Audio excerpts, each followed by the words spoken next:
All right. Hello and welcome, everybody. Hope you're having a great day. We are now on day 4 of Charity Week. Today will be a little bit different, as will probably the remainder of the streams be. To start, we're going to be joined by a couple folks from the American Heart Association. They're going to be answering some questions that you might have for them, especially with regard to some of the stuff that the American Heart Association does, as well as playing through a Balatro run, doing some coaching and that kind of thing, and just hanging out for a bit. Then we'll probably do a run of the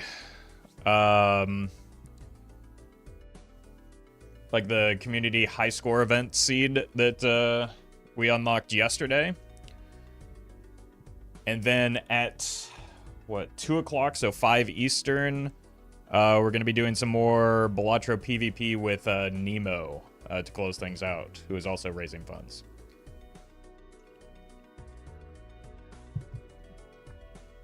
So another long day today, but should be a good time with a couple guests. At the bookends of the stream.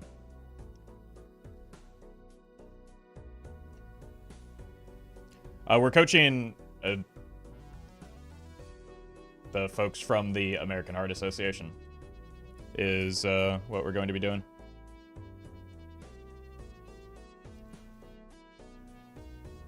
As the title suggests and I just explained. But we'll be chatting with them for a little bit, and then doing the seeded run that we have for the event.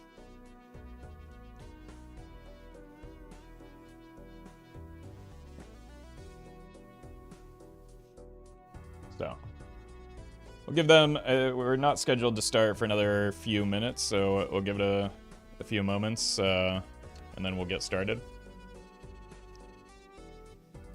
Are you this afternoon? I'm gonna be honest, I'm pretty tired. Well, it's also still morning for me, but otherwise good. Otherwise good. It's just been a long week.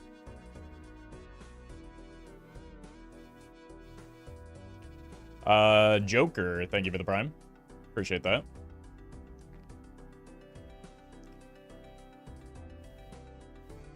Almost at 20k? Yeah. Yeah, 20k means that I have to run to a store somewhere to find a white shirt to wear for tomorrow's stream. As soon as I end today's stream.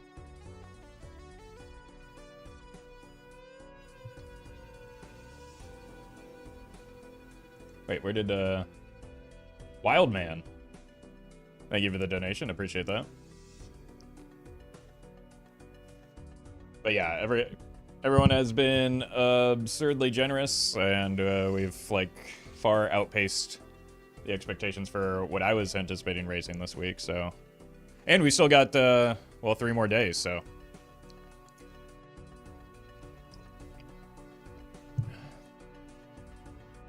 welcome, Morgs.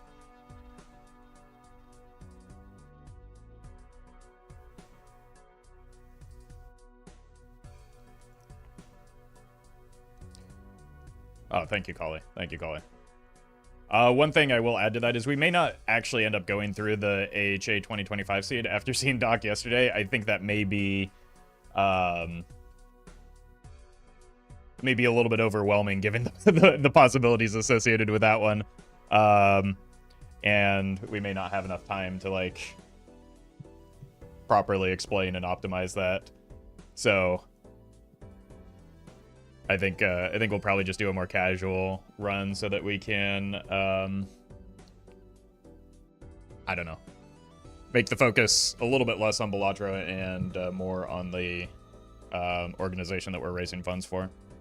I told you the seed is cracked. I popped into Doc's stream for just a few minutes. I saw him printing infinite money, and I was like, oh my god, what have I done? Curlskin, thank you for the prime. So,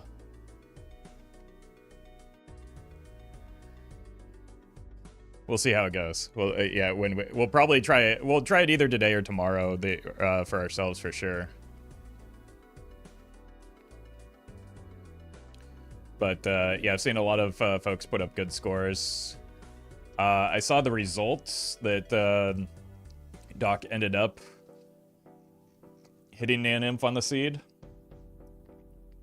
Also got fairly, like, reasonably close to, like,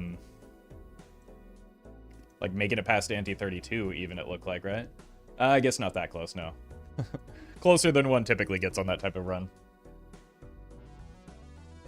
Gave the seed a try and got E27 on yellow deck. That's, I mean, that would be a good score on plasma deck, so it's a great score on yellow deck.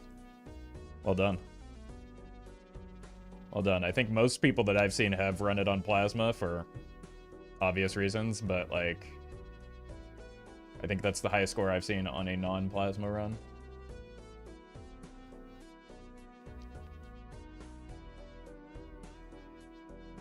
Watching Doc on that seed made me go back to the drawing board on my impossible seed stuff. In what way? That, like, that basically every seed is possible if you, like, hyper maximize it or hyper optimize it.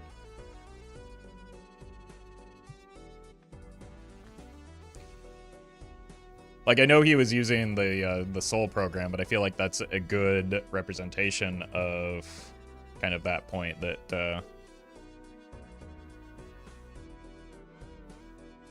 that more than you see on a natural playthrough is absolutely possible on a typical Balatro seed.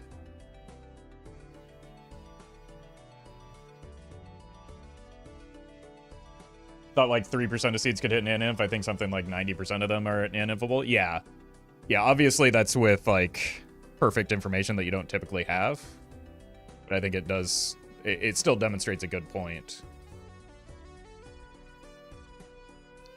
So.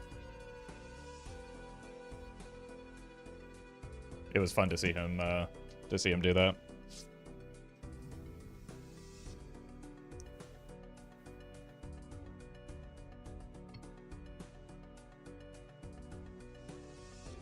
So I had to sit there and think through targeting negative skips on jokers in the shop and how I hadn't even considered all the stuff around that. Yeah.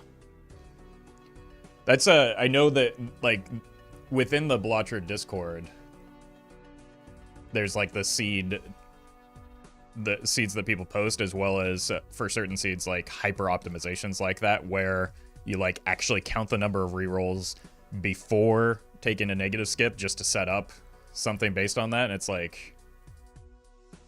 Yeah, it's a lot of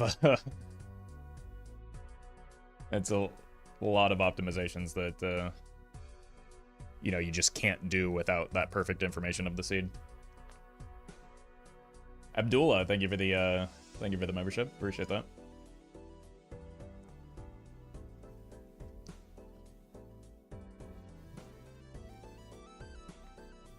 When is the Nubbies Number Factory stream? You're in the wrong place. You want to find yourself at I think twitch.tv/Dr. Spectred. I think that was what was winning the poll when I last checked. You should probably check out that stream anyway. Dark Hollow, thank you for the 4 months.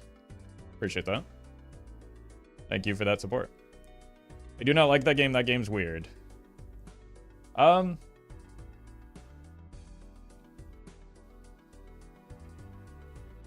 think it's a great game, or it appears to be a great game.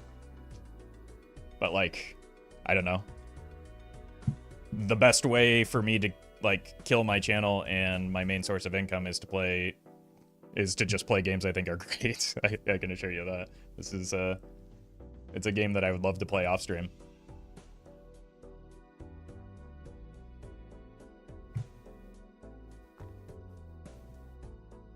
Abdullah, thank you for the super chat. Gonna be updates with jokers and decks like in the future. Yes, it is confirmed that sometime this year there will be an update, a content update for free. I also have a history of getting way into pachinko roguelikes, so are we talking Billionaire and Peglin then?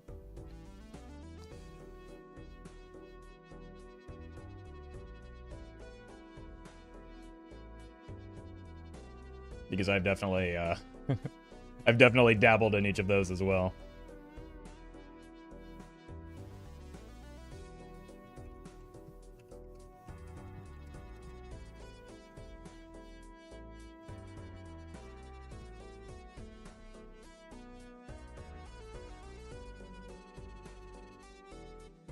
I'm hyped for Night Rain tonight.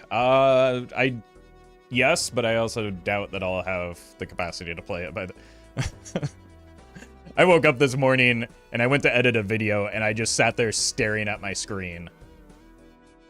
And for the first time in a while, when I was like actually at home, I did not edit a video this morning because I just did not have the capacity to do so.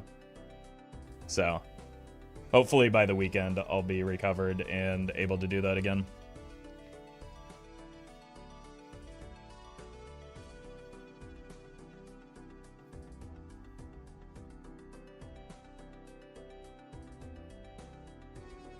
All right, it looks like the American Heart Association... Hey, I'm going to have to learn how to say that word. S's are difficult for me.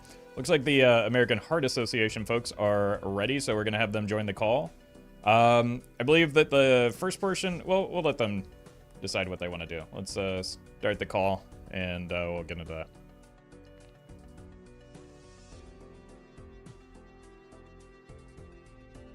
Hello, happy Thursday. Hello, welcome. How are you both doing today? Good, how are you? Good. Let me just adjust sound levels a little bit, but so far both of you sound great. Would you like to introduce yourselves so that folks in chat know who you are? Absolutely. Hi chat. So I'm Bradley. I've been working with the American Heart Association for 6 years now. I've been working in this content creator role for 5 years now. Also got into Balatro this year, this January actually. So got really addicted to it then, and if you've seen us popping in chat, that's probably been me or Brittany at some point this week. So now you get to see or hear the voice behind the AHA chat.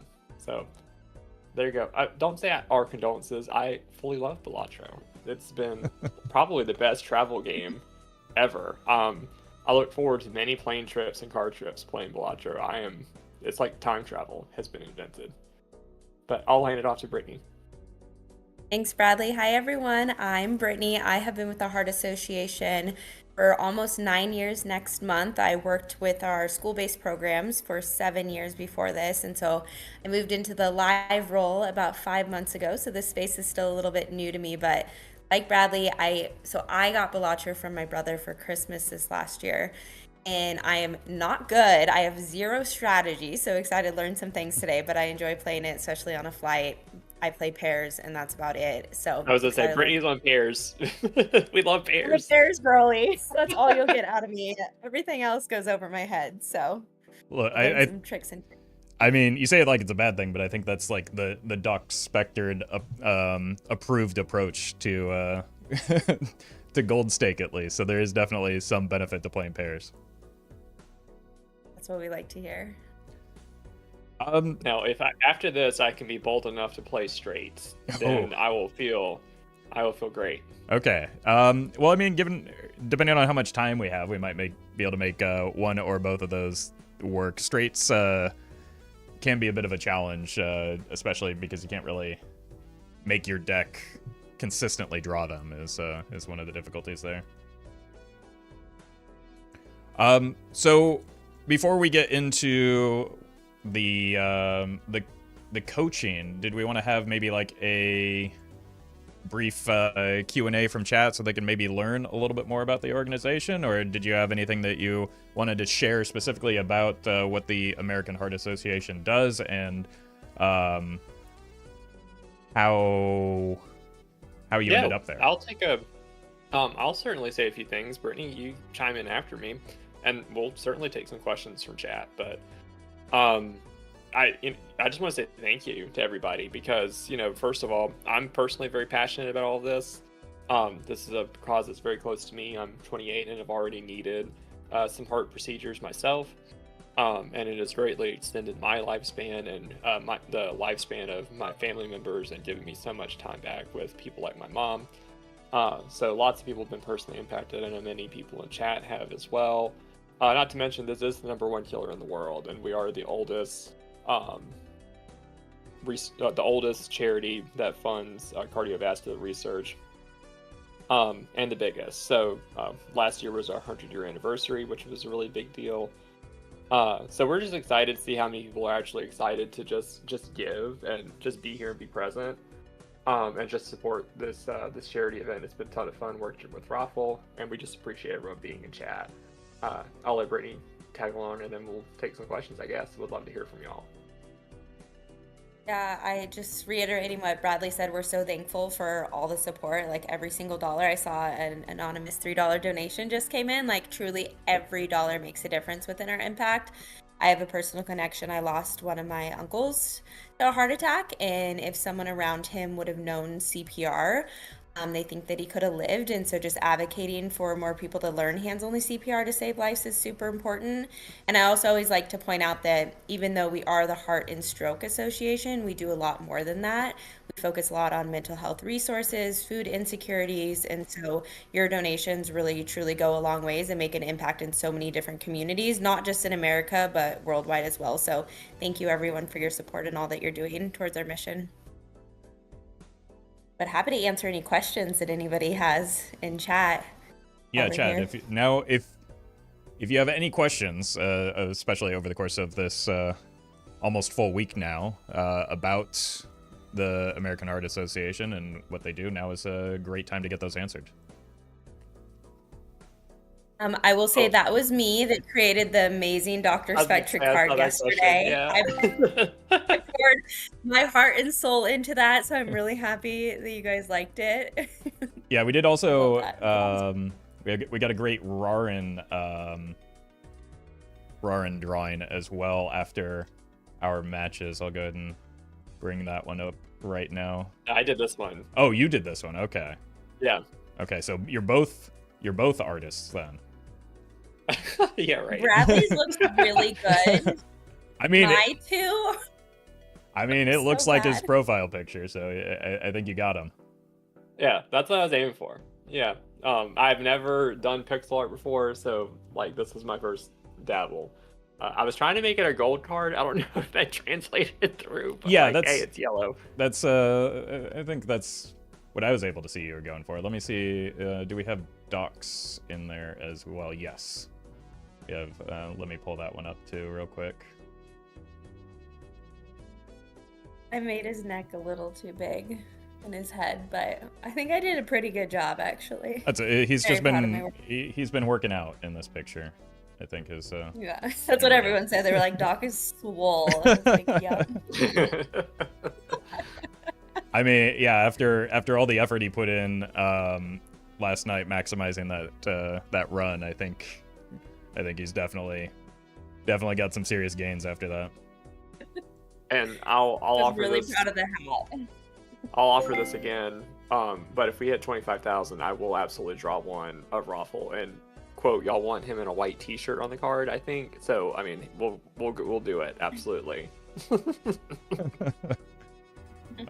up with the white shirt thing? Is it just because you wear black shirts? Like, I'm getting the inside white joke. Yeah, it's a bit of a meme because of my limited wardrobe, I guess. So the excitement over me doing the opposite is palpable, I think.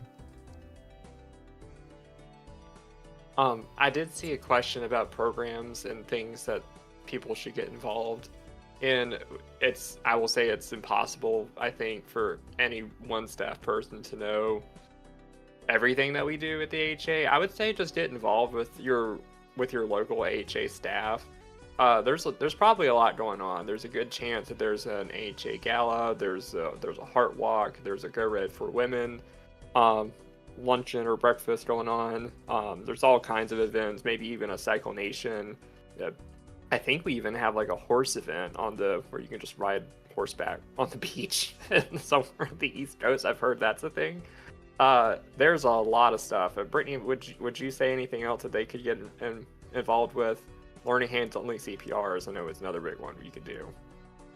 Yeah, and I saw someone actually ask a CPR question that I'll answer after, but there's also a lot that we're looking towards. I can't remember the website off the top of my head, but we can get it in chat where you can get actually involved within your local community, and you can reach out to like lawmakers to pass some of the laws, like banning flavored tobaccos for tobacco that target kids and things like that. And so we can make sure to get that link to everyone too, to check that out. But I think that's an easy way to get involved as well without something in person like our in-person events.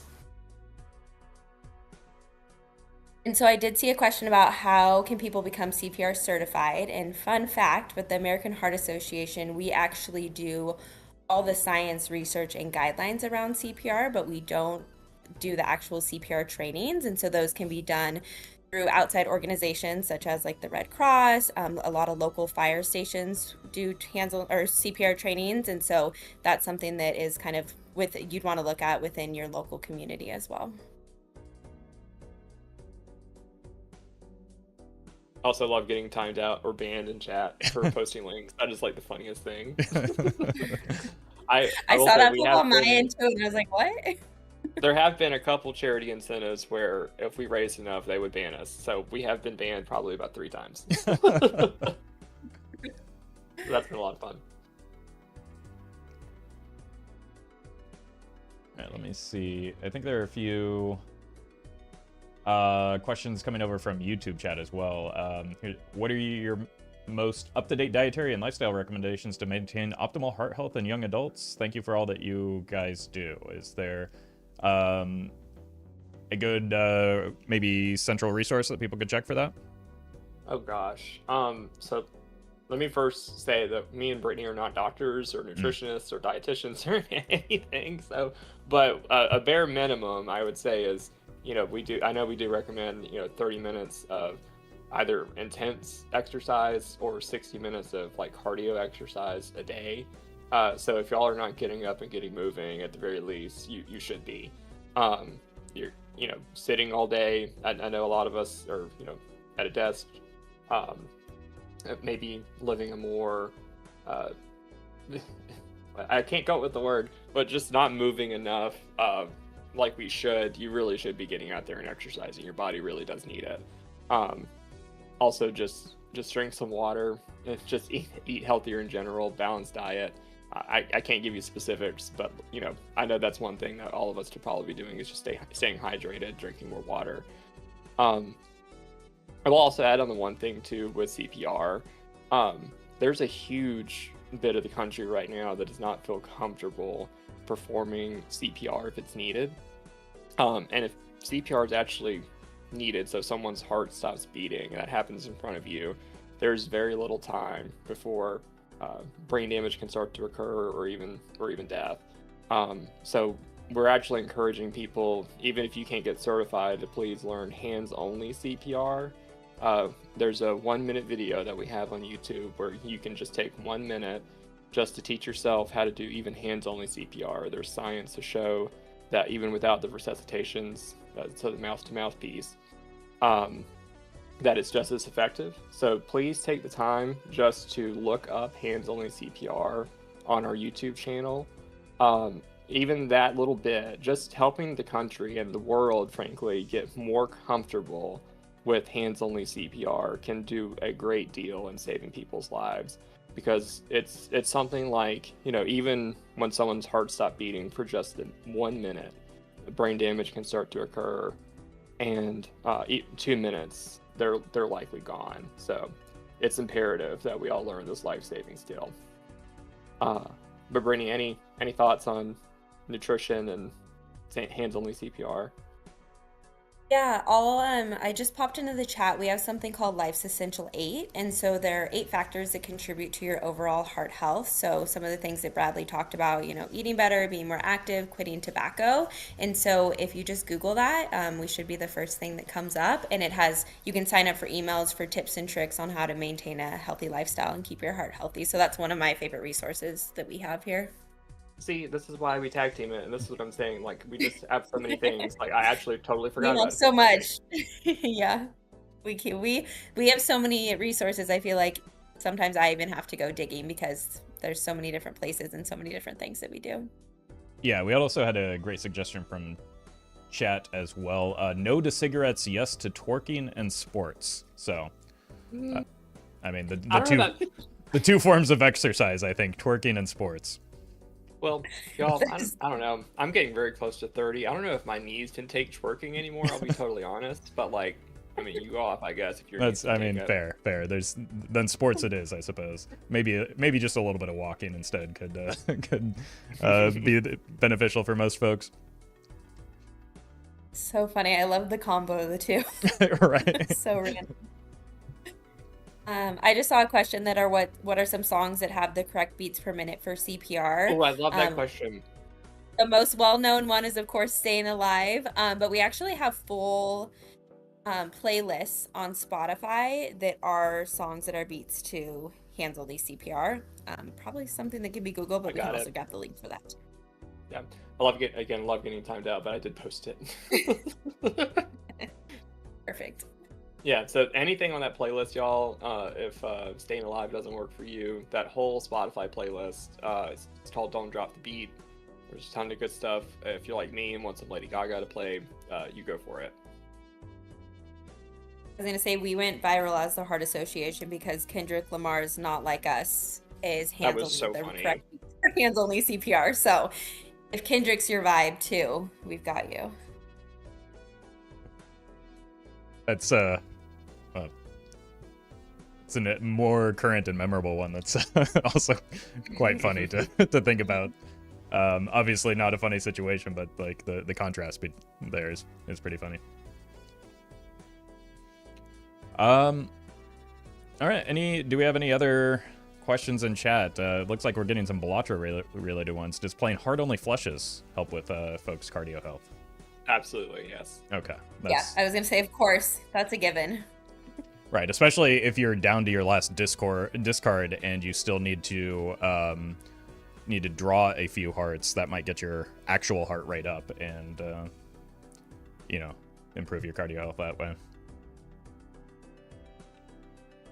All right. So a question about what question do you wish you were asked more often? And I would say just more about kind of what we do globally too, and not just in the US, and also just all the things we do outside of heart. I feel like a lot of people obviously know us as the Heart Association, and so to be able to spread more awareness about all those different initiatives that we have that aren't just heart focused, I think is something that I always try to share more, and I think is really important towards our mission as well. Yeah, I just saw someone mention Spain, so glad you got to that one. But yes, we are international. Sometimes I do wish we could rebrand and change it to just the Heart Association, because we do have offices in many different countries doing many different things. So yeah, we are international. The A in the American Heart Association kind of trips people up, so I do wish we could just dash it sometimes. So yeah.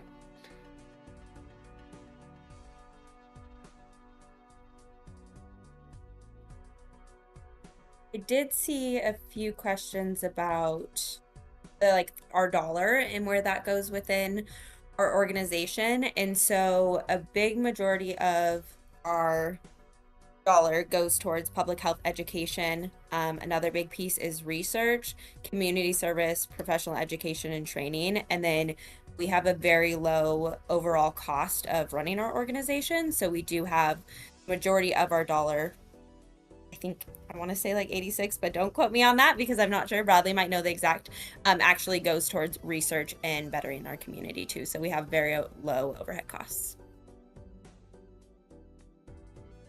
And I'm not going to get into the exact, thank you, someone posted it. I think it was you, Brittany. It's close I think to Steph might be in the chat helping us out. Oh, maybe. Again, it's hard to have all this information offhand, but it's something close to 80 cents for every dollar. If you and there's other organizations that by all means keep all charities in check. What's one of them? Charity Navigator is one of them. There's a Watchdog one. What's the name of the Watchdog one? Charity Watch, I believe. Charity Watch, yeah. Charity Navigator, I know is a big one. You'll see their logo on the bottom of a lot of big charities websites. That's a very reputable one. That's my go-to if you want a third party to kind of review us and get their recommendations and just kind of compare us to other charities. I fully encourage you to do that because we always get very good ratings and we're one of the highest charities rated up there. So I have no problem with being super transparent and you going and looking there. Just don't take our word for it. Look at how other people say we're stacked up against other charities. So yeah, that's what I would do. Also, I love that that we get involved with some local impact, getting down to the zip code. We get involved with legislation, like Brittany was mentioning earlier, talking to lawmakers at the state, local, and federal levels, and we're in schools as well. We have a program called Kids Heart Challenge. So I know many of you probably did jump rope for heart as a kid. That program is still around. It's called Kids Heart Challenge now. Me and Brittany both did that before we had this role, and that was a lot of fun. Involved with a lot of businesses with Heart Walk. There's a ton that we do, and I just love working here because it's a cause I can certainly get behind, and I love all the programs and things we have. It's a lot of fun to be here. I feel like if we're done with questions, we should answer Adam's question last because he said, how awesome is the Balatro community? And very awesome. And we love the Balatro community and so thankful for everything that they're doing for our mission, and Roffle for leading this event with everyone. I know personally, I've had a blast just hanging out chat with everyone, drawing everyone. So it's been a great group of community members coming together. Yeah, it's been both the combination of the streamers and each of their, the overlapping but kind of separate communities has been great to see how different folks take on the challenge of raising funds. All right. Well, thank you both for sharing some of that. Really appreciate it, and thank you to Retro Remedies for the donation as well. And congratulations on the unseated Nan-Nymph. Well done. With, I think most of the questions I think answered. I think maybe now is a good time to start the coaching session. Does that sound good? Yes. Okay. Oh, the moment I've been waiting for. Okay, I can't wait as a reminder, immensely.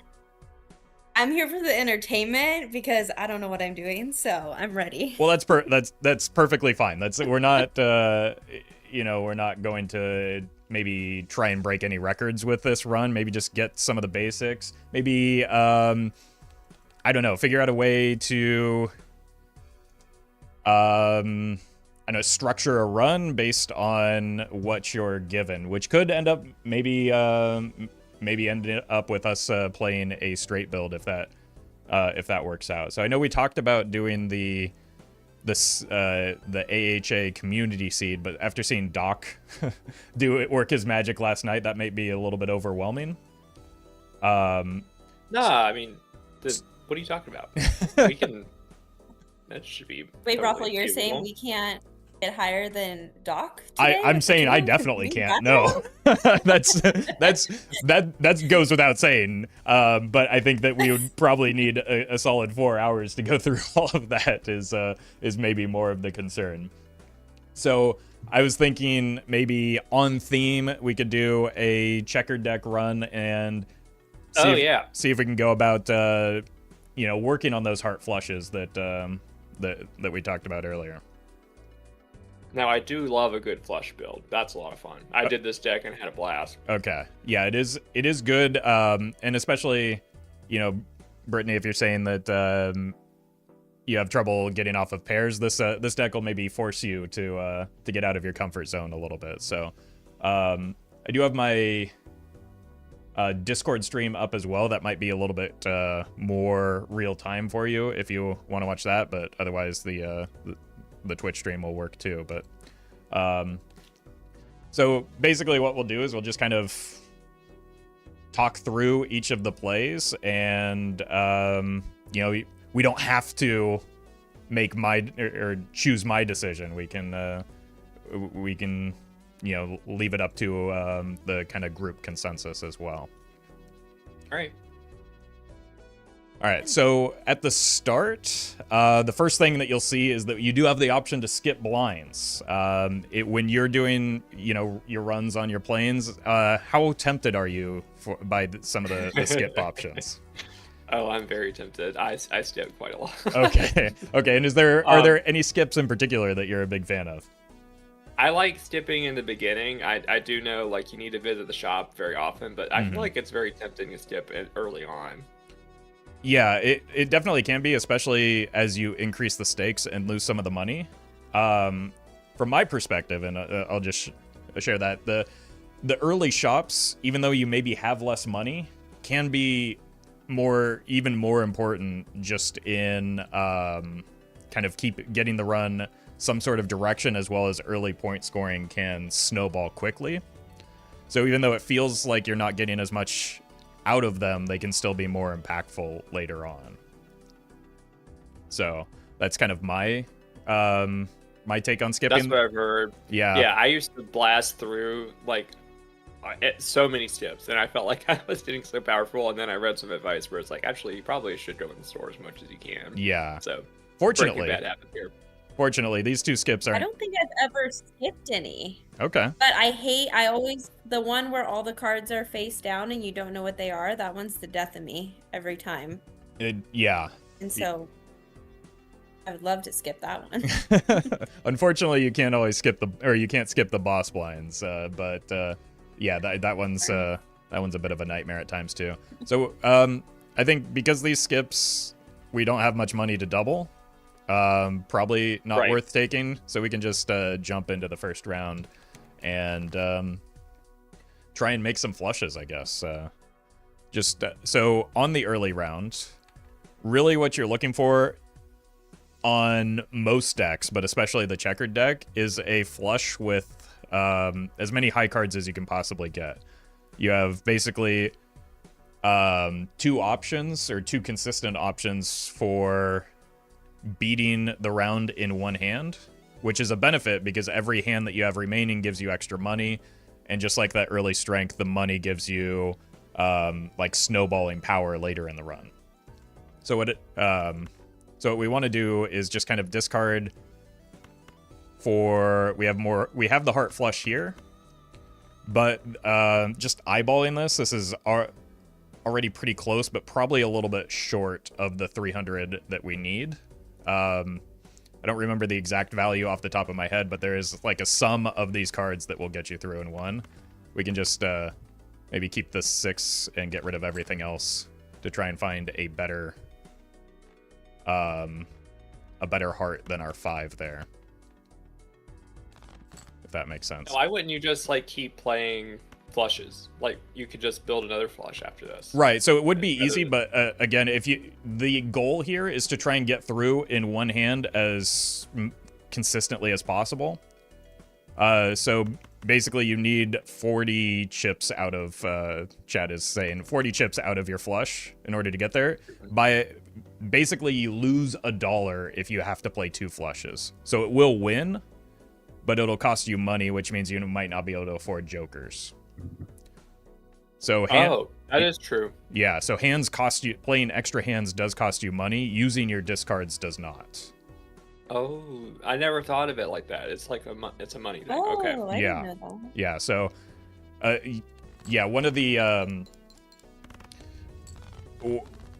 one of the lessons. I never paid attention. I know that there were stuff left over. I never paid attention to the fact that it was just hands. I thought discards too also gave you money. I just literally never paid attention. Yeah. So that is true on specifically green deck, but on most other decks, you want to, like, hands are more valuable than having remaining discards, and so money is very powerful in this game for like getting stronger. So the more money you can save, whether it's $1 or $2 from extra hands or like saving beyond the interest threshold, you get benefits from maximizing your money to the best of your ability.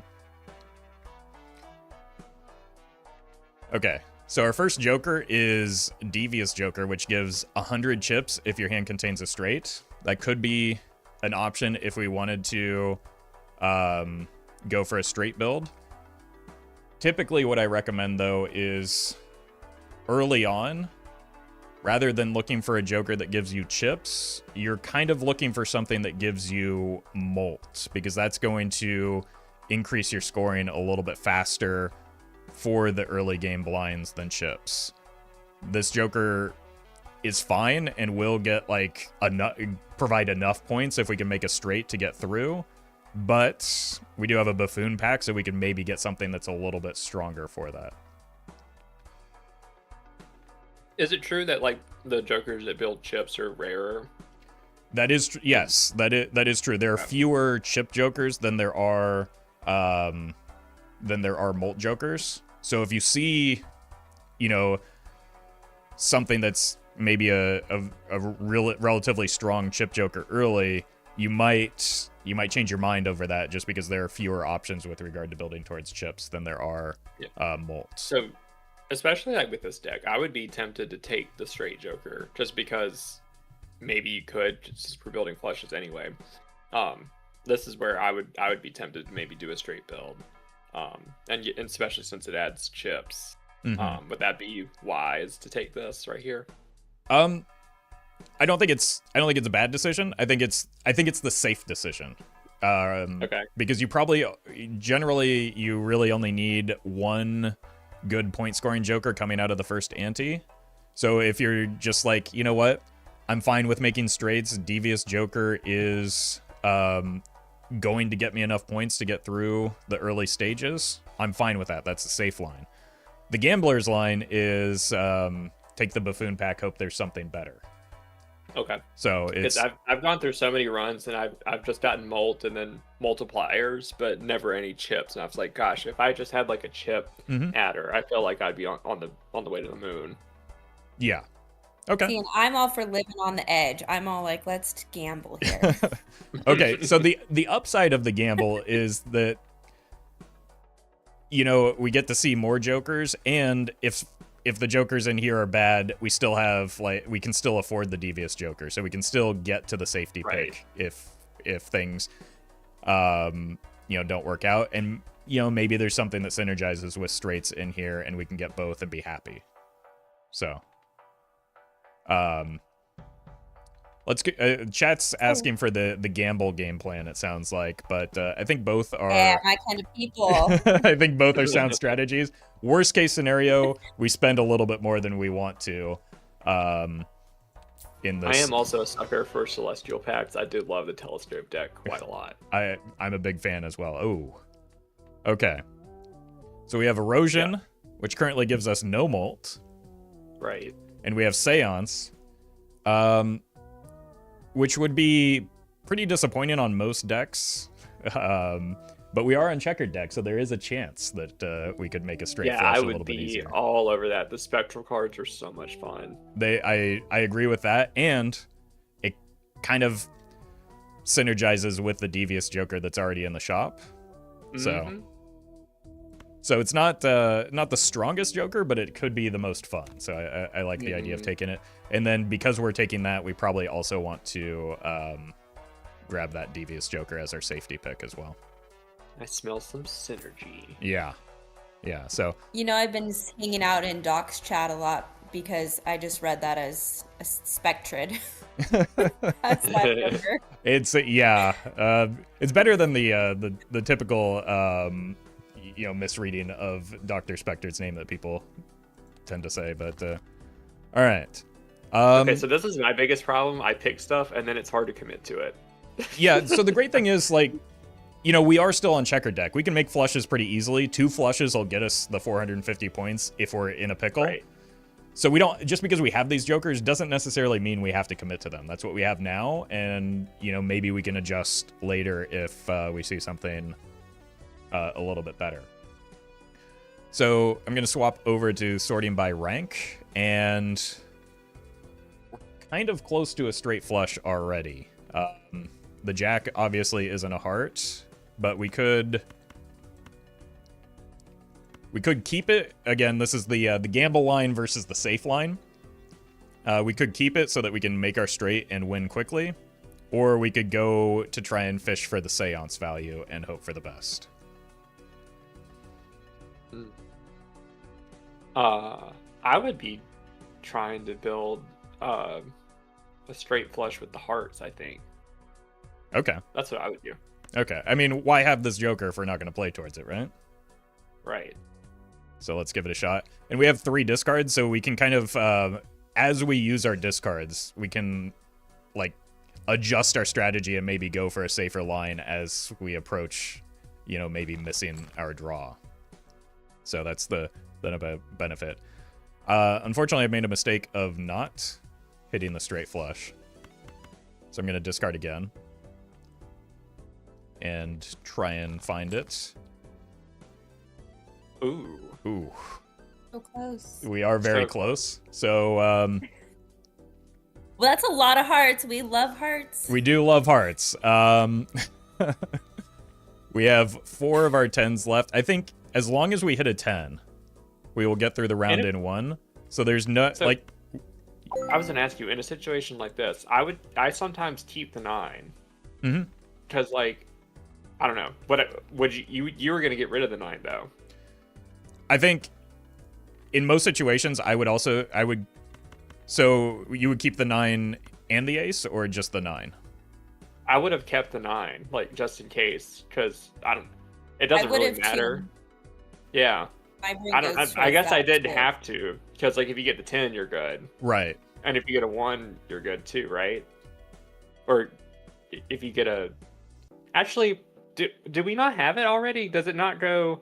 Does that 2 not go with the ace? Do we not already have a flush? We have a straight flush? No, the straights don't wrap around the ace. The ace is either the high end or the low end. It can't be both in the same straight. Oh, okay. Yeah, I don't know why. My brain wants to keep the 9, but... Yeah. So in a lot of cases... That makes sense because you're looking for a 10 either way, so... Exactly. So in most cases, if my hand were like this, if I didn't have the king... I would prioritize the 9 just because we have more options. We could get an 8 or the ace back. But because we have no matter what, we need a 10 to hit a straight here. So with that, and because we need the 10 no matter what, we might as well keep the ace. Just because it's like, it doesn't change our outs. Sometimes there are situations where you want more of the middle cards just so that you can more reliably hit those. But this is kind of a unique case. So I think in most instances, your instinct is correct. It's just because of the hard stop at the ace, that changes things, so we need a 10 no matter what. And with regard to like keeping the 9 just so that we have a flush, because we have so many hearts left in the deck, it's pretty likely that if we miss the straight, we're still going to draw a flush just because of the deck that we're on. So we don't need to like keep a flush just out of safety. Yeah, so good to know not to go on autopilot all of a sudden. Yeah. And just actually look at what you're doing. Yeah. Also, I will say, just because we're so close to 20,000, and I really just want to draw this Roffle card, if we get to 20,000, I'll just draw you in a white t-shirt. And we'll do... I think y'all wanted a red seal. I will draw that today if we get to 20k today. Okay. Just FYI. Okay. And maybe we could do something bigger. Like if it's... Maybe we'll put like multiple people on one card for 25,000. Okay. Okay, I like that idea. Also, speaking of radio, thank you for the donation. They're asking, what should I have for dinner? Do you... I mean, man. Feels like a sushi night to me, but... Well, okay, Chad's gonna come for me if I say this. My friends always say, let's get sushi, and I say I love sushi. I don't eat fish. I eat avocado rolls and tempura, but I love sushi. And those I are would my get two things. sushi. Sushi's my favorite. I support the sushi idea. Yeah. Gosh, I always have the hardest time. Like, I'm married, so me and my wife like argue about who has to decide like what we're gonna eat and like what we're gonna make because we're so tired of deciding what we're gonna make. So I'm the worst person to decide this. No, with sushi, since we're already talking about that. Yeah, we've already decided for them, so yeah, easy enough. All right, so we could greed for the seance value here, but again, we want to preserve extra hands to the best of our ability, so that we have money for maybe not even just jokers, but like if we get some tarot cards, we're going to have an easier time hitting the seance in the future. So I think that just taking the straight that we drew here is a good line here. All right. It's a shame, so close. I know it is close, but that's kind of the sunk cost fallacy, right? We don't want to like. And it's not even needed at this level. Exactly. So here I would I can't remember what the boot does, but I would be totally all over the buffoon pack. Yeah, so bootstraps is good later, but we don't have we're kind of poor right now, so it's not actually going to help us too much.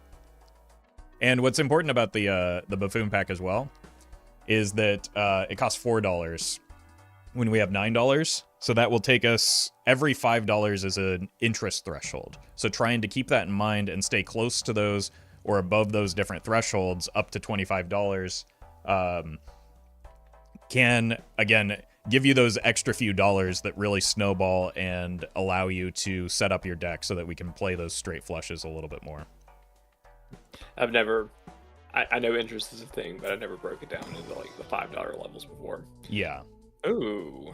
Okay, so this is maybe the one downside to playing the checkered deck is we got two jokers that don't quite. I was about to say like these have got to be the only two that aren't in there. This is such a bummer. It is a bit of a bummer, but there are ways that we can make them work in the future. They're not, but they're not good options for us here. So what we can do is probably just take either one with a plan to sell it in the future. Just because they don't really contribute to our build. That is one thing I would have skipped this. I didn't think about selling it. So yeah, we absolutely should have done that. So I have a question. Also, thank you for that $100 donation that just came through. That's huge. Thank you so much. Yeah, Wellaby, thank you for thank you for that. We're at 19K, 1,000 away till Roffle on a card in a white t-shirt. I love it. So I have a question about the jokers because, like I said, I play pairs and I never make it very far. Mm-hmm. Do the jokers get put back? Like, do they show up later as you're like progressing on, or once like you've seen it in a round or whatever, they're gone forever until you lose? Or yeah. So as long as you're not holding them, they can come back around. So if you see a good joker and you can't afford it, it's not necessarily the end of the world. You might be able to see it again. One thing to consider is if you see bad jokers like this, there's actually a little bit of a benefit to just buying and holding it for a little bit, because then it prevents it from showing up in your shops for a while, right? These jokers don't help us. If we buy and sell it immediately, we run the risk of like it taking up a space that could be a joker that helps us. So that's kind of a real small thing, but you do kind of like, if we take this now, it's not going to do anything for us. Your instinct might be to sell it immediately, but that doesn't actually help us because it takes us from $5 to $8. There's no new interest threshold there. And so, and then in the next shop, we could see this rough gem right back around again, and that could have been something that helped us instead. So it's like, we get some amount of benefit from holding onto it for a bit. Gotcha. So when you sell it, it goes back into it. Exactly. Exactly. Okay. Okay. So this is also where I would spend my only $5 left. I would if I had $6, I would open that Celestial pack because I'm just a sucker for the planet cards. I mean, planets can be helpful, and they can also make the chip jokers a little bit less necessary. But I think at this stage in the run, we've got our solid point scoring option. What we're just looking for is trying to build up our money so that we can really have our choice of tools once we get to like the next few antes. All right. So here I think we can just go ahead and go to the next round. We could take the world card to make our straight flushes a little bit more consistent, but that's a little bit off theme. We'd have to get rid of some of the hearts in our deck, which, not the goal of the event here. We just got a $25 donation. Thank you. Yes. Eleni says, ask me what my favorite dinosaur is, and I think it's the Stegosaurus because I like the goofiness of the tiny little head, with the like gigantic body. I think the contrast there is funny to me.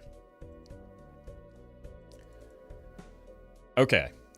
So with this hand, I think, again, what we're trying to do is the best thing we can do is make a straight flush. Second best thing we can do is just make a straight so that we can get through in one hand again.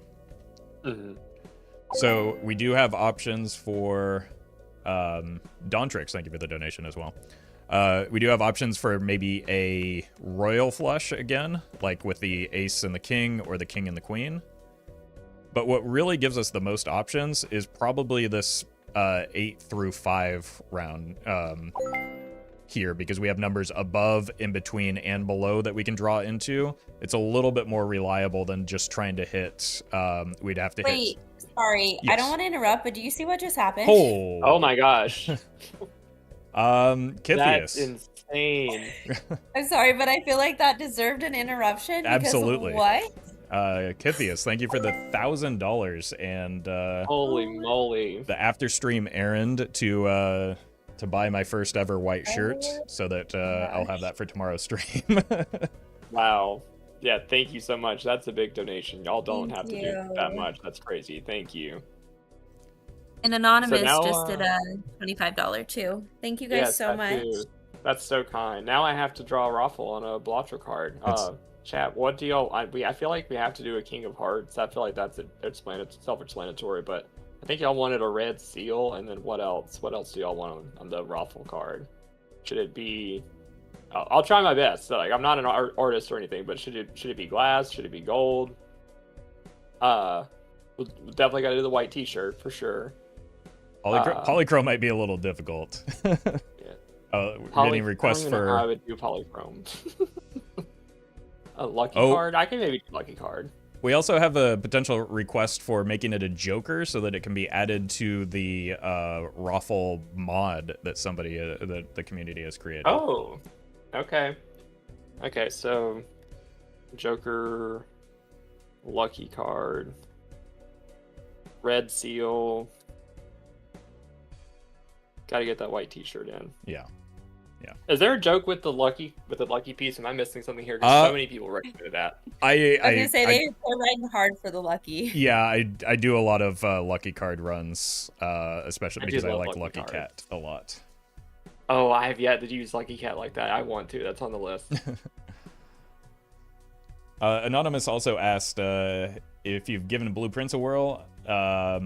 Not yet, but I do hear good things. I've had the month of May has been a little bit busy with a variety of different events, so I haven't had a chance to dig in yet. But once I get some time, maybe after, I'm needing a break from Night Rain that's coming out this weekend. I'll give it a whirl. I am going to be playing that big time. Yeah. And also chat. Well, at 25,000, I'll do a card as best I can of like everyone that. As many creators as I can fit on one card in one big one. Maybe it'll be like a Super Joker or something. But all the creators that were part of this event will do that at 25,000 on one card. I'll figure that out. However, I'm probably gonna run out of space, but we'll figure it out.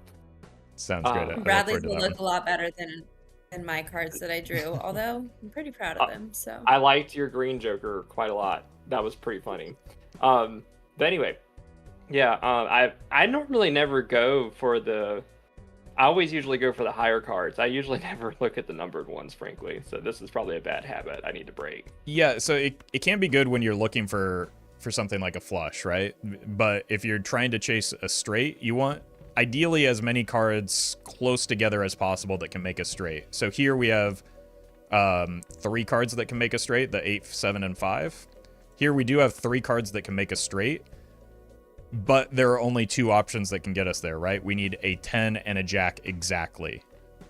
With this, we need a 6, but we can either get a 9 or a 4 alongside it, so that opens up the number of cards that will allow us to hit a straight with these.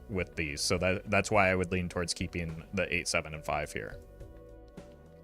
So the more good draws or good cards you leave yourself open to, the more likely you are to hit the hand that you're looking for. Yeah. All right. Okay. Wow. There's Look at all my pairs in there. I know. If we had the support for it, the pairs would go crazy right now.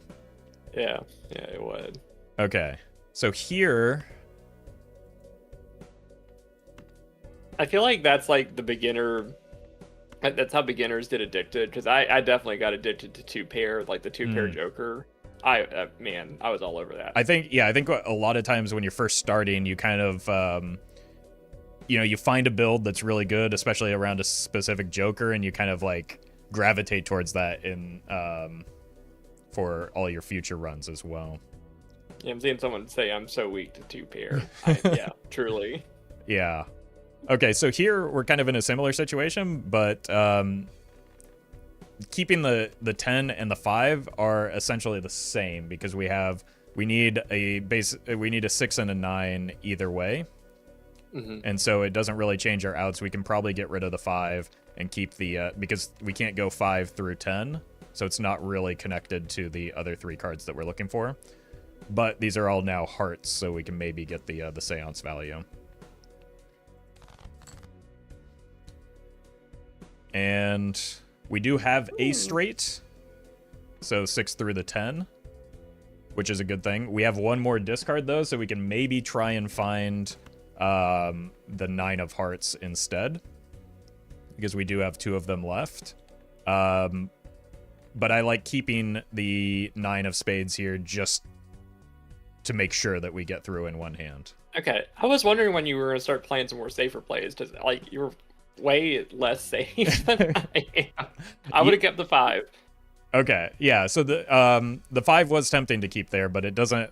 It actually ends up, and this is something I learned from Dr. Spectred a lot, is that if you discard more cards, you see more of your deck, and it actually kind of ends up being less risky than holding cards that maybe aren't likely to help you, just because of like being able to see more of your deck means that you get it means that you're more likely to hit the cards that you're specifically looking for. So in this case, right, we're closer to those 9 of hearts than we would be if we kept the 5. Okay. Unfortunately, we did miss, though, but we almost got there. Again, feels bad to get so close, but... this is a straight flush build, though. Like, right. It will be. It will be.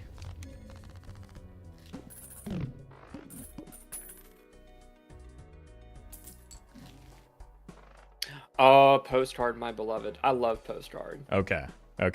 That's it's a very, very strong option for getting a lot of money very quickly. So, also worth considering, sends us to $10, which is one of those interest thresholds that we want to consider. Mm-hmm. So, like it's not only a good Joker, but it doesn't, like, it lines up nicely with the money that we have right now. Mm-hmm. Okay. Anything else in this shop that you would be... I would, now considering the interest that I wasn't considering before, I would just leave it as is. What about you, Brittany? Yes, I agree. Yeah. That was me confidently saying yes, even though I don't really want to, but yes. I will say that the Arcana pack is kind of tempting, because we do want to, maybe change things to hearts so that we can get a more consistent deck. We might want to delete some cards. I do love my tarot cards a lot. They're yeah, so fun. And those are really what we're looking for. But my stance is you kind of have to earn you're right to get tarot cards. Like, tarot cards are tempting. I love them, but I need to get I need to. That's a statement. Yeah, Yes. I need to earn the right to open those tarot packs by getting my money squared away better, so that I can, again, open more and more tarot packs as the run goes on. So would you say prioritize your economy first? That's probably the number one thing. Yeah, that's okay. I usually run myself into the ground. Yeah. I will spend it. Yeah. I make it rain whenever I can. So. Yeah, so especially early on, it can feel a little bit risky to do so, but as long as you have like good scoring, and right now, you know, when we play a straight, we score pretty well. We don't have to worry too much. Even if we don't play a straight, we can score reasonably well with flushes, so we're not in any danger. The other thing is that since we got the rebate, the voucher is pretty tempting here. It gives us an additional discard. But the voucher isn't going anywhere, right? So we don't have to buy it now and delete, you know, what little econ we've built up. We can just, we can come back for it. It'll be there in the next shop that stays there until the ante is over. All right. So again, we just want to play these blinds. We're looking for 3s to discard, and we found one. We also have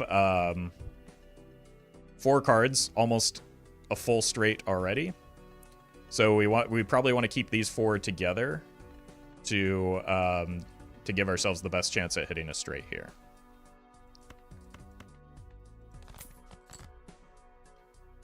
And we have already hit the straight. And actually, we hit a straight flush. It sure did. Even better. Well, so a hard one, but that's fine. Look at that, beautiful. It's not hearts, but so we'll let it. Yeah, the I mean, the spades are kind of like a upside down heart with a tail, if you really think about it. True. One thing though is the flames coming up now tell us it's going to win immediately in one hand. Mm-hmm. So what we can do is we do have. That's what that means. Wow. Yeah. We do have 2 discards remaining. If we use them here, we use 1, we might find a 3, and then be able to get more mail-in rebate value. Smart. So we didn't hit. No point in discarding a third time because we won't have any discards left for the rebate, but it was worth a check at least. I love how your brain like puts all this together. I would be sitting here for like 10 minutes thinking about like, oh, I don't have any more discards left to even do that. So why did I even do that? That's it. You're just so quick with all this. Well, because I've made that mistake many times myself. So I have the experience of having done it numerous times. So okay. Well, we got medium, which is a very good. That can help us get those tarot cards that we're looking for.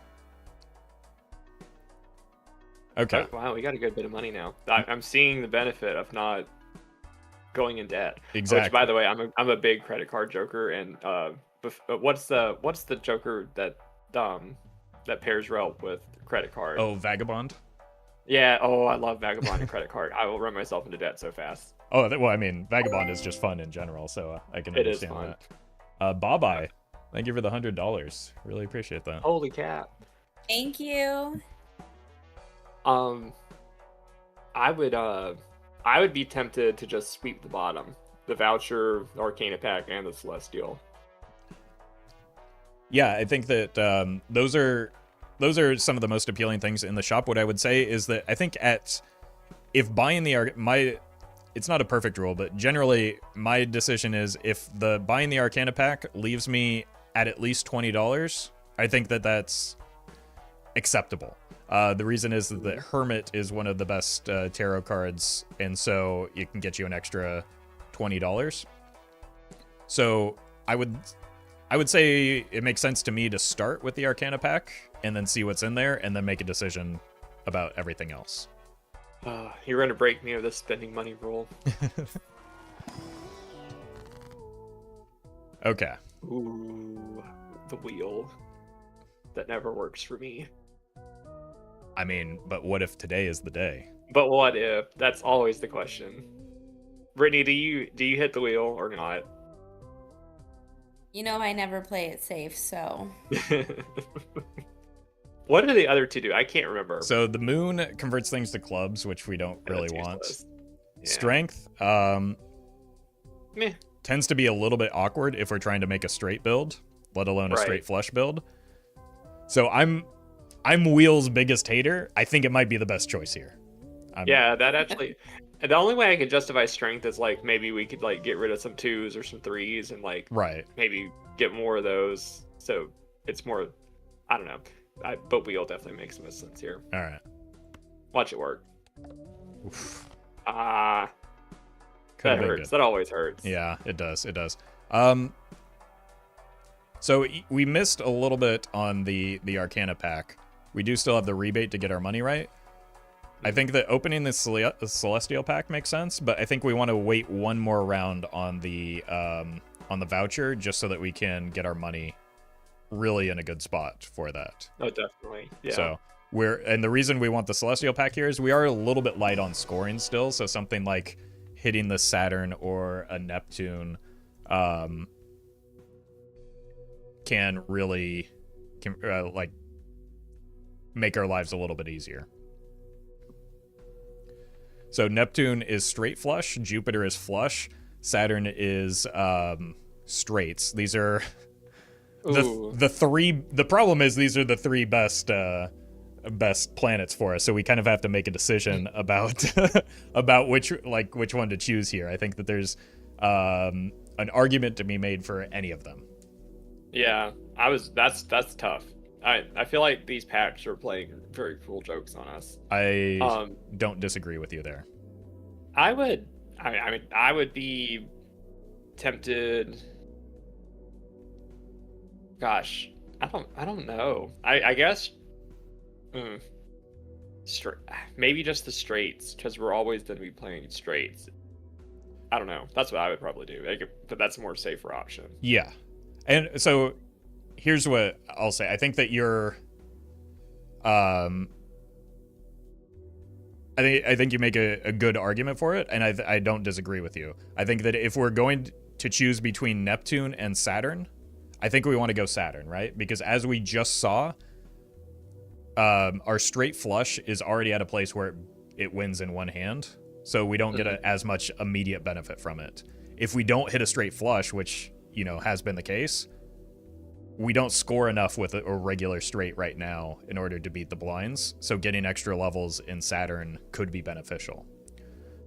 The third thing to consider, if you like, this might be the ultra safe line, is because we're on checkered deck, flushes are really easy to hit, and just because we have one joker that tells us to play straights doesn't mean we have to stick with playing straights for the entirety of the run. So if we wanted to think more about the future or keep our option or go with like the safer line, we could take a Jupiter as well. I think either of these two you could make a really strong case for. What would you be picking? I think I would probably lean towards the Jupiter, just so that, because I would be trying to find a way to switch back to maybe playing flushes at some point, if possible, just because it's kind of what my deck is set up to do right now. But I don't think that choosing Saturn is a bad choice. Okay. So which one would you, with all of that in mind, which one would you choose here? Or I would probably go with flush. I think you're right. Okay. We're just hitting that one more. That's what I meant the first time when I said Saturn. I meant okay. So yeah, and that also allows us to maybe play with the mail-in rebate a little bit more and get our money up some. All right.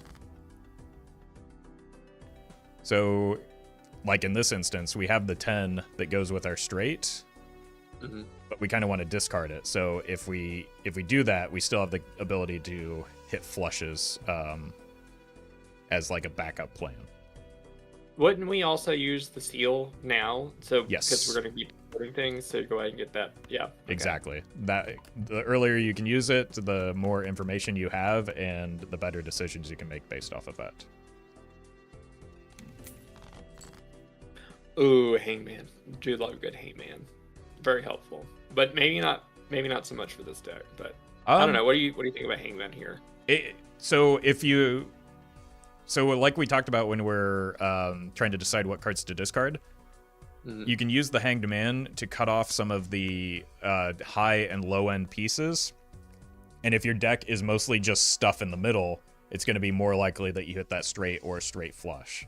I would be using this just to cut out the spades and just have a heart deck. Right. So we can do that simultaneously here, right? We can cut out not only the high and the low cards, but also they just happen to be spades here, so we can get extra benefit from it. So I like that plan of just cutting off these two pieces. And then we have the 7, 8, and 9 of hearts that are all connected and can potentially make a straight that we can chase for, or not even just a straight, but a straight flush.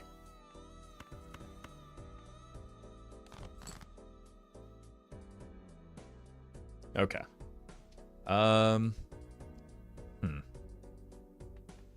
We may have to put those flush levels to use here because we keep missing our straights, but I would, the 9, the 2 4s, and the 3, I would discard.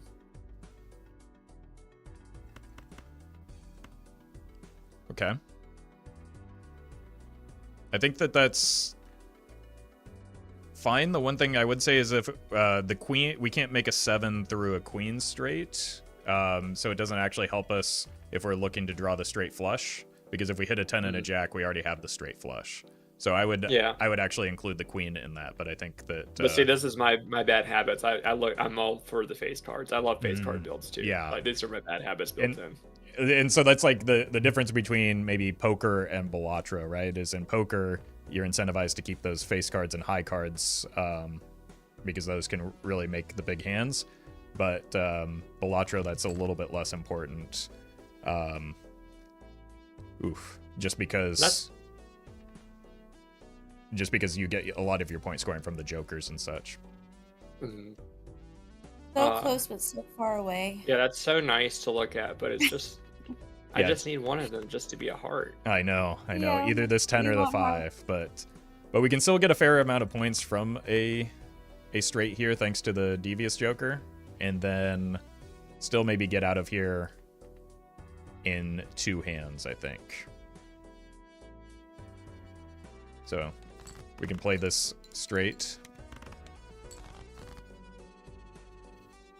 And probably... Oh, look at that sick 2 pair.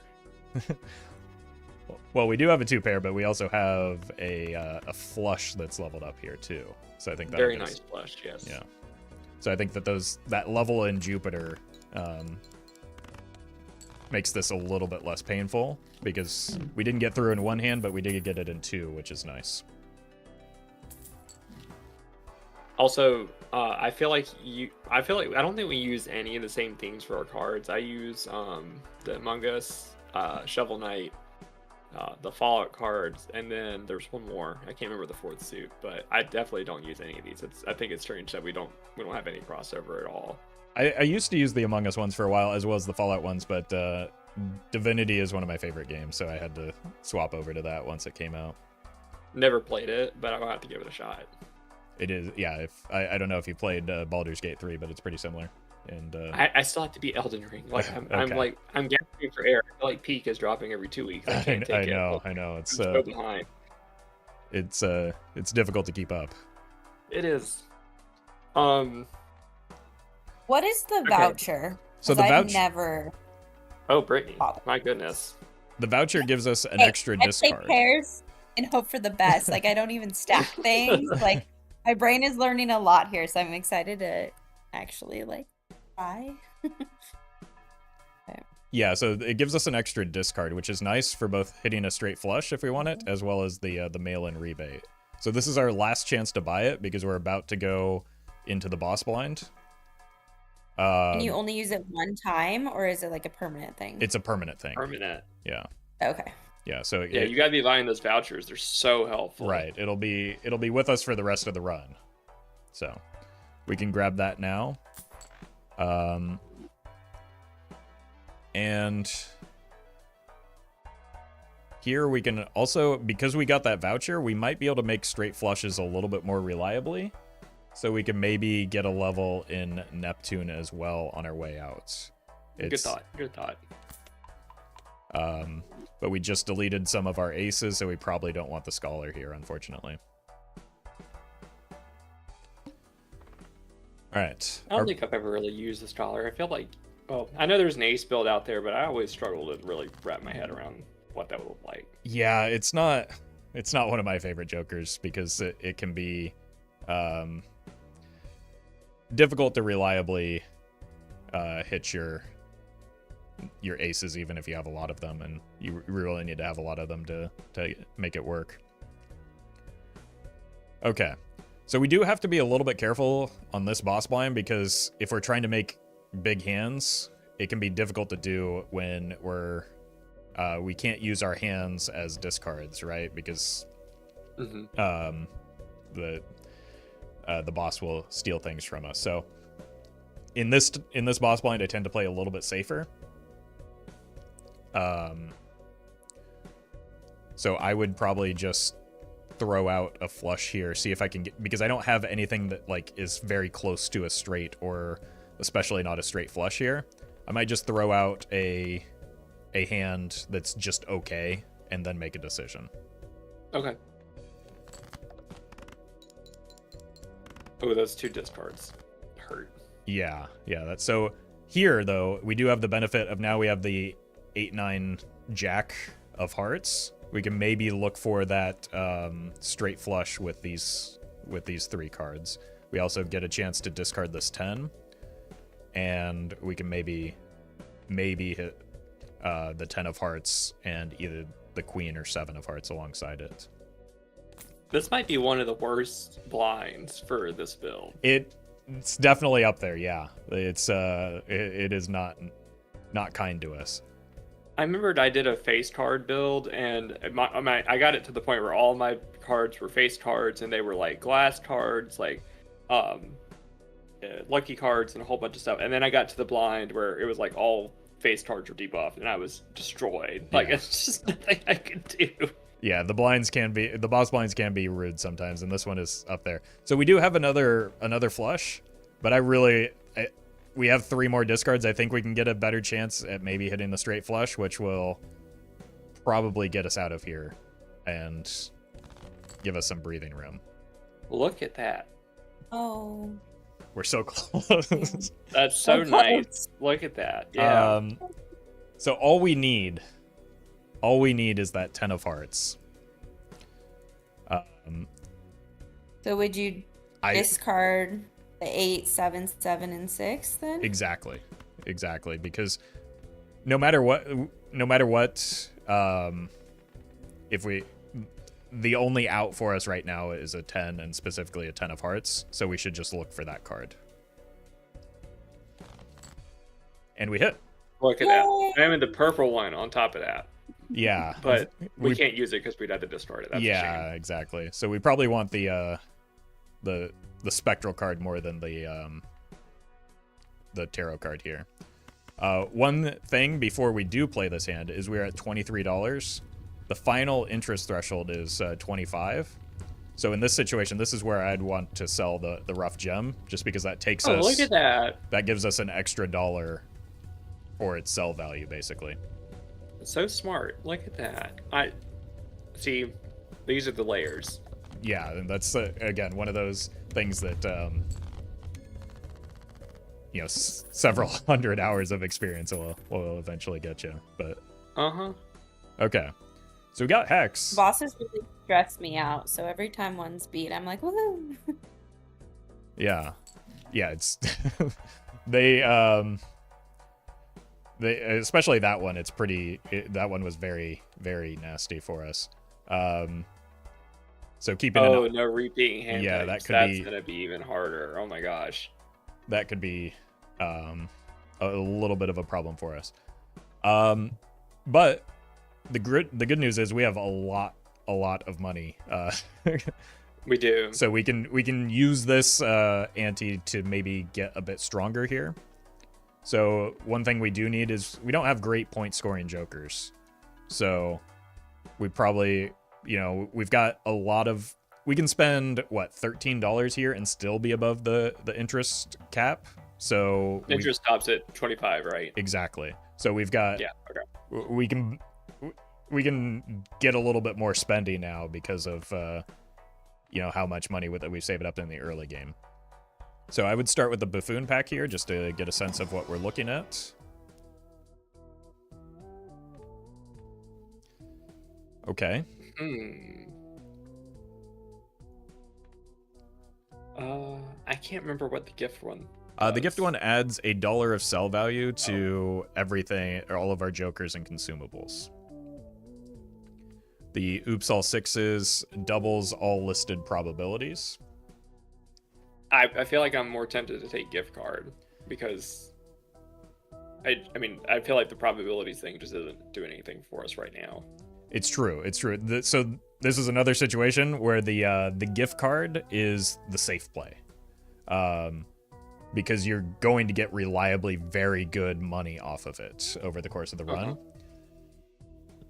There's a potential that if there's one specific joker that's Bloodstone, which plays very well with hearts, that benefits greatly from Oops All Sixes. So if we wanted to take a gambling line, that has the potential to pay off in the future.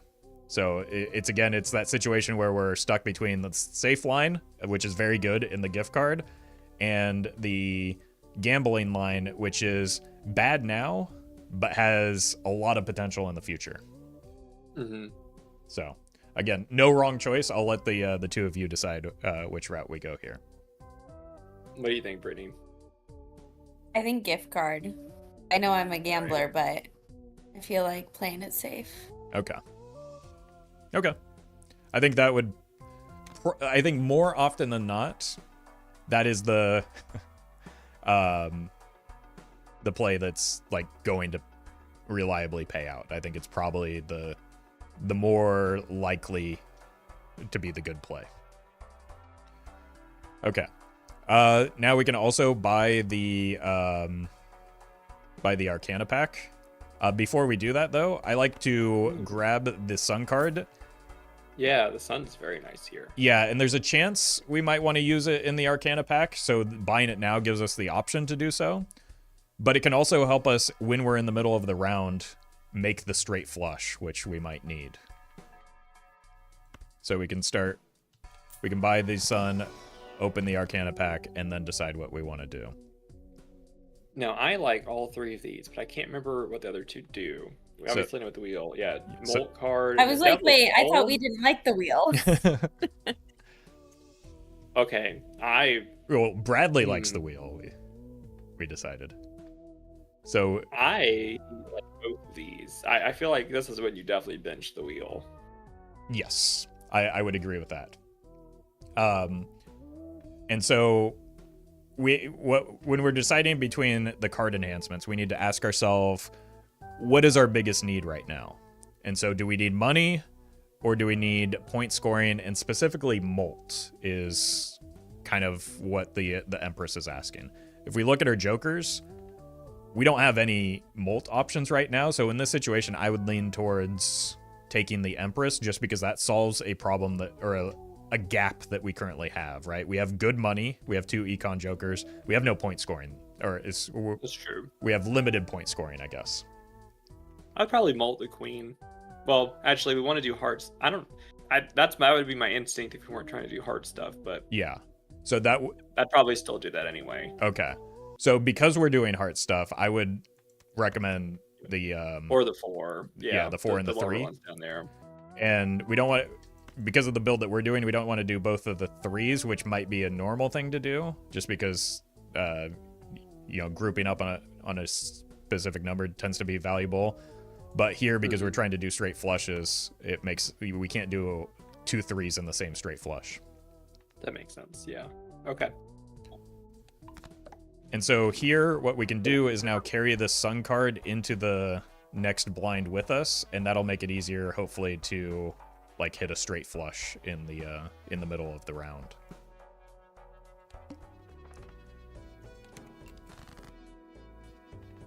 So for instance, we have this 7 alongside the 4, 5, and 6.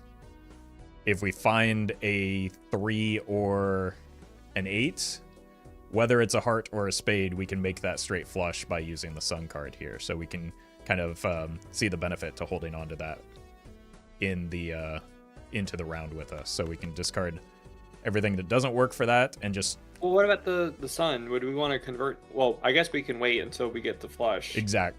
And then convert it later. Okay. Right. We can. Yeah. The more information we have, the better decisions we can make based off of that. Now that does change a little bit here because we're kind of in a predicament where we need to be able to discard this 10. So I think we have to maybe sell the Hex because we don't want to blow up all of our Jokers right now anyway, which Hex will destroy all Jokers other than the one it makes polychrome. That is rough.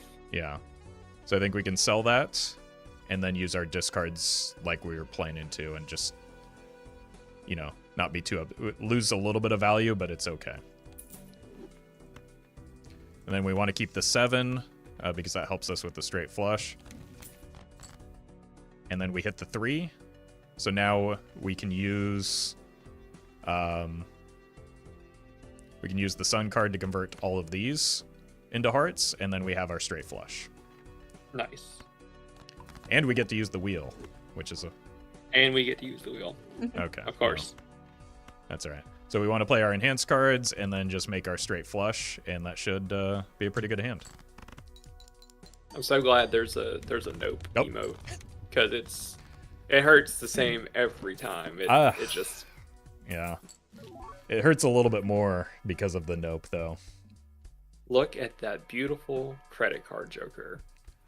I always get so sad when I see this, and I have so much money, and I've got good econ rolling, and I can't take it. I feel so bad. The good news is we can still take it. It still gives us some amount of points.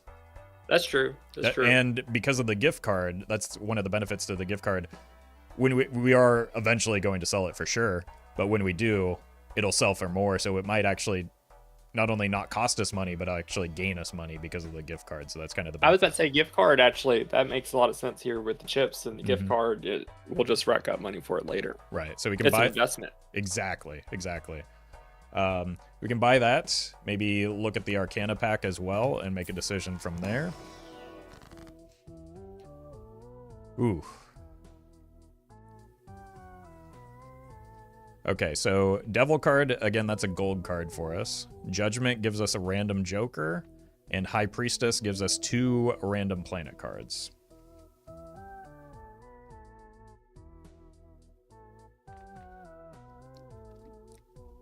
Any of these jumping out at you? I like Judgment usually. Can you hover over them? I usually can't remember what they do. Creates a random Joker. Yeah, creates up to 2 random planet cards. Okay. I'm tempted to... I would think High Priestess. That would be my go-to, because we have money rolling just fine, and we're also out of room. I don't really want to... I would want to hang on to the Jokers as long as possible now because of gift card. And I feel like we need more planets, so I would just take the chance on High Priestess. Okay. I think the one thing I will say is that our Jokers don't score us a lot of points right now is my concern. We have 1 chip Joker and no Molt Jokers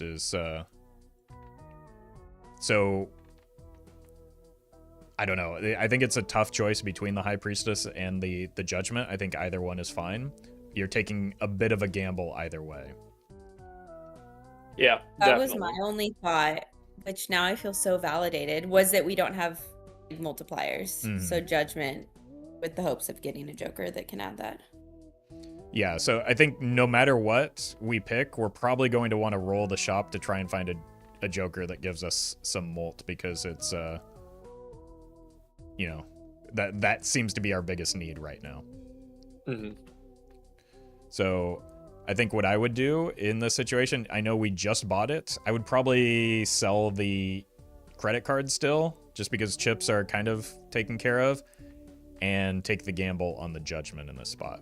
We only lose a little bit of money for that, but, you know, we still get gift card value long term.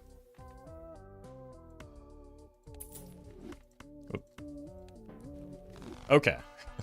Well, we got green joker, which is good, but not if we're playing straight flushes. But that's okay. So we do have $39 here, and I think we can probably afford to reroll because splash, not really helpful when we're playing the hands that we are. The most useless joker right now. Yeah, very close to it at least. So I think rerolling once to see if we can find a better joker than what we currently have, which it's not great, but it does kind of fall in line with what we're aiming for. It's a droll joker, which gives molt if our hand contains a flush. Yeah, I'd be taking that. Yeah, that's something. Just immediately better than a green joker here. Sure is. And because we just got that one option, we still have enough money for the Celestial pack, so we can buy that, go to 26, and still be happy with where our money is.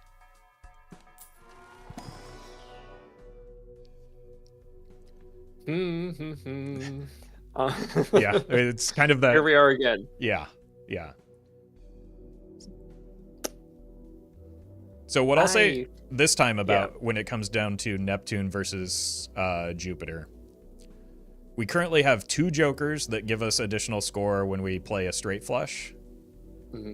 But when we play a flush, which is going to happen because we're not always going to hit that straight flush, we only have 1 joker that benefits us there. So it may, until we can more reliably hit the straight flush, it may benefit us to pick up some levels in Jupiter to help kind of carry us along until we can get to reliably hit that straight flush.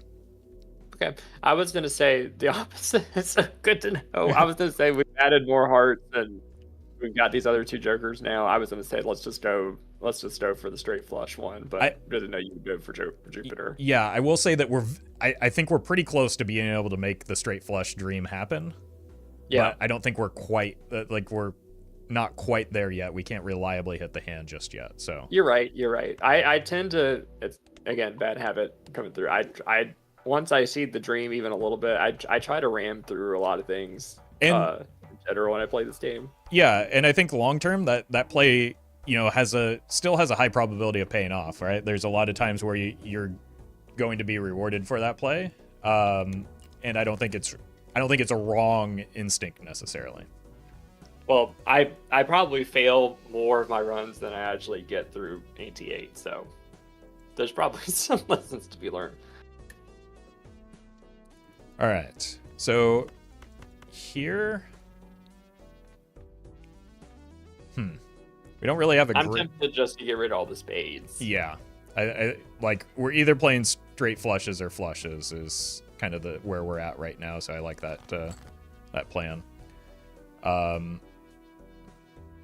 Here, we still got the 4, 7, and 8. We've also got the 3 through. So this, even though it doesn't look like it, actually all we need is a 5 and a 6. Whereas here, we would also need that same 5 and a 6. But we're maybe a little bit incentivized to keep the 3 just because that's the enhanced one. So I would pitch away the higher so cards. Fast at doing these, at visualizing this, it was taking me a while to be like, because there was some options here. They're definitely. I was gonna say, I love how fast you notice it, Roffle, because me, I'm like, Okay. Yeah, that's just again an experience thing. I've looked at these cards for a large portion of my life at this point. Okay, so we hit the straight. We do have 2 5 of hearts still. So I think we can be, with 2 discards, we can be justified in trying to find that straight flush, because that's the big hand that we want to find, and a flush is pretty reliable still with this deck. So we missed again, but we do have 1 more discard, and I think it's, same thing applies here. I think it's worth taking the gamble for it. We have a pretty good flush in the worst case scenario. We also do get purple seal value. Okay. Didn't quite hit. So here's where leveling Jupiter maybe gives us a bit of a benefit. I think natural instinct is just play the highest hearts here, what I would do is play the low end, because then we have the 9 and the 10 together, and maybe if we get really lucky, we can find a straight flush on the backswing. Is the idea behind that. What is Temperance again? Temperance gives us... Oh, yeah, that's the money one. Yep. And Temperance already rewarding that gift card choice. So we could use it immediately, but if we wait till end of round, we'll actually get more money off of it. That's true. So look at that. I've never looked at gift card positively before. Now I am. Okay. So oh my gosh. we missed the hearts, but we still do have a lot of spades in our deck, so we can play a second flush here and probably just be fine. Uh-huh. And there we go. Yeah, there we go. And so now it was at 16. Now it's a $21 Temperance, so we can get a lot of. When is Ballot never good? I mean, it's okay right now, but we do have some, like, if we get more enhanced cards, which, you know, we have the purple seal that can help out with that, then it gets really good in that instance. So we can just kind of buy out the bottom part of the shop. I think that's always going to happen. Yeah. And Jupiter's easy on this one. Yeah, we don't have a dilemma here. We just have like an easy choice for once. Kind of the same thing here. Like sometimes we play a straight still, but this is a little bit more of a disappointment than the others. Yeah, at least it's helpful somewhat though. Yeah, exactly. You can still play straight. It's not a complete miss. Yeah, I've had some that have been completely useless. Okay. So we can also buy the blank voucher. For the $10. Yeah, so what blank voucher, if you're not familiar, if you buy it enough times, it gives you, it unlocks antimatter, which after you buy blank voucher, will give you a free or a $10 open joker slot. So it's a long-term play, but because we have so much extra money, we can definitely afford it right now. Wait, say that again? So I thought blank actually did absolutely nothing. It was just a meme. So no, it actually does something? Yeah, it does nothing the first 10 times you buy it. After you buy it the 10th time, you unlock antimatter, which that's a separate voucher that only appears after you buy blank, and it gives you 1 joker slot. Wow. I never would have figured that out. Imagine buying blank 10 times. Just because. You kind of have to know in order to, like, ever consider buying it. Okay, so you also I do like this other Joker. Can't remember the backpack one. I've used this so many times. If you get this early on, I feel like this is so helpful. Yeah, and it actually, these two pair very nicely together. Mm-hmm. And can kind of replace the dependency on Devious Joker, so that when we don't score or when we don't find a straight flush, we can still get a decent score off of it. So I like picking up the Hanging Chad for sure. If we pick up the Hanging Chad, we might have a reason to buy the Hiker as well. It's just a matter of, we probably want Devious Joker to go. It's a matter of what else we would like to replace here. Yeah. I would maybe, I don't know, maybe it's time for, okay, so if you get rid of gift card, does that also get rid of the bonus it puts on the sell value for the other Jokers too? No, that stays. That's permanent. So I'd probably get rid of Devious gift card then. Yeah, I think that's my inclination as well, because we kind of already have mail-in rebate as our econ generator, so we don't. It's a little bit kind of a bonus. In the same way that Hiker and Devious would be redundant. Like gift card and rebate would be redundant. Okay, and because of the gift card giving us extra money off of those sell values, we actually have $40. We can maybe afford to roll one time and see if there's anything else we might like to buy, especially like we have an open inventory slot. So, wow, I want to try this Joker on the left at some point, but I know that's a big commitment. Yeah, it's it gets better as you get to higher stakes when you actually like have opening for Eternal Jokers, but probably not great at this stage here. I've also had some great runs with Smiley Face. That's a fun one. Yeah, and Smiley Face pairs very well with Hanging Chad too. So It certainly does. So that could, if you look at the math on it, and this is something that can help you compare different jokers easily. If we play a face card with the Hanging Chad, that one card gives us 15 molt because it's 5 molt 3 times. So if we play a single face card in whatever hand that we have, that already beats Droll Joker just for a flush. Wow, look at you doing this math. So if we're looking for something to replace that, that could be a good direct upgrade, because we have the Hanging Chad already. So that would be kind of a smooth transition that we don't really we don't lose anything unless we happen to miss drawing face cards, but we can go maybe towards your natural inclination, which is leaning towards keeping those face cards a little bit more as well. All right. Well, I'm happy now that I get a lot of my favorite jokers in this. This is nice. Okay, no repeat hand type. So for this, I would be playing a straight flush as soon as possible. All 3 types. Yeah, we want to find our difficult hand first, right? So something like you said, a straight or a straight flush. We're pretty much always going to have a flush, so we don't have to worry too much about that.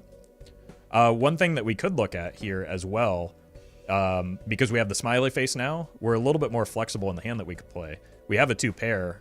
We could just do something like this, where we play a 2 pair. Or maybe better yet, like this, so that we don't give up the hearts. And then that way, we still get the 15 molt from the Smiley Face, and it's kind of a safe hand early that we can get away with. Okay. I never I fully support the pairs.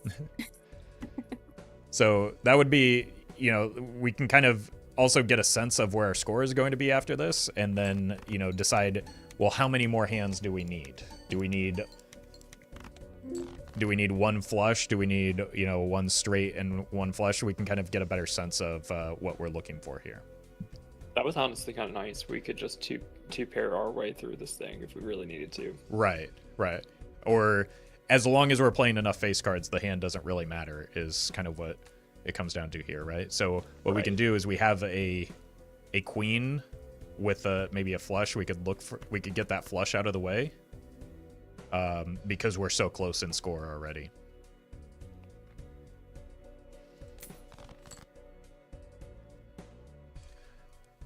We are also very close to a straight flush if we wanted to try and get another spectral card here. Yeah. So would it make sense to discard everything to the left, the 4 cards to the left, including the 2 aces? Yep, I think so. That would be all right. Because we can get, it's not guaranteed, but it's not unlikely that we hit what we're looking for here. And if we do hit that 1 jack, we get a lot of value off of it. So we've got a couple discards to maybe find it. And I'm pretty sure that with the hands that we've drawn now, just any flush, as long as it has a face card, is going to win. So there's no real risk at this point. Right. So now, because we drew the king, we no longer need the 8, because, again, all we're looking for is that jack. And we just kind of hope that he decides to show up here. Oh, that hurts. I know. Yeah. Didn't quite hit it, but I think because of the few levels that we put in flush, even though we don't get the spectral card value, I think we'll still get through this with pretty relative ease. I love this combination. Look at that. That's so nice. Yeah, it feels good to have the jokers dancing up there. It does. Ooh, okay. This is one of my favorite vouchers. I love this one. Yeah, and this rewards the hard work that we've put in or the discipline that we've had in saving money. It absolutely does. Yeah. So that's one that we can buy probably right away because we get benefit from it. But we can also, I think, justify opening this Arcana pack as well. So we can start there, make a decision. We have Hierophant, which gives us extra chips, bonus cards.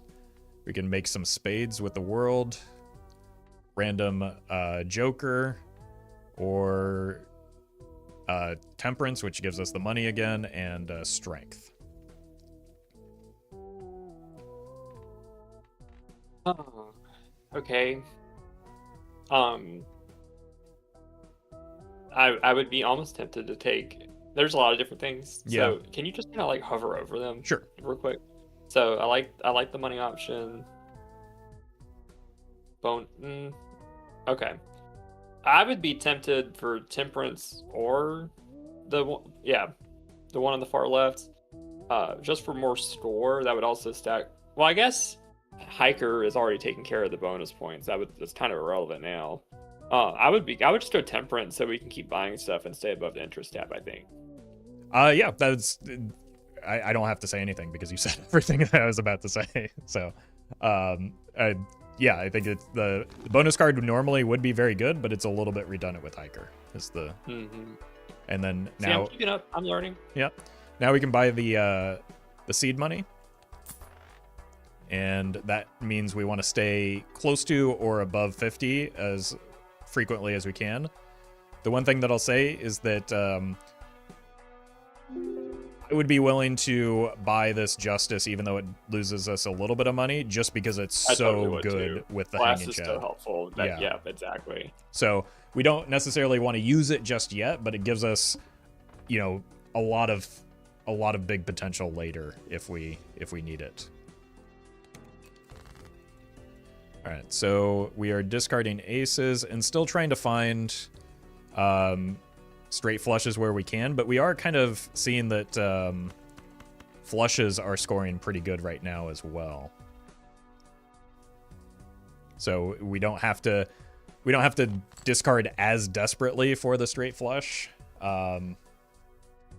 but it would be nice to hit it still. Well, this is nice because now we get to discard that 10. Exactly. But we have to use a card first. Yeah. So what I would propose is put glass on, because we don't need the glass card yet.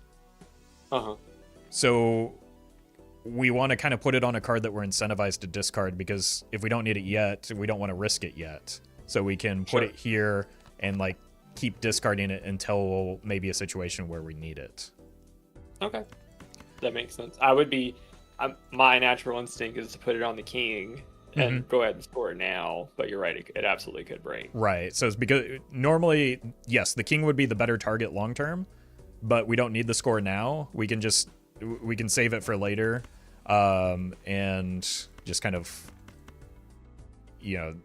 use it as like, it gives us also the opportunity to maybe find another glass card, because if you're holding a glass card, we can't generate it. So all we need here is Quick question. Yes. So we've got Chariot at the top. Would it make sense to turn a spade into a steel card, because you don't want to use that, but maybe it could stay in the hand? Or does it make more sense to make another heart card into a steel card, because you don't want to play the steels? Right. So it is a little bit unintuitive, but if you're trying to build towards a heart flush, you kind of want to put it on a heart, because you're likely to discard your spades away. Yeah. So, there are often times when we play a heart flush where we have like 6 or 7 hearts in hand. So that because of the way that we're discarding, it seems a little bit backwards, but it makes sense because you care about hearts. You're going to keep the hearts in hand. Okay. That makes sense too. I just saw it as a way of like, okay, we can actually turn these spades into something useful. So it's kind of like turning them into a heart in my mind, because then it's at its own use. Right. But that makes sense too. Right. I could see it either way. Yeah. The downside to that is that so it would benefit us here to put the Chariot on the king, because we're not going to play the king. The problem is the next time we draw this king, we have a tough decision. Do we want to keep it or do we want to discard it? Well, we want to keep it because it's steel, but we want to discard it because it's a spade. So we're kind of in that conflict with it. And so what we can do instead is maybe put it on this 2 of hearts, which, you know, we're likely to keep around, but not likely to play if we draw a hand like this. So, yeah, and as chat mentioned, it also gives you the potential to, like, if we were to copy a card, we would want to copy a heart. And so if we're trying to decide to copy a steel card, we would rather it be a heart in case we need to play it at certain points. One thing to keep in mind, just like with your jokers, which can be reorganized, we want to make sure that a face card is up front so that it can hit the smiley face extra times. So this will make sure that it gets the hanging Chad slot.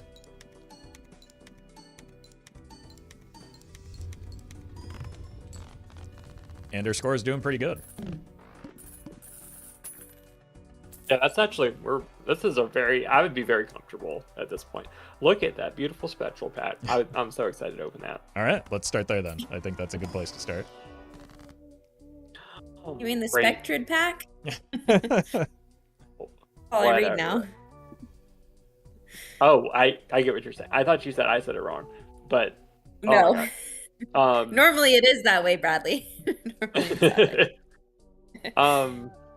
What does Ectoplasm do? I know what Wraith does. That makes a rare Joker. Yeah, And this one adds negative to a random Joker and cuts into 1 hand size.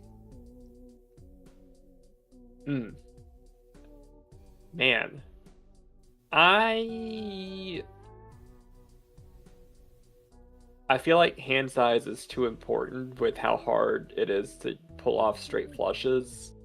So normally I would be totally fine with negative Joker, but I don't feel like that makes any sense right now. I would maybe get rid of that Joker on the far right. I don't feel like we've taken advantage of that enough.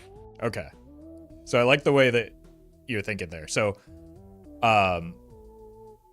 we don't want to set our money to 0 because that's like a very expensive Joker. Oh shoot, I forgot about that part. That's so bad. But something that we could do is that because of where our Jokers are right now, the only thing forcing us into straight flush is this Seance. Mm-hmm. So what we could do is just say, you know what, our flush is strong enough right now. Let's use and we can draw it reliably because our deck is mostly hearts. Let's commit to going flushes and open up a Joker slot with the Ectoplasm. The problem with that would be that Seance would be a very bad hit for it. So what we would want to do is maybe sell that first so that it can hit one of these other 4 Jokers that we actually like to have instead, and we can just commit to the flush game plan there. Definitely can't take the other one, that's for sure. I totally forgot about the $0 thing. That's so bad. Normally I take that one because I've already spent all my money. Mm-hmm. So, I mean, it's not mandatory. We could take a chance and just hope it doesn't hit the Seance and sell it later if we don't end up using it. But like you said, it's very hard to hit a straight flush if we lose a hand size. It's pretty easy still to hit a flush with just 1 less hand size right now. Yeah, I would just take that Ectoplasm. Okay. Do you want to keep the Seance or do we want to get rid of it? I mean, I don't see any reason to get rid of it. The reason to get rid of it is that if it lands on Seance, just so it hits one of the better Jokers. Yeah, if it lands on Seance, we're stuck with it, basically, is what it comes down to. I don't think it's the worst one to be stuck with, to be honest with you. Let's do it. I mean, is that what... Ooh, that's nice. Yeah, definitely want to keep... Didn't have to worry about it anyway. Yeah. I mean, it would have been a 1 in 5 chance. Exactly, yeah. So, all right. What are your thoughts on these standard packs? Because I rip these open too. They can sometimes be... you get like the modified ones in there, and those are really helpful. Right. They, especially since right now, really all we care about is hearts, and especially face card hearts. There are a lot of good options for us right now. And it's probably better value a lot of times than re-rolling and hoping you get a good Joker. And it also plays nicely with Hallucination if we wanted to buy Hallucination now that we have an open Joker slot, which can give us a free tarot card each time we open a booster pack. So we can buy both of these two and just plan on opening packs a lot of the time. And That's so smart. My eyes weren't even on that. Yeah, I would totally do that. Yeah, so the standard packs have good chances at enhancements, at seals, at additions. So they can be very good cards. Like this King of Hearts, for instance. That's like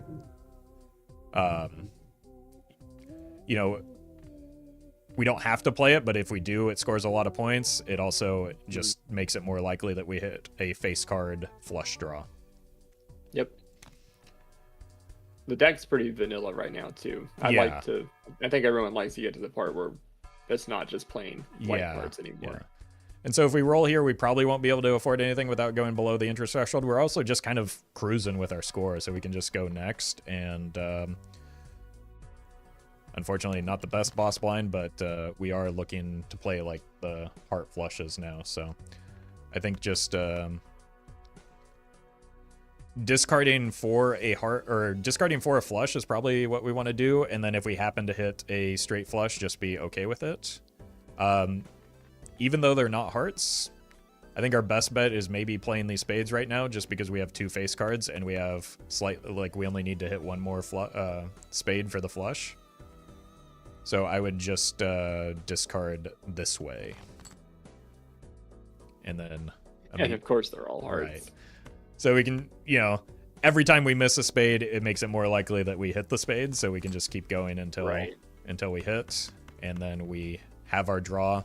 Again, face cards up front for the smiley face and hanging Chad. And it should be a pretty good score.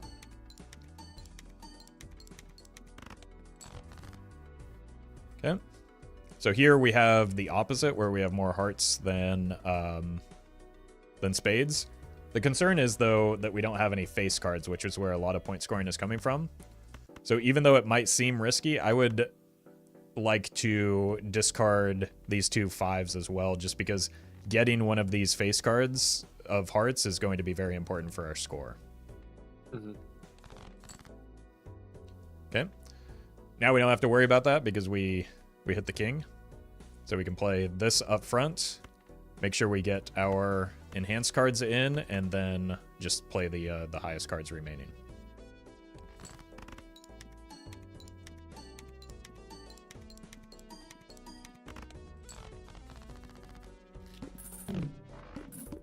Hiker's so satisfying too, because then he hit all the cards, and then the number just keeps getting bigger for each chip. It's such a satisfying card to play just for the effects alone.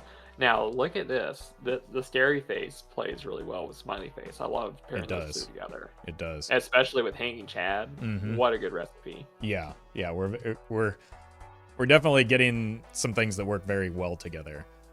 Before we commit to that, though, we don't really want to play spades, so I'm gonna sell this just so that when we open these packs, we have room for the hallucination to hit. I guess we could actually sell the hex, since we don't want to blow up our joker, so that probably makes more sense. But we just want to make sure we have an inventory slot when we open this in case it goes off. And now we have, again, Wheel of Fortune, Magician, which makes lucky cards, Chariot, which makes the steal, High Priestess, which gives us the random planets, and Judgment, which gives us a random joker. I usually gravitate to steal, and they're just so helpful in the late game. Yeah, especially because of the order where this happens, because the smiley face goes and then the steal goes. There's a lot of benefit to that. Thank you for the donation, Roffle's little PogChamp, by the way. Thank you for the donation. Funny. Thank you. Yeah, so I think steal is probably... Steal and the lucky cards are both pretty synergistic with what we've got going right now. So I think either one is fine. If you like to gravitate towards steal, I think that's a perfectly fine play. I would put it on a heart still, but I would like it not to be... We really want to be able to play these face cards, so I would tend to put it on a non-face card heart. Yep, that's what I was going to say, 3. Yeah. Okay, we can take a look to see if there's anything useful in this buffoon pack as well. And then we're probably going to want to buy that scary face, but it's possible that we find maybe something even better in here. Mm-hmm. Okay, so that bootstraps did come back for its foil, and it gives us 24 molt, which is pretty good. Mad Joker gives us molt on a 2-pair. Fortune Teller gives us 11 molt and increases based on tarot cards, and then the credit card is back. Only one I would even remotely consider is the boot, but I feel like Scary Face is just so much better. Yeah, Am I wrong in saying that? Yeah. Now, I will say that we potentially have what I would consider 2 open Joker slots in the Hallucination and the Seance. As you can see, with the smaller hand size, Seance is going to be very difficult to make work. Yeah. So we could swap out the bootstraps for the Seance and still have room to maybe replace the Hallucination with the Scary Face, and I think that would give us a good kind of like a good set of point scoring options going forward. And then Adam, thank you for the $5 too. Why would you want to get rid of Hallucination? Hallucination seems pretty good with giving us the cards right here. Yeah, it's just we have other ways to generate tarots. It is good. I don't think it's bad. It's just I'm a little bit concerned because our last round, it took 2 hands to get 2 pretty good flushes to get through, so that tells me that we're a little bit light on point scoring right now. So I'm a little bit concerned about keeping up with the blind scaling. All right, well then I trust you. I would get rid of those 2 then. All right. Even if we weren't going to get rid of Hallucination, it would still make sense to sell the Seance, buy this, and then if we wanted to keep the Hallucination, we would then want to sell the bootstraps and pick up the Scary Face. Would be the one thing that I would add to that. But I tend to think we might want some point scoring, so we can. Yeah, I mean, at the end of the day, you've always had a you just had to get more point scoring for the later rounds to go beyond 8. And then we got a nice little wheel that's not going to work. Well, we can try it. One of these times. Edsy, thank you for the raid, and Anonymous, thank you for the $49. Appreciate that. So the great thing about bootstraps is it goes well with the fact that we're hoarding money thanks to the seed money and generating more money from the rebate. So we don't really we can kind of just hang out with a surplus of funds right now for as long as we decide to keep the bootstraps. And we've got a pretty rough boss blind for us. So bad. I hadn't read that yet. Yeah, that's so bad. It's not great, but this is where maybe the benefit of having that extra bit of point scoring is going to help us here. So we really do need to find a face card to get good scoring. So I might throw this 4 out here as well, just to play a pair, so that we can try and find some of these face cards that are hearts.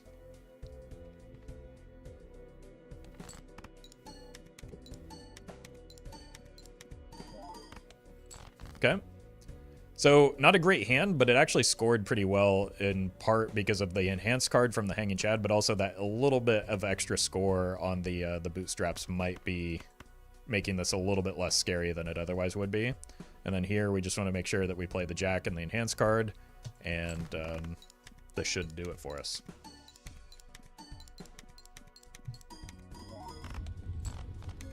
Yeah, that was way more than what we needed. That was nice. Yeah, so that worked out. Okay. So here we have to-do list, which, again, we've kind of got our econ sorted. This is maybe the last Joker that we don't really need right now, and what we really want is something that's like that multiplies our score. So we've got things that add molt. We want some sort of molt that that multiplies our score at the end. So that's kind of the last piece that we're looking for here.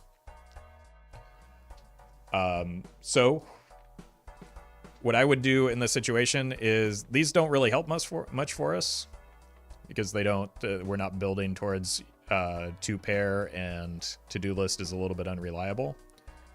The voucher could get us something that's polychrome, which would solve that multiplier problem.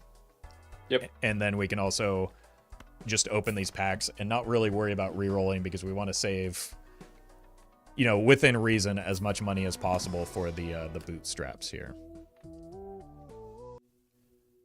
So we've got a 5 of hearts, but it's kind of boring. A steel card and a gold card.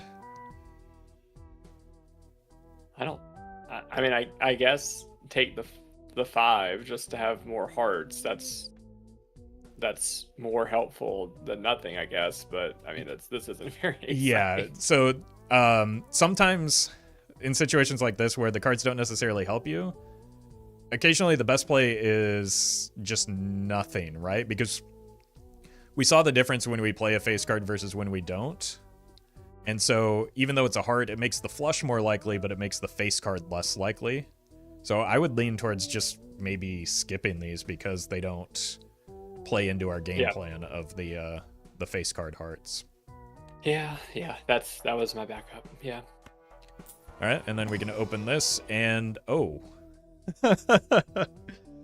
we've got Crafty Joker, which gives us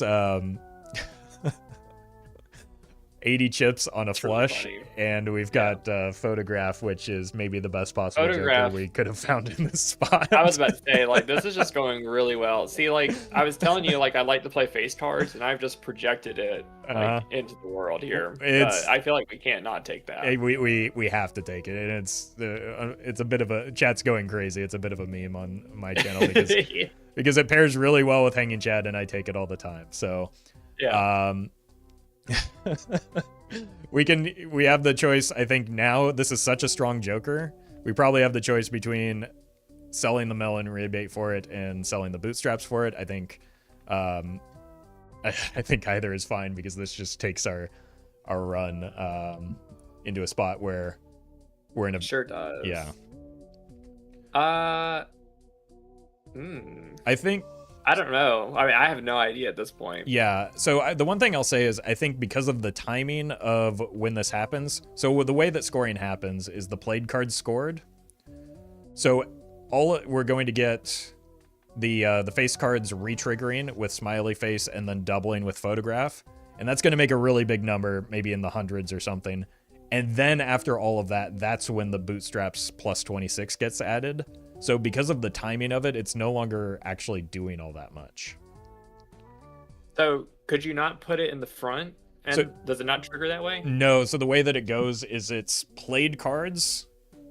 So things like smiley face, photograph, as well as card enhancements like glass and molt cards. Then it goes held in hand cards, so steel cards. Then your jokers start taking effect. So because this says played cards, that triggers at a different, at very first stage. That makes total sense. That's a valid point. Then I'm absolutely for getting rid of bootstraps. Yeah. That makes sense to me. So I think just because of the timing of that, it's a little bit worse. And that means we don't have to save as much money anymore. Now, I've always been confused on where to place photograph, especially with Hanging Chat. So where's the best place to put it? Is it in the middle? Why did you put it there? I put it there because I like the small Joker in the middle. You just want it in the center of the mantle. For symmetry's sake, I like it when the smaller Joker is in the middle. But the important thing, in most instances, it doesn't really matter because it's one of the few Jokers that triggers at that unique time with the played face cards. In this case, we just need to make sure that it's to the right of smiley face, because smiley face would normally happen at the same time as photograph, but because it would still go from left to right in terms of Jokers in that case. So why wouldn't you put it to the right of scary face? Wouldn't you want that too? Just because chips trigger separately from molt, so it this gets added just because the order of operations, this is the ×2 is only happening to the red number, the molt here. Okay. And this is getting added. Then at the very end, the blue and the red, the chips and the molt get multiplied. I see. Okay, I thought it multiplied everything, so it's just molting the molt. Exactly. Which, all right, yeah, in most in most cases is effectively the same thing, but you know, yeah, technically it only multiplies the molt here. Okay, so I think we're we got a bad boss blind, but I think we're still so strong that it just. There's not a whole lot that can stop us other than the plant that we mentioned earlier. Yeah, these bosses have been like we've gotten like the best jokers, but also like the worst boss blinds. Yeah, equally. Yeah, it's not been easy so far.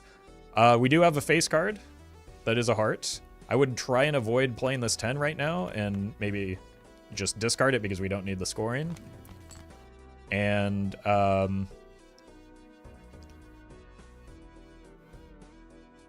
get another tarot card that we can't quite use. So we could play the king. We don't need to because we have the jack. We also, because of how good our scoring is right now, we could discard this 3 until we find another heart and keep the steel in hand. But our score is so good, honestly, I think we can play the 3 and just not even care about it. Yeah, we don't need the 3. So it would just kind of be wasted effort. The important thing is that we want the money right now. And so absolutely obliterate it. Yeah, we're scoring enough at the point when the first card is still triggering. And Hiker pairs so well when you play a full hand like this. Yeah. Everything is just getting so many chips right now. Yeah, and I think that the one thing that the shop is great. The one thing that we're lacking is maybe some more enhanced face cards and some Jupiter levels. So I think that these 2 packs are perfect for what we need right now. That's true. That's true. Which, unfortunately, we didn't hit. That's okay. We might as well. Sometimes we'll accidentally hit a straight flush, so we can just level that and maybe look for some enhanced face cards that are also hearts. Unfortunately, not a hit. There's maybe an argument for the Ace of Spades, but you know, we probably don't need to bloat our deck too much here. So I would be inclined to skip on this one. Yep. All right, and we can, again, 50 is the mark that we want to look for, so we can probably roll down a few times. Here's an idea. So we're trying to make heart flushes. We can use maybe this trading card to destroy some of the spades so that happens more reliably. Oh, that's so smart. I've never thought about... I need to read these more slowly until I get like a firm grasp on all the jokers. So that is actually smart. I would totally get rid of mail-in rebate. Yeah, and so the thing with the mail-in rebate is that it's very good, but it's hard to work with such a small hand size, right? Because we've got a messy deck and we've got a small hand size. It's hard to find the cards that we need for it. Cleans it up and gives us some money at the same time. I love it. Yeah.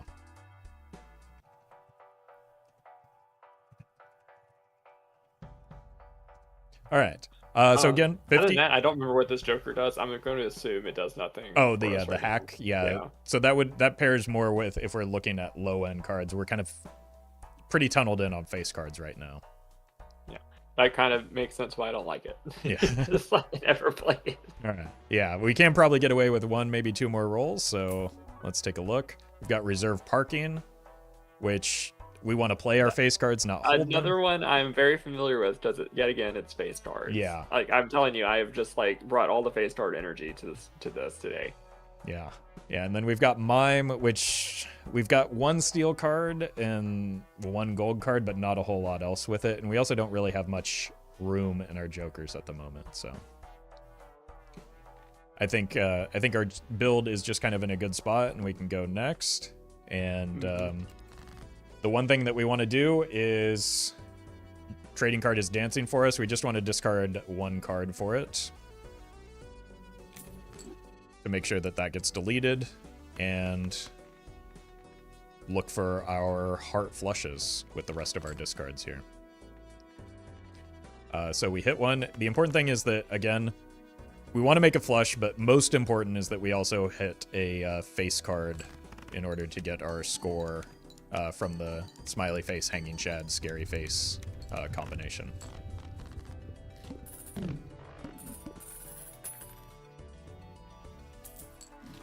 Oh. Blueprint. Holy cow. This is crazy. All right. The blueprint's always interesting because I never really know, because you can do so much with blueprint. I wouldn't even know where to begin. I guess hanging shad is what you blueprint here, right? That's what intuitively I think a lot of people assume, but to get the most score, it would actually be the joke or the photograph here. I guess it makes sense because hanging shad and everything else will do its business, and then you're just doubling it. Right. Basically. So the rule of thumb is that when you have re-triggers and on-scoring effects, you want to kind of balance those to the best of your ability. And so to do that, you would want to copy photograph here. I usually end up getting rid of hiker at some point because I'm like, I appreciate the chips that you've added along the way, but then at some point I feel like there's no more value to be added. The chips just... Yeah, and especially with the scary face already doing the chip thing. It's basically between these 3 jokers here. And I don't think there's any wrong answer, but I'd be leaning towards hiker as well, just because we've gotten some good value off of it, and we would like to clean up our deck a little bit with the trading card so that we can hit our hand as consistently as possible. I usually buy hiker with the intent of like, I know I'm gonna get rid of you later. You're one of my favorite jokers, but I know you can't stay. Right. He's not meant to be a permanent fixture in your deck. And then we are still looking for levels in Jupiter, but unfortunately, nothing exciting here. Maybe we've had situations where we were forced to take 2 pair before. So maybe just in case that happens again, but it's those... Valid. Yeah, just kind of an unfortunate disappointment there. These packs have been rough. I guess I would skip this one again. Yeah. It's, yeah. But hey, if that's the only thing that's been rough, I'll take it. Exactly. Yeah, we've got the money to have that happen every now and then too, right? So I think a couple more rolls here just to see if there's especially any levels for Jupiter. But I think at this point, we're probably strong enough that if we had the option, we could simply skip to the anti-8 boss blind and expect to win, which is a pretty good place to be when you're on anti-5. So because we're sorting by suit, we know that this is a face card heart. So we can just delete this 5 just to make sure it gets done. And then, well, we probably want to discard that as well. So we can make room. Our jokers are good, so we can sell the judgment and discard these and get rewarded with a chariot. Same thing here. We want to put it on a heart. If we wanted to, we don't know if this most recently drawn one is a heart or a spade. We could use the chariot to uncover that, but it's not necessary. I think we can just put it on the 5 because that's smart. But never thought about using those to flip them over like that. Right. So if we needed to know for sure that this is a heart, we could use that strategy. But since we don't really care, we already have the hand that we need. We don't have to use that here. So here we can play the flush and watch our score. Wow, holy cow. Yeah. The difference blueprint makes, holy moly. Yeah, those extra doublings really help us out. Insane. Okay. Ooh, I love this voucher too. What a good one. That's helpful for us. The only thing that can stop us right now is a very bad boss blind. So the first thing I want to do when I get done with a boss blind is check my blinds to see if I need to panic yet. Yeah. So fortunately, not a bad boss blind for us. We can relax. We can just kind of casually buy things in the shop. We might, because the only thing that, wow, we cannot find Jupiter, can we? I mean, we do still have it straight though. Yeah. Occasionally, like if we get into a situation where we need to play it, we can do that. What we might consider doing is, even though, because we're so strong, we might consider holding a little bit of extra money just in case we need to like figure something out to solve the boss blind that might beat us. And of course, nothing helpful in here. Not really. The one thing I'll say is that a blue seal can be helpful because what we're looking for a lot of times is that level in Jupiter. Even though it's not a club, or even though it's a club, it can still be helpful because it gives us so much extra value off of being held in hand. So blue seals, even if they don't necessarily fit your build, can give you a lot of strength. Okay. And especially, Brittany, on something like a pair build where you can reliably hit the hand, getting those extra levels with blue seals can help like make the scoring really, really effective on them. Okay. This is also giving the same energy and same setup of when I built entirely around face cards, and then I got all face cards are debuffed all of a sudden. Right. So that's why that's why I was talking about maybe holding a little bit of extra money just in case we need to go into panic mode. We'll have extra money to try and roll down into something that maybe solves that problem if we encounter it. All right, so here we've made our hand already, but might as well get some purple seal value, and that sun card is very valuable for us. And we can just... oh, this is going to be so crazy. Yeah, this is going to be quite a score.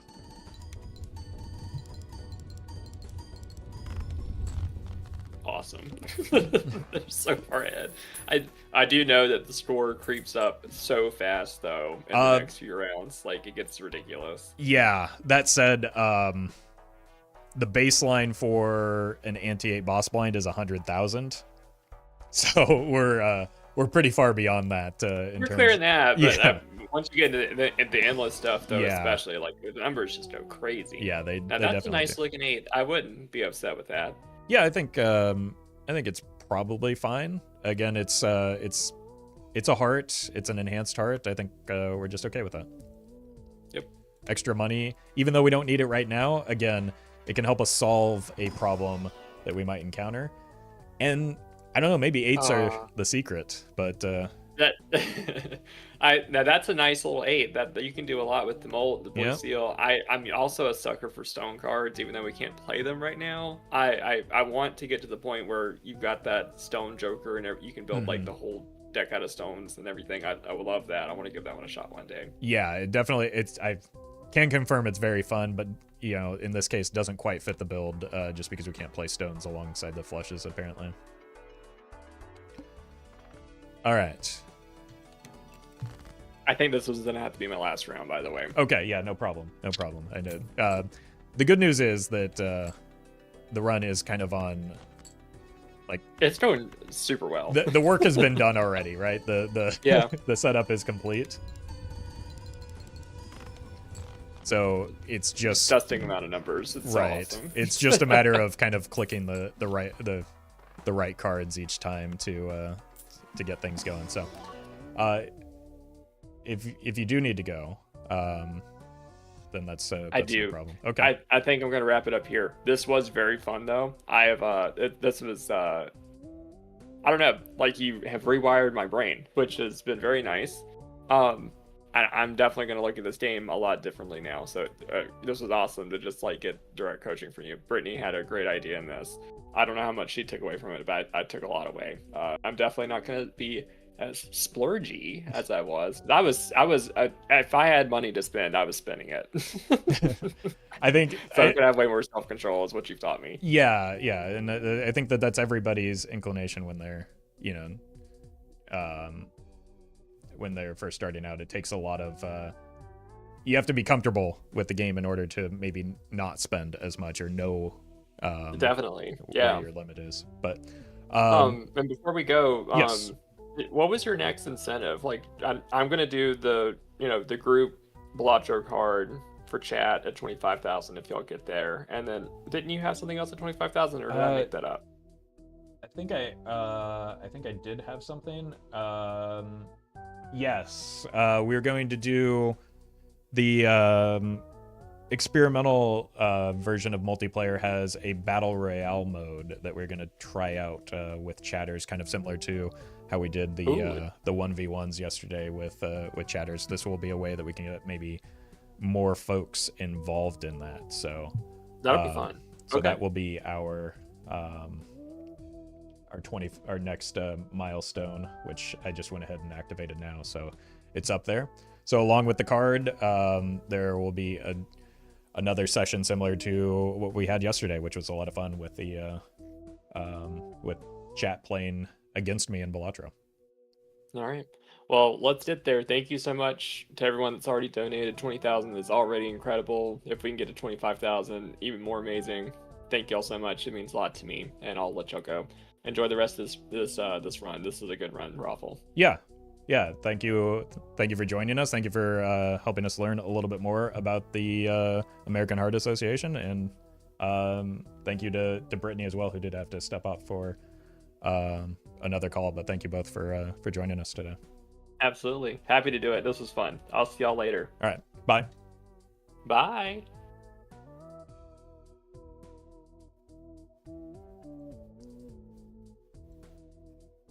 Oh. All right, my voice is tired. We're doing a lot of yap in the past few days. Yeah, we're gonna go ahead and finish this run. We'll take it as far as we can. I have another like 30 minutes before we're matched up against. We're doing some PvP with Nemo at 2 o'clock, which is in about 30 minutes, which is probably the perfect amount of time to go ahead and finish this run.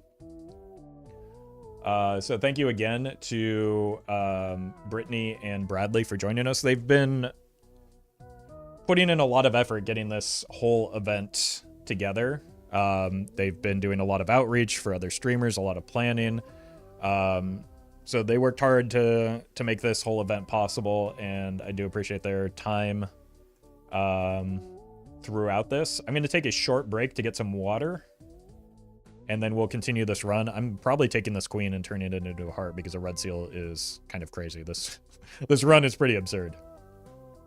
But I'll be right back, so don't go anywhere. Thank you all for your support. I'll turn the alerts back on until we get on the call with Nemo at 2.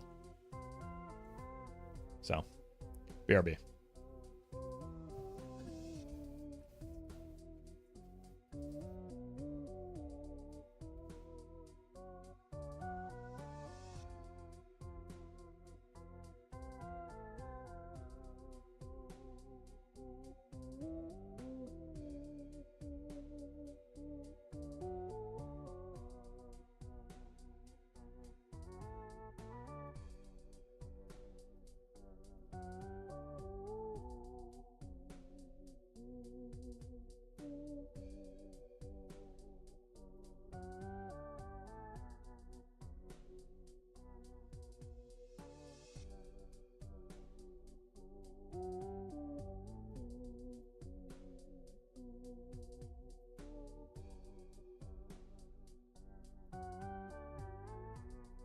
Well met.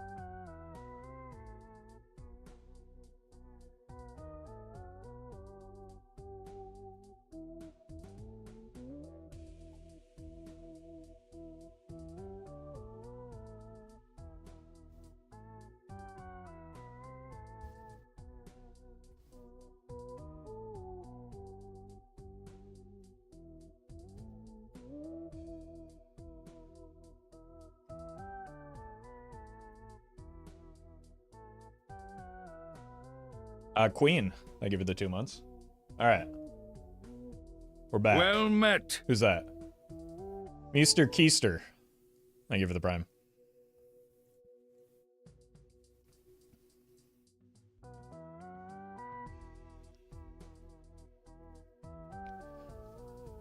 And Light Show, Well thank you for met. the prime as well. Okay, so we're taking this queen because we want to turn it into a heart. We're gonna just speed run this. Hey, happy to do that, Zephin.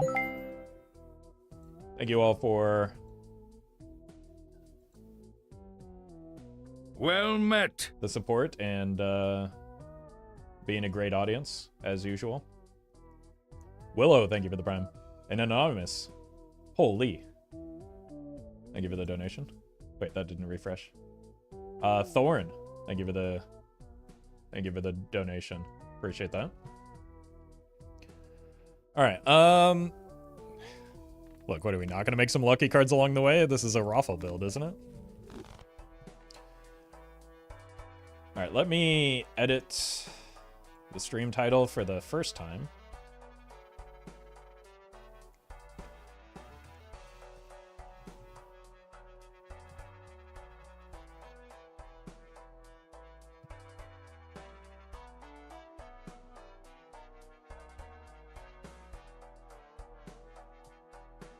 Cool. Yeah, we are doing probably not so much coaching. I think we're just gonna do some more PvP matches with Nemo at 2 o'clock. Because she is also raising funds this week.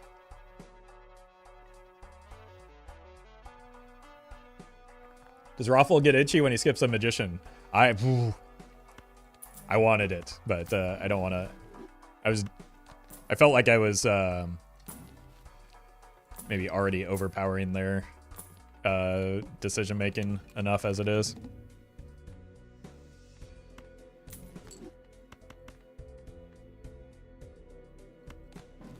So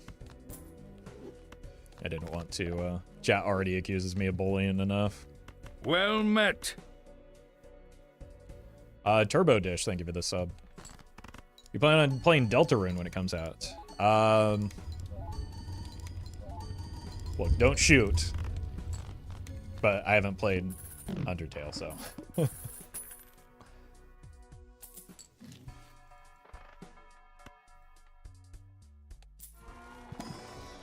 How long did it take you to fully understand the game? Who says I do?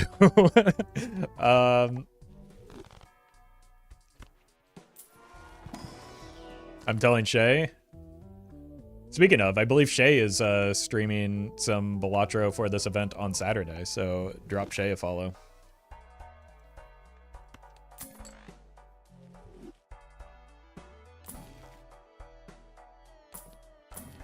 What are we even looking for right now? Maybe a pivot to flush 5?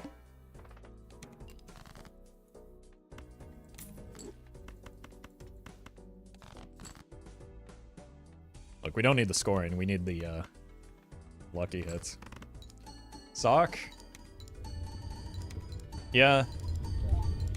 I mean, some levels in Jupiter, if I were to, like, actually discard for the blue seals, like I should be, would be a good opportunity. But I think what we really would like to do is maybe pivot to a flush 5.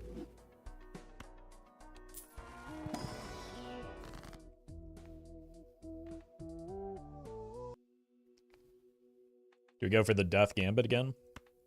Kind of just want that red seal. Shay, like one of the devs from Calamity Mod. Shay Undertale, yes.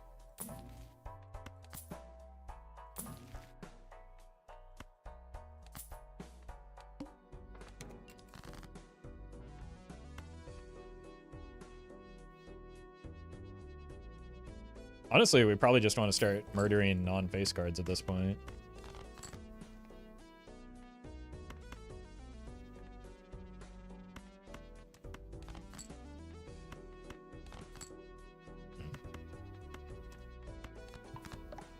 Is that red seal already lucky?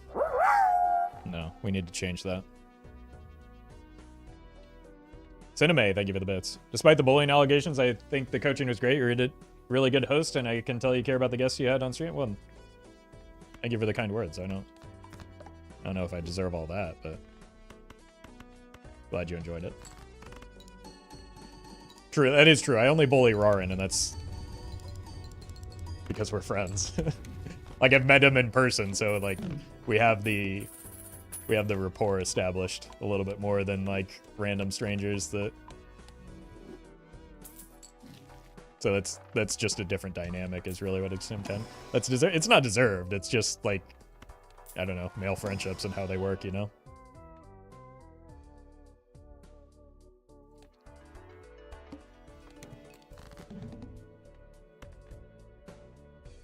If it's any consolation, I'm probably a lot nicer to him off stream than I am on stream.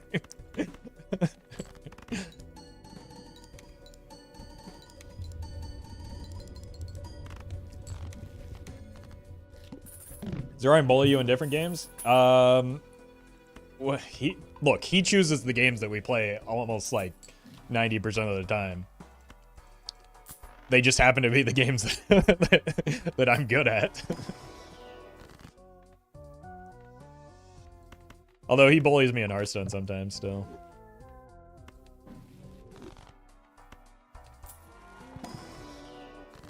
We're probably pretty close to even in that department. It's pronounced My Stair City Stair. Meister City. Meister Kleister. Okay, you've told me that before, and I'm so sorry. I'm so sorry. There are a lot of names that I read, but I remember that now, and I apologize.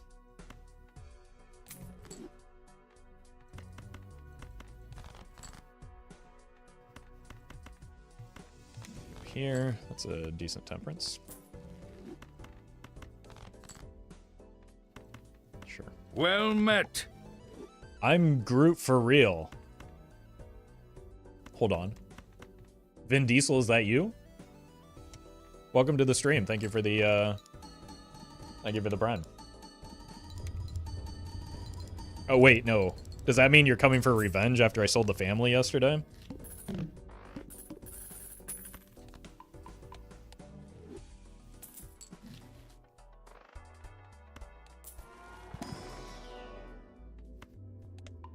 Bad news for me.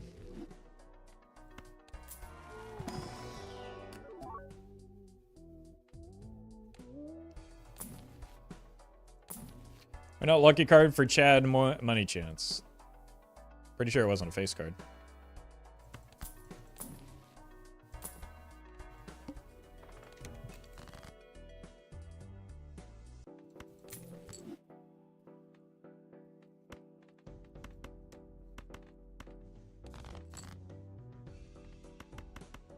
I could be wrong.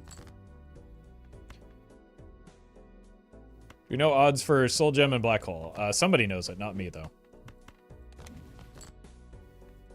Chat might. Dr. Spectre almost certainly does. But it is public knowledge. 0.3%? That sounds familiar.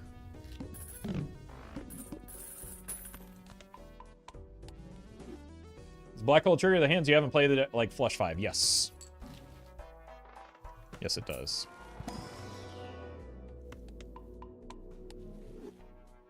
What's our 185? We can probably get out of you now.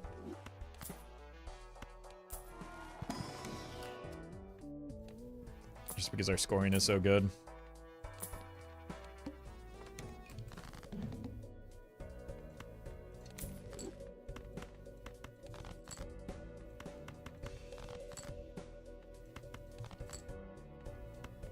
Flush house? Look, what's more casual than a flush house run? Hey, congrats, David.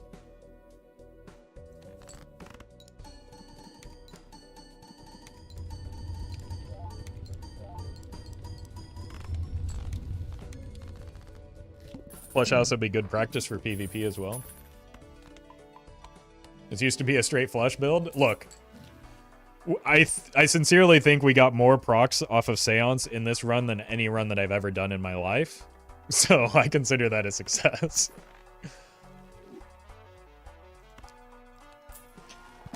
Hey, welcome, Murphy. Oh my god. Look, if you are not following Murphy, change that right now.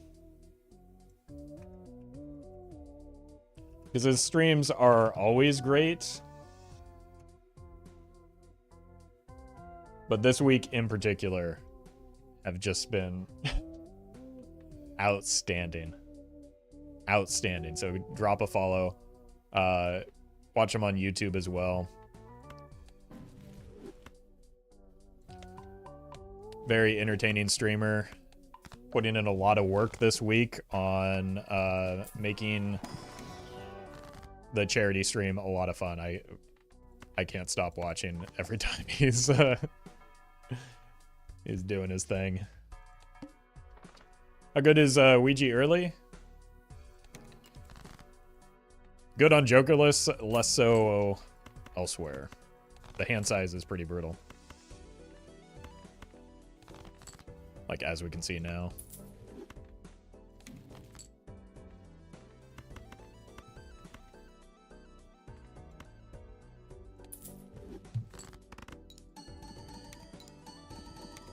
Can be good on painted deck? Yeah.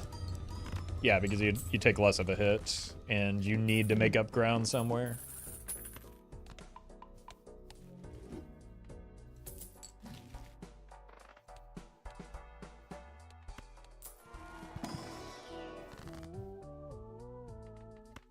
Which is maybe the one card in the game I've never really thought of a use case for.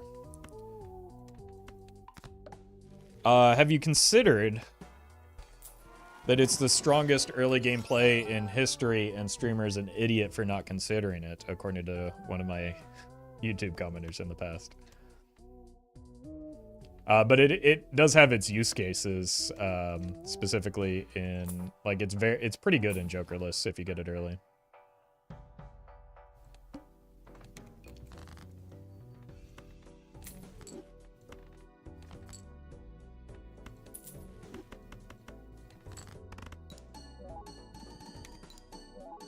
Painted is worse than black, and I will stand by this for eternity. Painted was the first Gold Stake deck I beat when Gold Stake was different. But, I mean, we all have our opinions.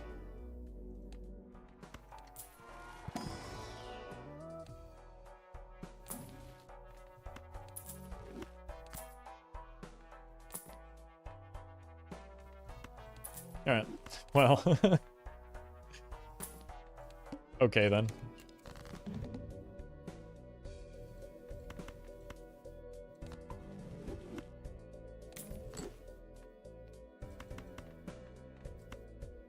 Strength?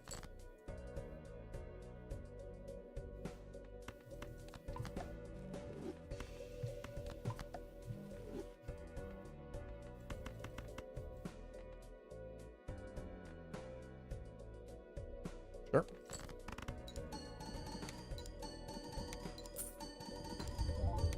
Old Gold Stake was harder on I Will Die on This Hill, mostly because... Yeah, I think so too. I think it was less flexible. But I'm trying to avoid, yeah, being that guy in your second sentence, Collie, is why I don't, like, make that claim. Also, when Gold Stake first changed, I nearly crashed out on stream because I couldn't win anymore because I actually had to, like, adjust my play pattern and understand. Like, my play pattern was specifically tailored to only original Gold Stake and nothing else. And that just, like, wasn't viable. I will say that I do... What, easier or not, I like current Gold Stake better than old Gold Stake just because you have, like, actual flexibility in the hand that you play, or the build that you make. Old gold stake was -1 hand size for every deck. Orange stake was packs increase, like booster packs increase in costs every ante.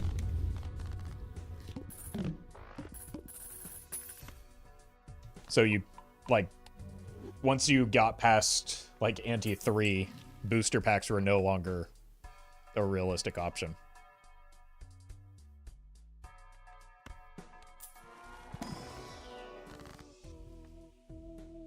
Uh-oh.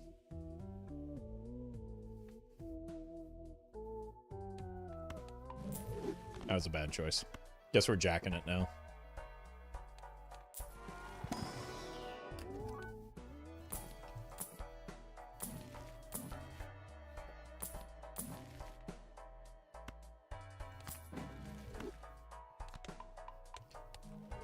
We all knew he was going to do it. Of course I was going to do it.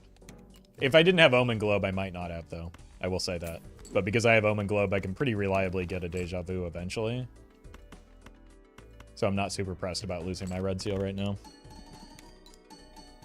And just getting to a smaller deck quickly is important for the sake of the idol.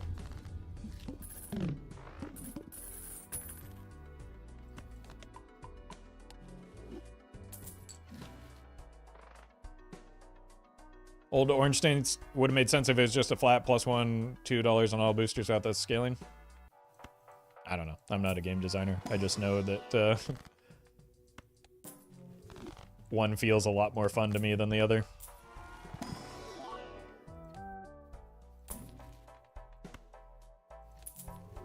And it's not the one that I was complaining about when it first released.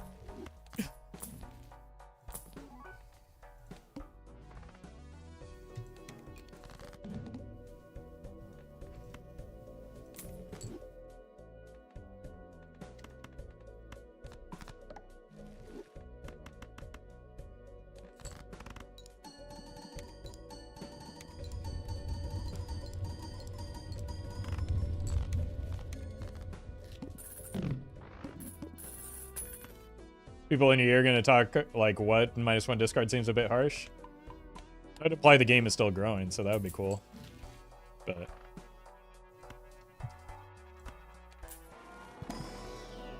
I think most people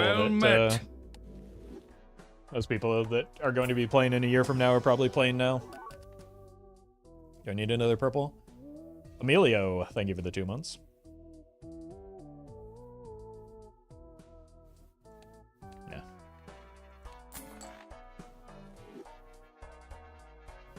I think about Gothic had played the game when the Jokers and Tarot had entirely different effects. Yeah, and you had to like hold the Tarots up here with your Jokers or something. I think I vaguely remember him saying something about that.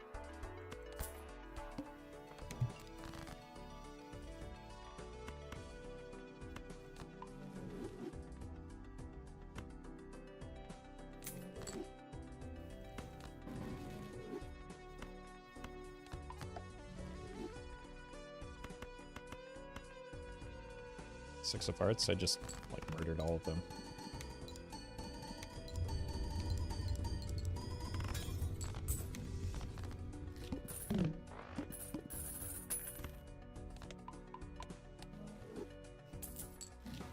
You get double the money if you have 2 trading cards. Yeah. But like, $3 extra is not worth a Joker slot. Someone explain Showman. It allows items that we already have, whether they're Jokers, Tarots, Planets, or Spectral cards, can appear even if we already own them, which normally they can't.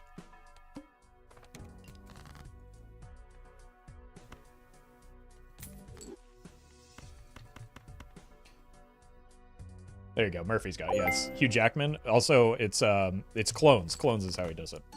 So one of the clones dies, and then he replaces himself each time. Spoilers. Anonymous, thank you for the donation.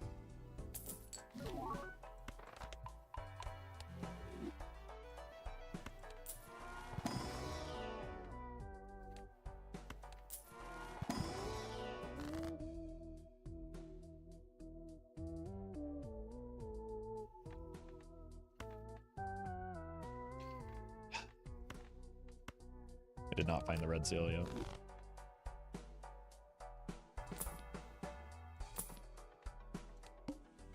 The arm, huh?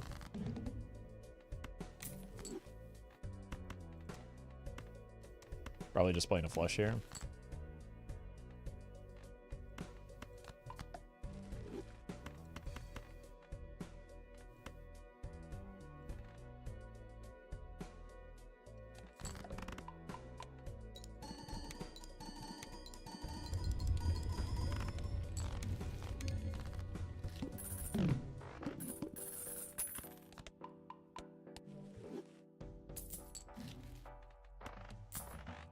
We have the double reroll voucher.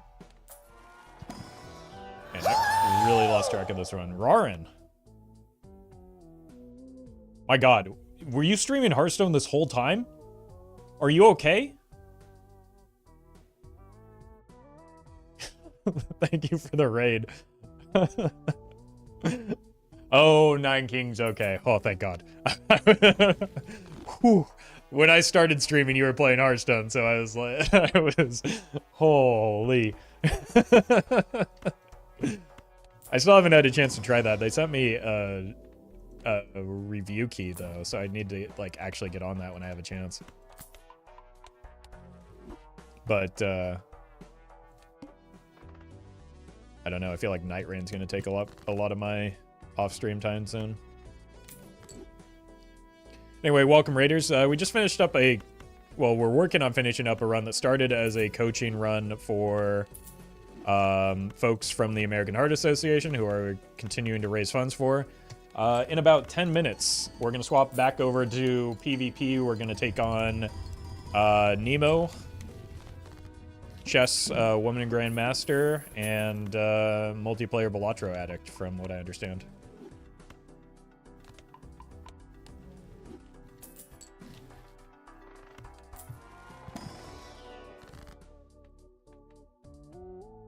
It's just always immolate, right?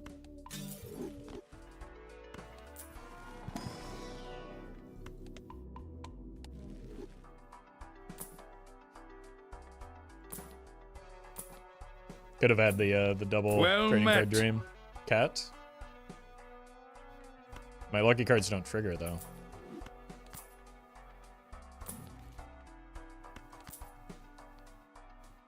Pack Monster. Thank you for the that gifted sub to Rarin. You know, be playing any more of the Balatro stream mod on stream? Yes, probably next week.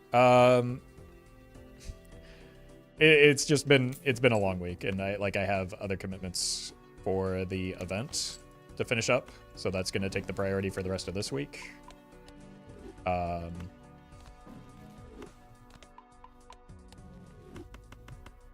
Like I haven't had much time for anything else until the weekend.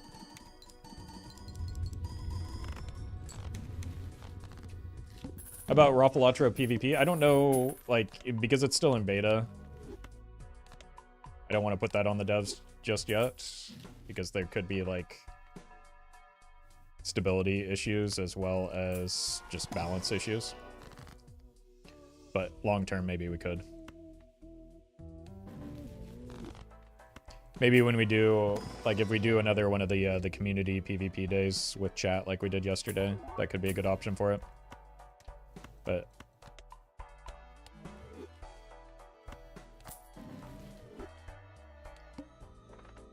okay, don't play a flush here.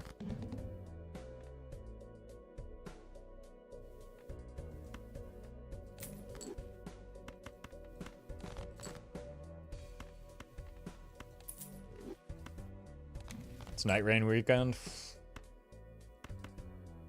I hope so. I'm going to be streaming through Saturday morning. Well met. Keep agreeing to events for the charity stream, which is fun, but it just like takes up a lot of time.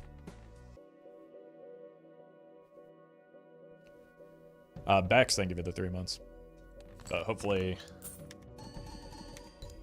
Hopefully by Saturday evening or Sunday morning, I'll have the the time to get some Night Rain in.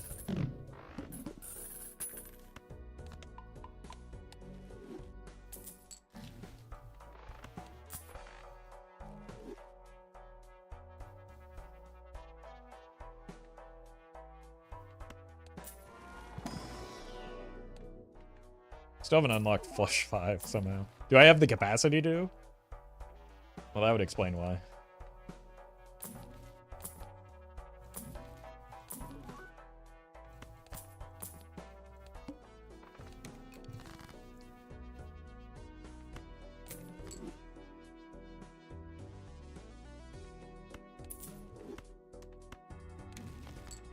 Nice.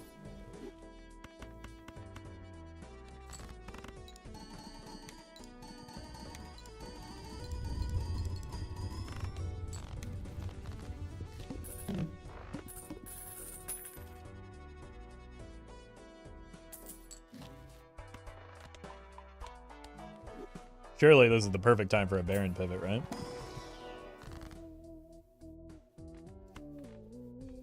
Told you I'd get another red seal. Cowards. Trying to get me to skip a,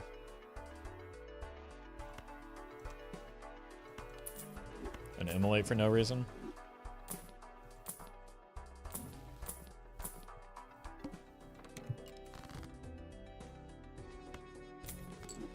Probably keep the kings and queens for now.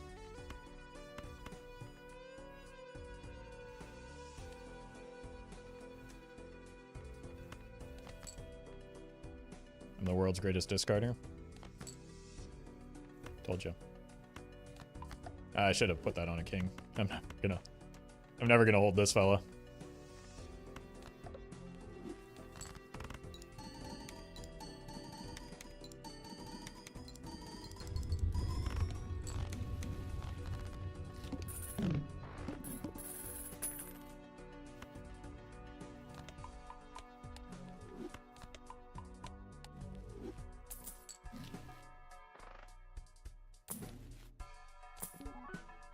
My advice, Panda, was stay safe and keep your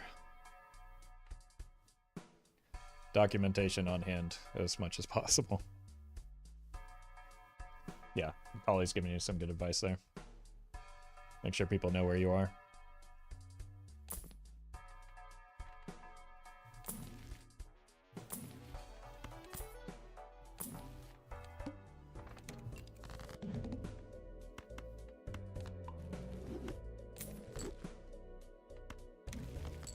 Have I just been missing strengths, or do they not exist in this game?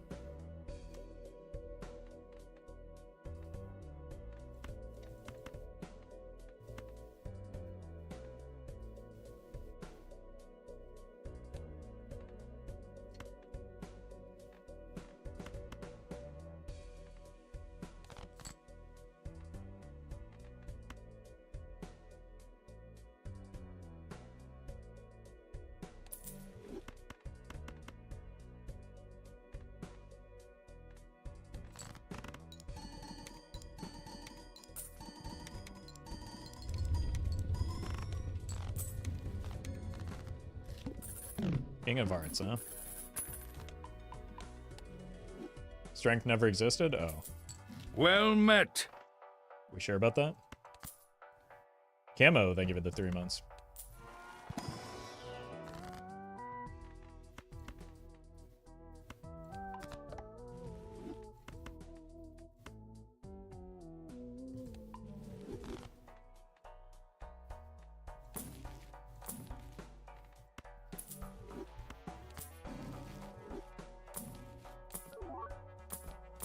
Really want to finish fixing this deck for the idol, but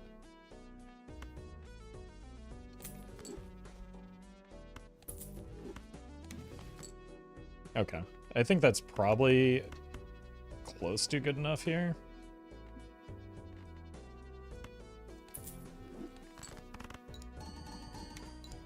Worst case scenario, we just play the flush house. Oh, this should definitely go here, though, when it's on kings.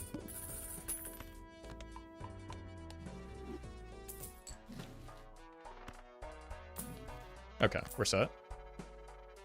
No. Not quite. We have one. Oh, no. No. With the trading card, we're set. Okay. Whew.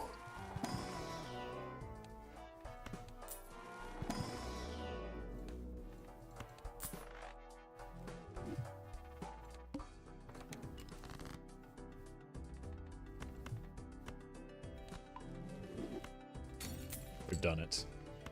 The perfect deck.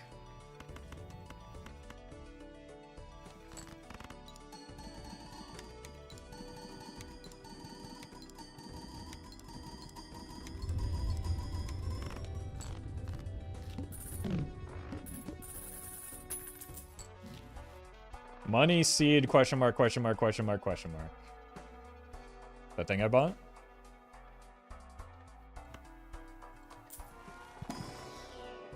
What are you so pressed about?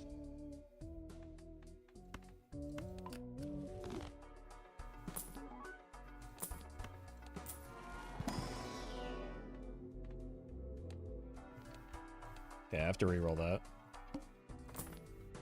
Sure.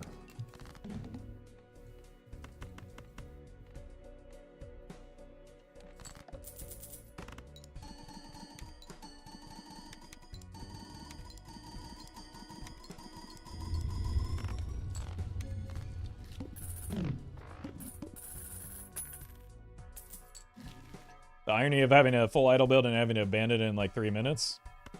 It's not going that far anyway as it stands. It's not like super strong of a build. Unless.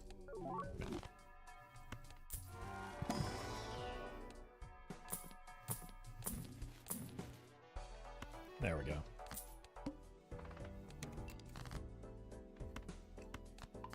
Now it's perfect.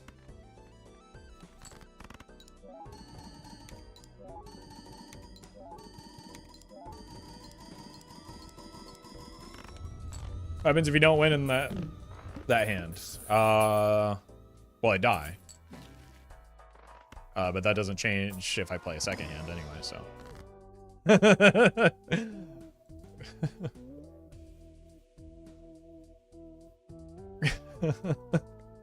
I mean, we're right at time anyway. I need to install the mod. I mean, it's always Emily. I need to install the mods.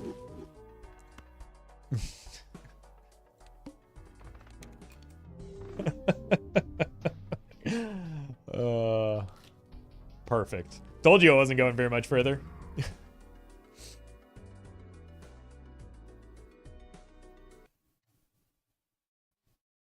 All right, let me get things set up with the Steam modded.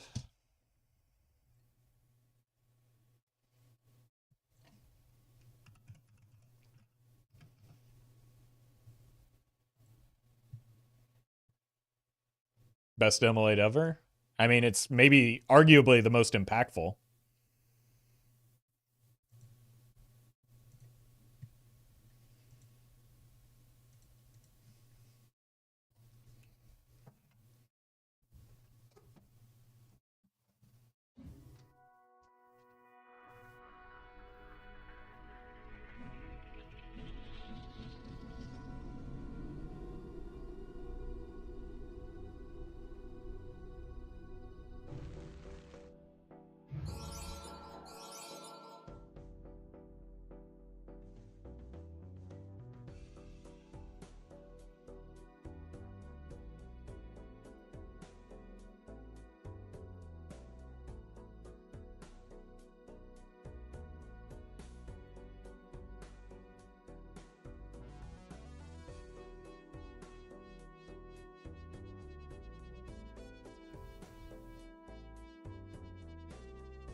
All right.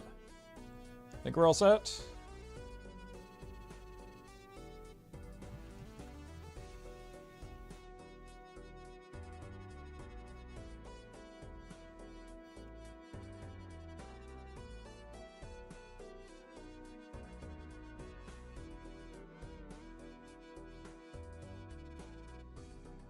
Gonna get the calls squared away, and then we'll be playing. Oh. Hello. Hello. How are you doing? Good. How are you? Not too bad. How's the Balatro been treating you? It's been good. I have not gotten much PvP practice in, but I did beat one of my viewers, so you know, there's always that. Okay. I played against a few of mine yesterday, so I did lose to one, which was a little bit demoralizing. I know, but I managed to win the other one, so. Is there like there's no like ranking system in Balatro, so how do you determine from a single run if somebody is necessarily like better than you? Like if you got beaten, like let's say, would you say that they're better than you? I mean, not necessarily. There's still a game of variance, and like when I win, I don't necessarily assume that it's just because I'm better than that person, but like one match, a lot of things can happen. Like I don't think it's necessarily like chess where a great rating disparity will always like, or almost always result in the better player winning. It's, you know, sometimes you can get a win. And I've gotten wins while maybe not making the best line. Fair enough. So, yeah, even if you feel like you guys are on the same seat and everything, somebody still might beat you. Yeah, it happens. Yeah. You know, not infrequently. I have a pretty good win rate, but I think like because they do within the Discord, they have like a Discord leaderboard type thing within the multiplayer Discord. So there is kind of a rank system, and I think even there, like the top players have maybe like a 60 to 70% win rate. So okay, it's not like 100% if you're got it. No, understood. I am ready to get crushed again whenever. Okay. Let me go ahead and make a lobby real quick, and Sounds then good. we can get into game. How's the charity been so far? It's been good. We've raised a lot of money, had some fun like events along the way, but this is like day 4 now of pretty long streams and a lot of yapping on my part, so I'm pretty tired, but it's been worth it so far. This is my chance to beat you. I did. I was playing against Rar and another card game streamer yesterday, and I made a pretty big blunder that led to him getting his first win against me, so there is the possibility. Yeah. I will have to play a lot better to try to beat you, but well, yeah, you've had a few days of practice, even if not against or not PvP. Oh wait, I might not have swapped to my unlocked profile. Give me 1 second. Okay, no problem. Thank you.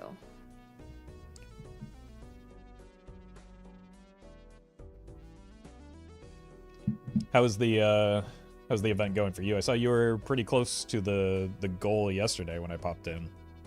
Yes. We hit the goal, so wow. We're now we're over 2K. We're pushing for 3, and it's going to be a lot of fun. Great. I'm super excited. Great. All right, I think I am ready. Okay. Do you have a preference for deck? Totally up to you. I've been playing Trekker deck on stream just because of the hearts option, but whatever you find fun. I assume you've played a ton of Balatro the last few days, so I'll let you pick. Okay, checker deck sounds good. We can do that to start out. That's a good warm-up one, and then we can do some of the other ones as well. Okay, perfect. Cool. All right, well, I'm going to send us off. Good luck. Good luck. I might pop in to ask some questions. Yeah. So. Yeah, I'm not. This isn't cutthroat, so feel free to do that. Okay, perfect. Thank you. All right. Uncommon, probably not the way.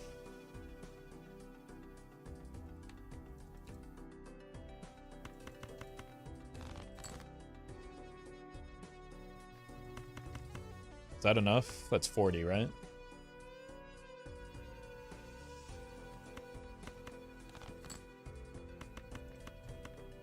no reason not to use our discards.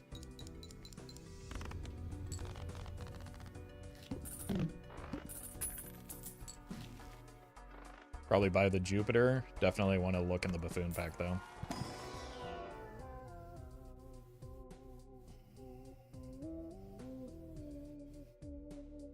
Well met. Yoshi, thank you for the sub. It's honestly tempting to take a satellite here.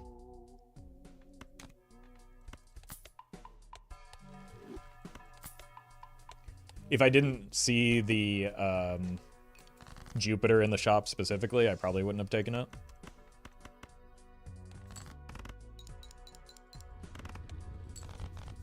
But I think it's just good enough here.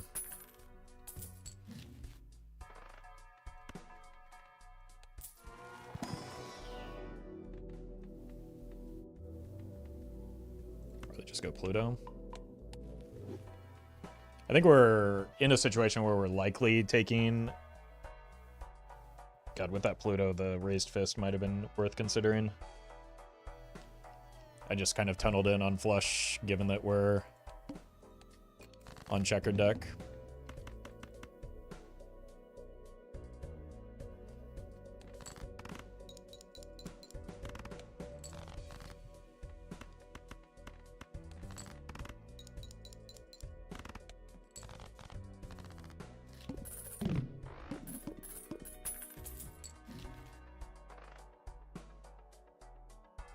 How much are you scoring per flush? Like 500?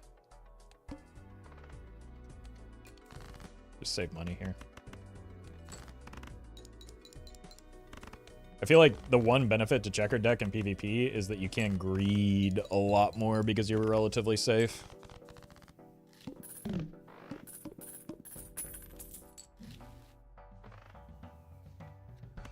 Speaking of...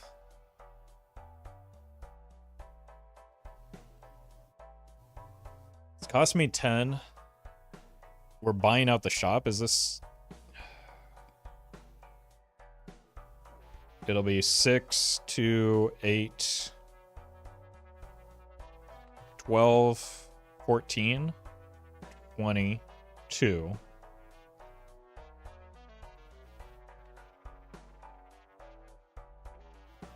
It saves me...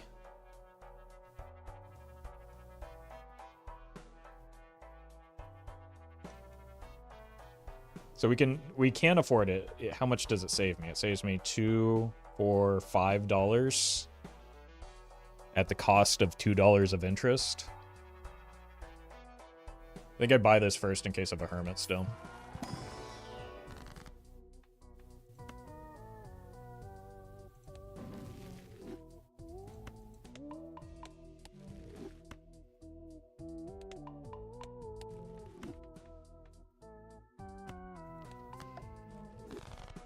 I think we buy it next shop.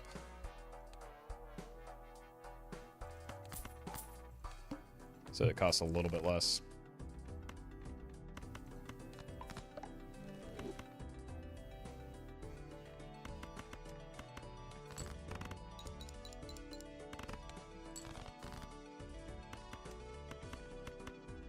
I have the 4 of a kind.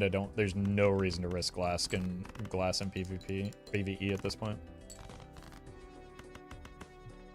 $5 from the satellite is not bad, though.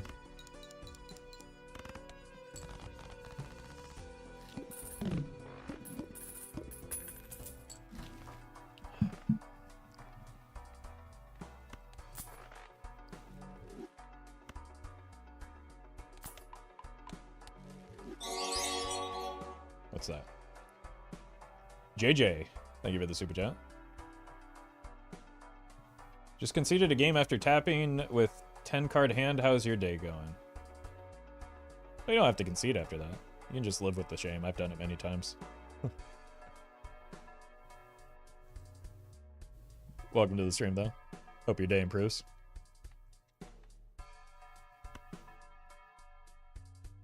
My jokers are not good.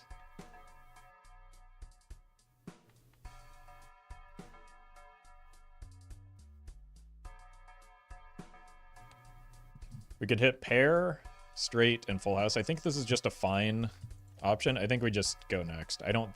Hit the road is tempting. I don't think we have the concern for that. I think we just take our loss, hope that we get a good joker in the next shop that gives us some amount of scoring, and then go from there. Could also risk the 5s at this stage, but that seems unwise.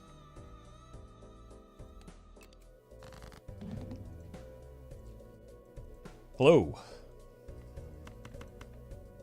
Hello, how's it looking for you? Not good. I don't have any point scoring jokers, I'm gonna be honest with you. Well, that's not true. I have 1 point scoring joker, but I haven't activated it a single time yet. Okay.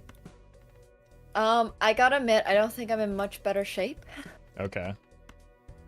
So... What Yeah. are you mostly going for? I've got a lot of econ right now, so I've got a satellite that's giving me $6. Oh. Well, At the end that's of not it. good news for me. No, you are probably going to win this one unless I bought the satellite and I have the family for the 4 of a kind joker. Okay. So if I hit a 4 of a kind, I might have a chance here. But I Got did it. not. I will wait for you then. I did not hit it, so you're just going All to right. be able to win here. So, GG. Out of curiosity, how much gold do you have? Not a lot. Still, I had to spend to make the satellite like give me extra money, so I only had $7. So I'm not doing great. But I think I'm hoping that it will turn around eventually. Okay, thank you. Appreciate the insight. Yep. Good luck to you. Good luck. All right, immolate. We'll make this all worth. I think we probably take a familiar here still. I mean, if there's ever a time for a Ouija, it's right now, isn't it? Kings and jacks.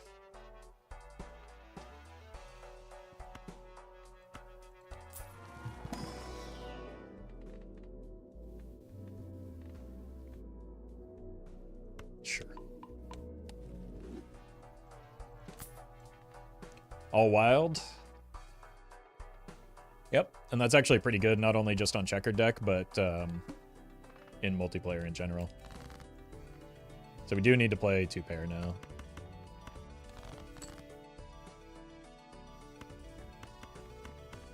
Or a full house. Or just 4 of a kind works, okay.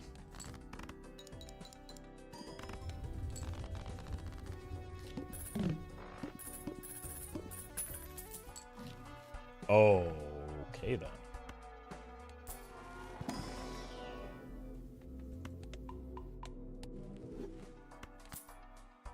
Yeah, I am a little bit disappointed that we missed the hit the road now, but...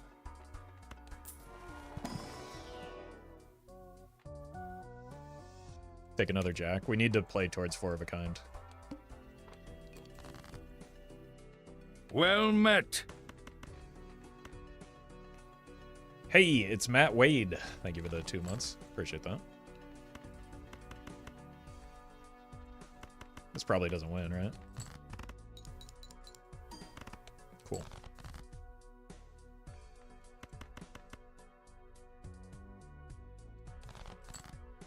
There we go.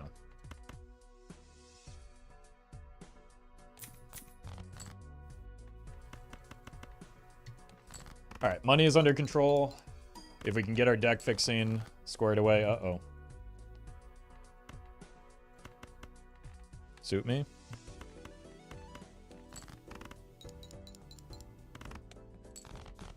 Jeez. I'm not doing myself any favors here, am I? That's pretty good, though. Wait, do we have a maxed out satellite? Not quite. We need pairs.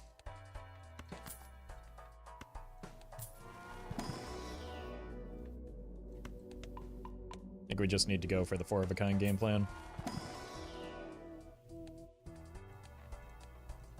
Roll once.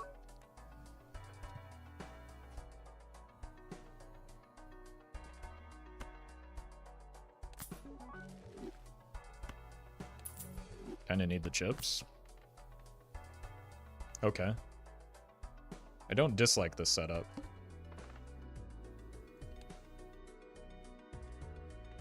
I just wish that our deck were slightly more consistent, but the Cartomancer can help with that.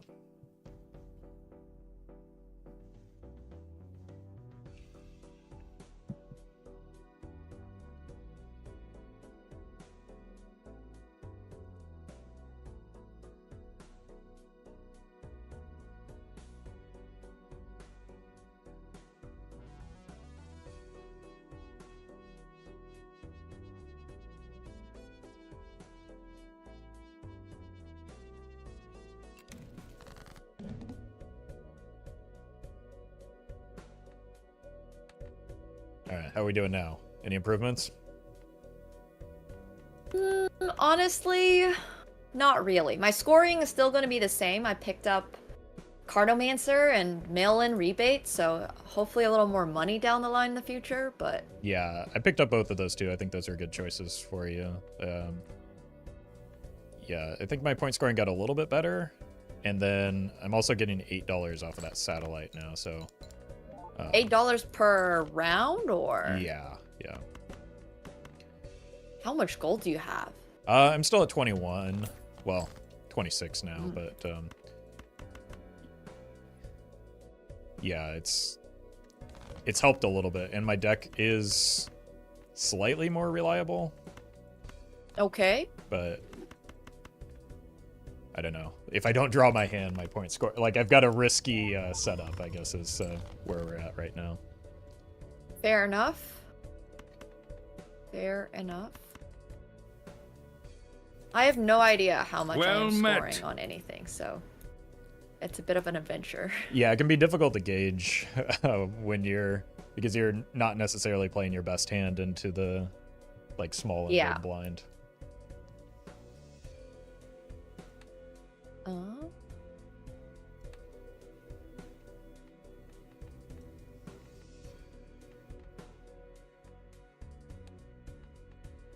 Okay, you're definitely scoring more than me this time. Yeah, that's just I hit one big hand is the reason for that. Oh, you successfully hit 4 of a kind, is what I'm Yeah, hearing. exactly. Exactly. Okay, what card are you playing around? Well, that's the problem, is that I've got a lot of jacks, a lot of kings, and a few fives, so I don't really have, like, good deck fixing right now. Okay, same. Did not find 4 of a kind, so unfortunately. All right. Well, we're tied up. Yeah. All right. Good luck. Good luck. Ooh. I really, like, I want to seal, but I don't want to dilute my deck anymore.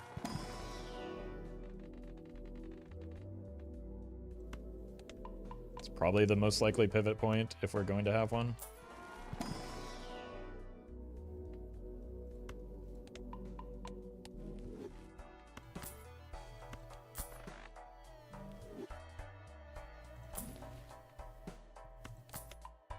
I mean, we take the point scoring where we find it.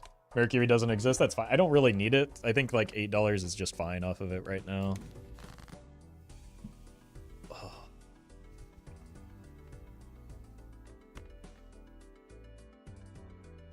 I lost one of my 3s. I'm glad I checked.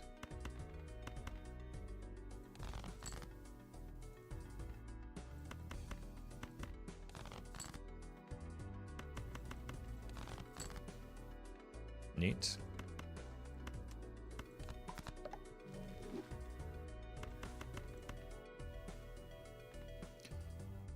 I should have checked the mail-in rebate, though.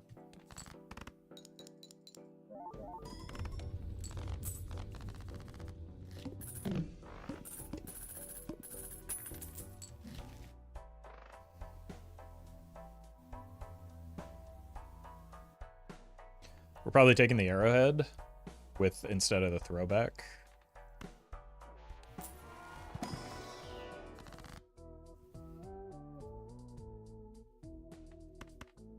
Cut these. It's probably worth more than $12 at this stage.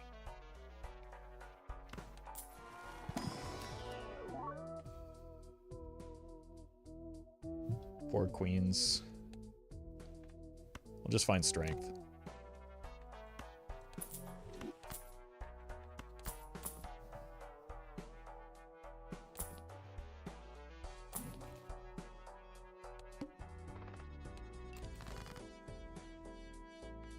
We're discarding.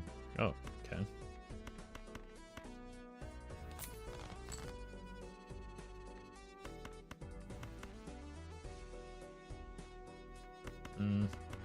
Let's just do this. Save our discards for the queens.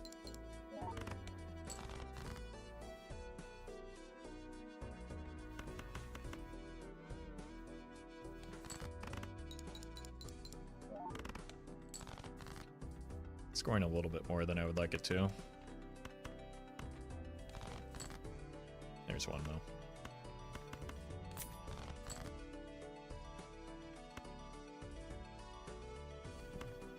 I kind of don't want to de-wild those.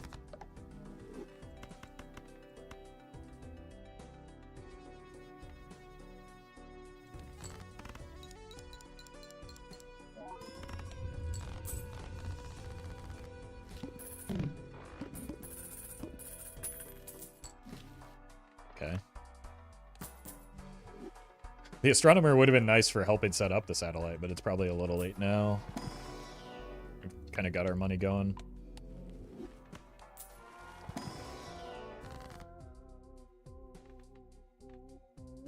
I really need a smaller deck if I'm going to make this build work. As much as I want glass, as much as I want $20. We got to start paring things down.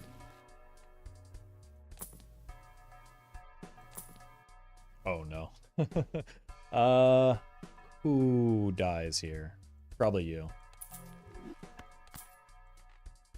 I don't think it's likely she found the brainstorm there. That was a lot of rolling.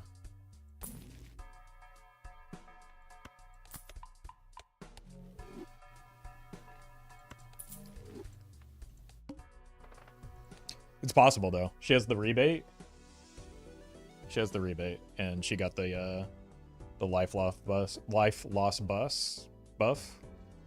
So it is possible. But like this satellite makes a huge difference.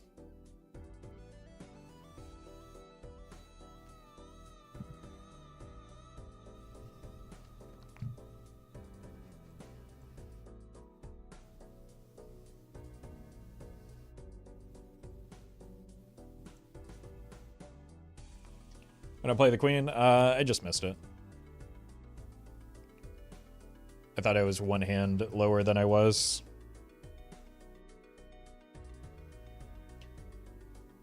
What's the life loss bus? If when you lose a life, you get money. You get extra money, so she got it last round.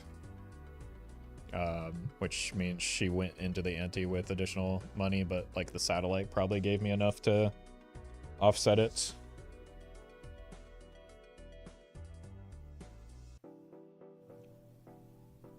Roffle likes cats. He seems like a cat person. I have 2 dogs, and I'm allergic to cats. I don't have anything against them. They just make me sneeze.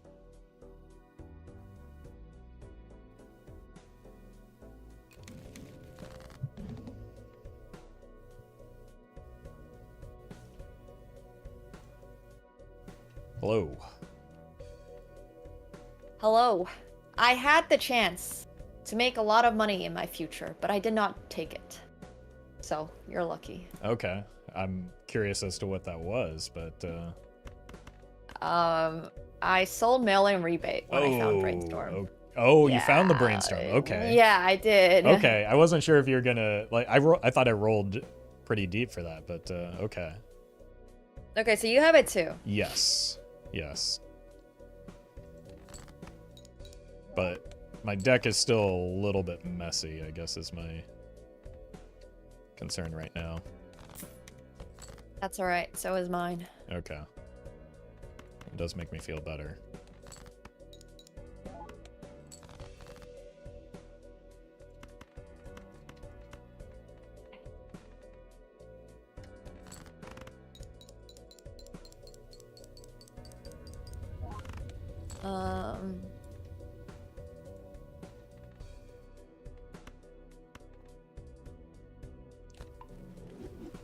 well, I did hit my hand again. Oh, All right. well, so did you, I guess. So did Jeez. I. All right.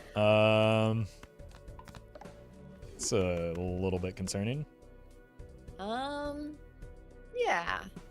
I wasn't sure at all how much it would score, so I am glad to see that it is. Yeah, it's a bigger number than I was. I don't know if I can beat that. All right. I don't know what my score is like right now. Ooh. Oh my gosh. Okay, wait 1 second. I have to math this out now. Yeah. Take your time. I think you've probably got a chance at beating me here. Okay.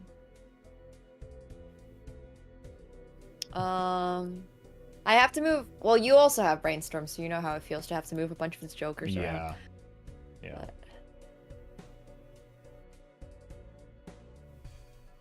Ah!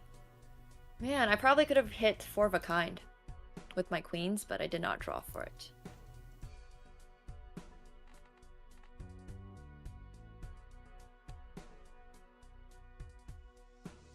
Also, I'm sorry I'm taking so much time. I've got nowhere else to be. Okay, 1 sec. No problem. I wonder... This might have made the difference. Having those wild jacks. I guess we'll find out.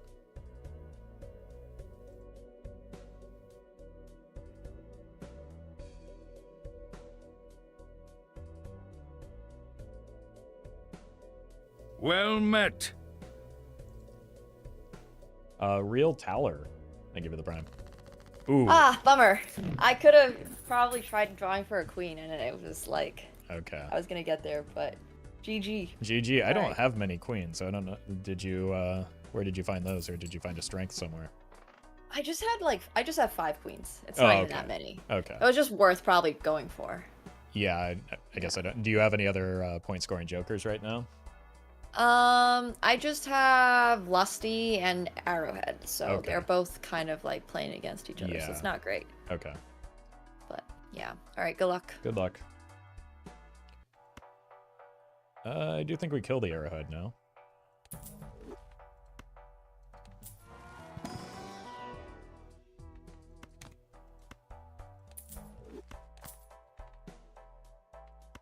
Here. Jeez.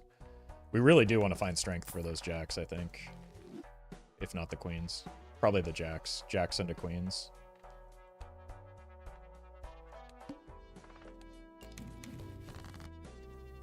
We just cannot find the right tarot card. We're looking for 5s.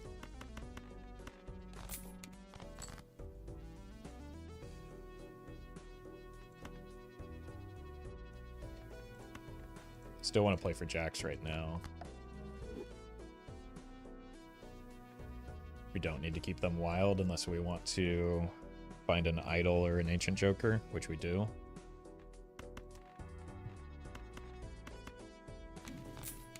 Okay. Huh.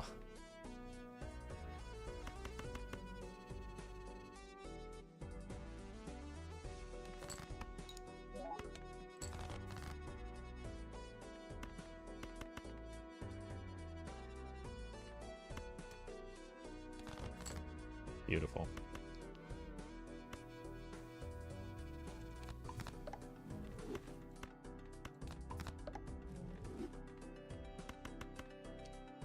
That's terrible order.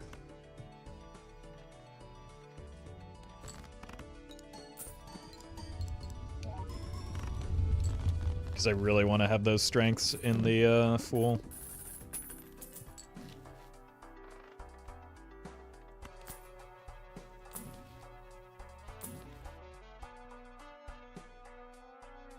I think this is too slow at the stage.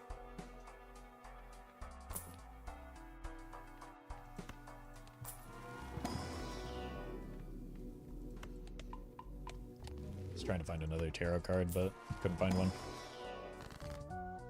Yep.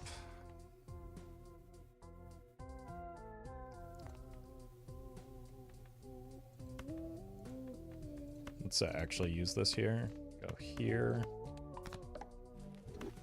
Strength. Next. We're discarding 7s. Okay.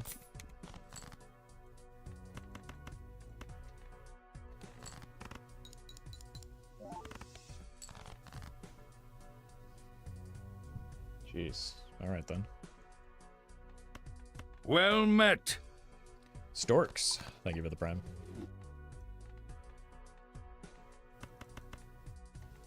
I mean, might as well look for another 7. I don't think we want flush 5 or 5 of kind. It's a worse hand right now, and crowds our shops for pretty limited benefit.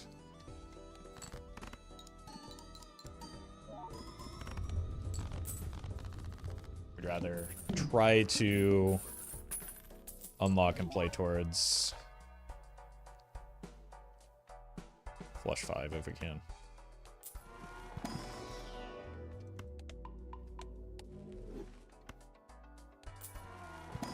I think smiley face is probably bait here.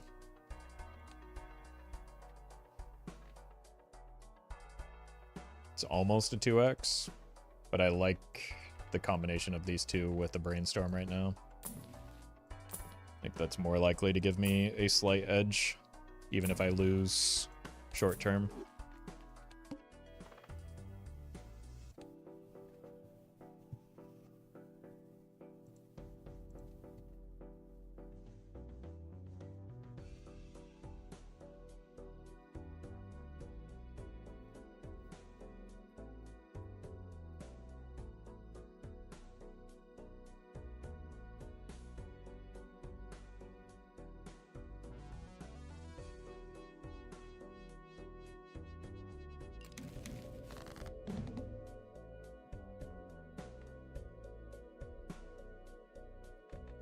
Hello? Hello, I am not looking good. Uh-oh. Yeah. Okay. I mean, my jokers did not really change at all, so... Okay. That is good news for me. Yeah. But My deck is a little bit better, but, like, my jokers are pretty much the same. I'm also broke this time around, so... Okay, that might be a bit of a problem. I still have $60 going for me. Yeah, that's going to be potentially a changer. A game changer.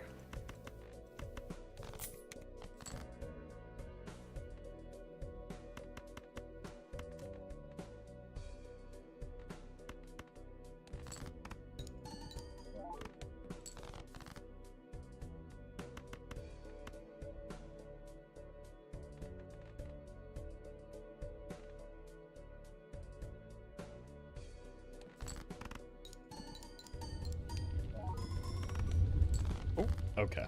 That was a little bit more than I thought it was going to be.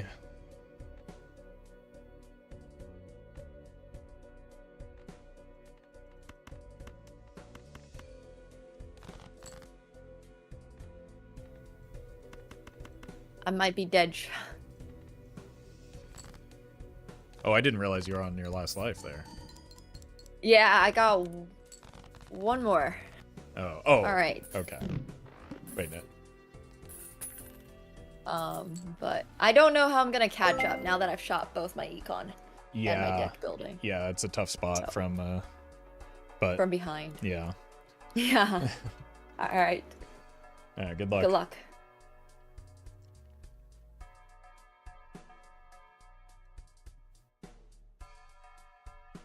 Mike, thank you for the donation. Appreciate that. And Acro, holy. Sorry I missed that earlier. Thank you for the huge donation. Really appreciate that. I think that I just checked the lobby right as it was updating to 1 life is why it showed that. I was confused.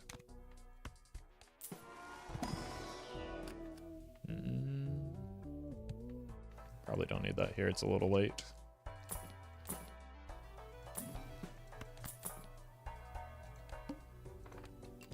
Why did I keep that? That was stupid.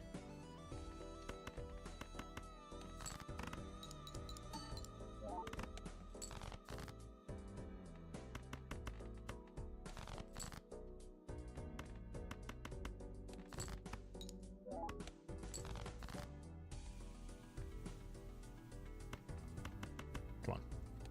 I have a lot of jacks in this deck. Where are they?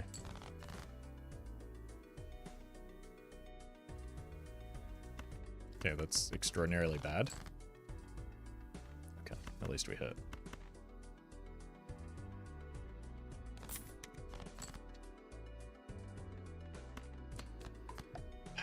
It's kind of tilting. It's like my deck was just almost entirely in the wrong order there.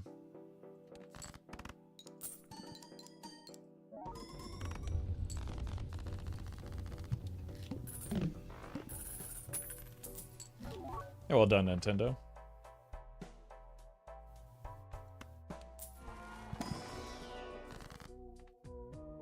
Take the money just because I don't have the inventory slots with the Cartomancer.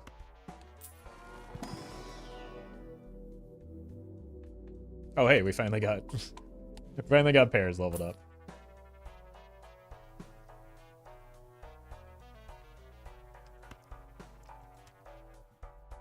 I mean, I said it was bait earlier, but the smiley face is a lot more tempting now that she's on 1 life.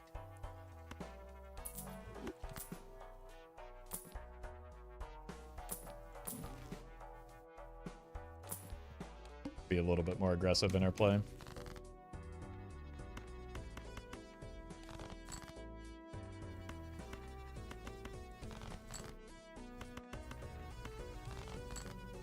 Cool.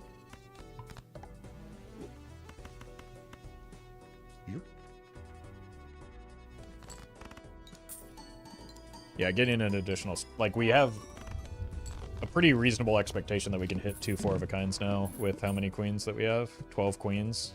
Still a 52-card deck is the problem.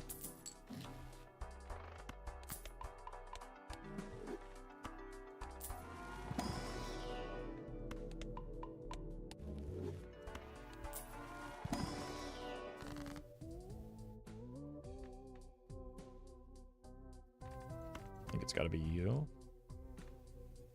Just in case this goes longer, we'll want the extra tarot cards for deck fixing.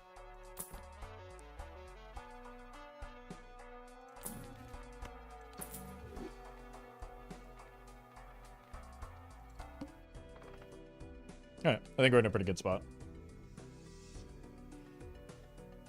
I think that early risk on Satellite probably...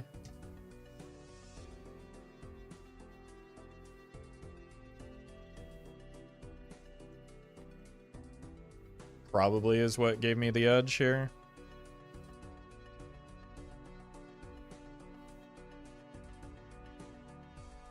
Should have taken the Mime Trust? Yeah. I believe you believe that.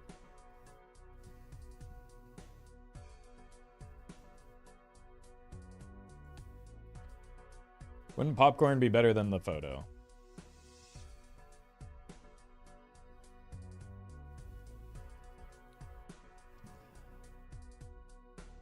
Something something used to be believable. Well met. Donnie Darko, thank you for the prime.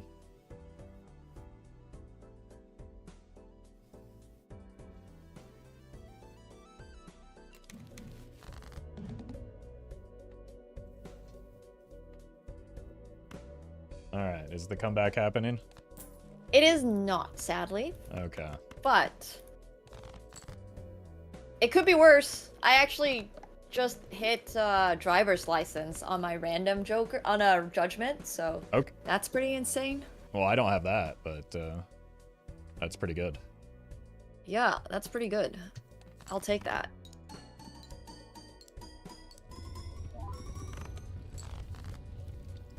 Whoa. And that was just one hand. Yeah, there was... I had some glass in that one, so the next one probably won't be as good.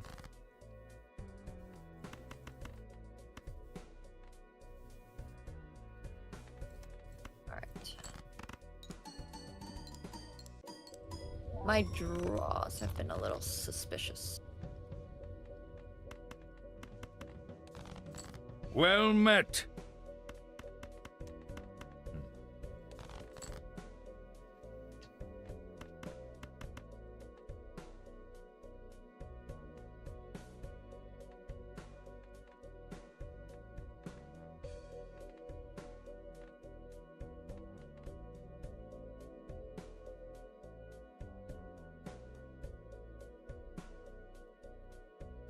Oh. Okay. But that's the best I can do, so... Well, I mean, a second one of those will be pretty close.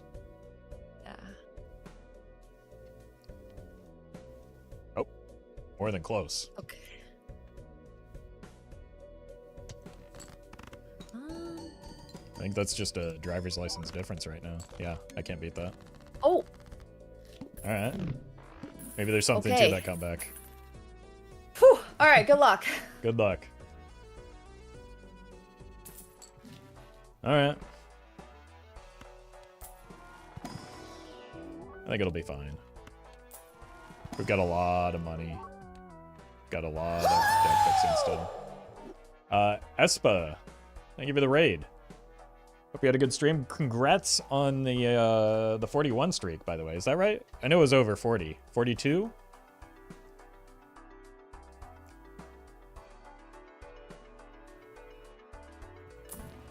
Very impressive and very well done.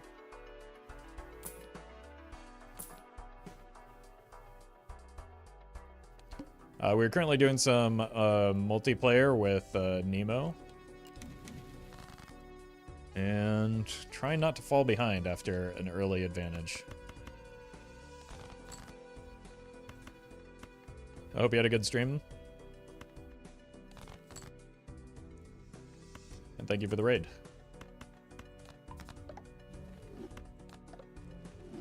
Thought for sure that time. Oh, that's what I got. We probably just hold the... We would have had another queen if I were patient. But we hold it for maybe like a death or something. Or a glass card, perhaps. Well met. Davis, thank you for the gifted sub. I missed one earlier too. Thank you for the second gifted sub there. I am Davis. Appreciate that. And Quantum Sponge, thank you for the bits. Congrats on the new high score. Ante 23. Very well done. Well met. NFA, thank you for the prime.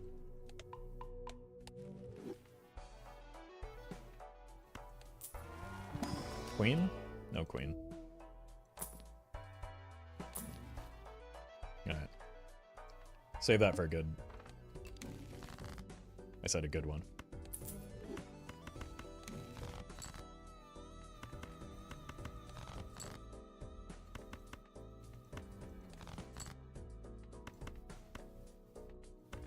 No more jacks in my deck.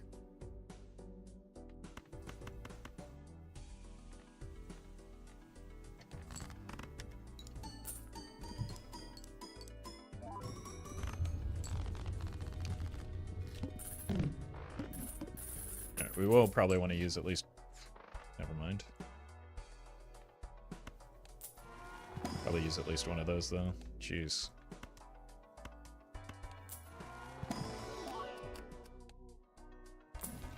Okay, that's why we hold the Fool. Should probably find a new Joker as well, but... Do I need to yet?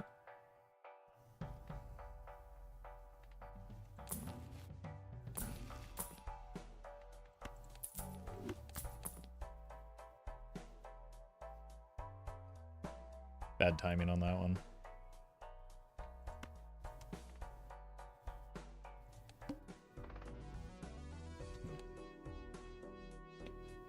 Probably be better than the smiley face. Well met. Sometimes, maybe. I don't know. Either one was better than the Cartomancer, though. Dumal, thank you for the 3 months. Appreciate that. Glad you're liking the content. Thank you for that support.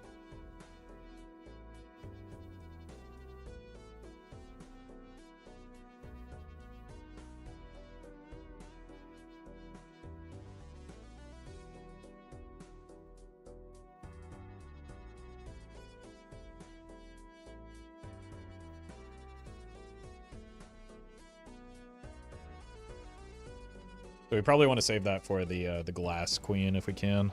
No retriggers is kind of crazy this whole... Like, we've probably both rolled down a lot.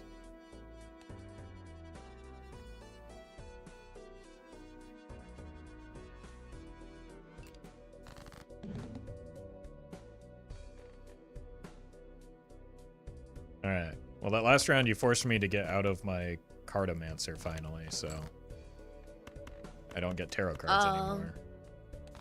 I have kept Cartomancer because I realized that my only chance to survive is to keep making tarot cards, so I still have it. Okay.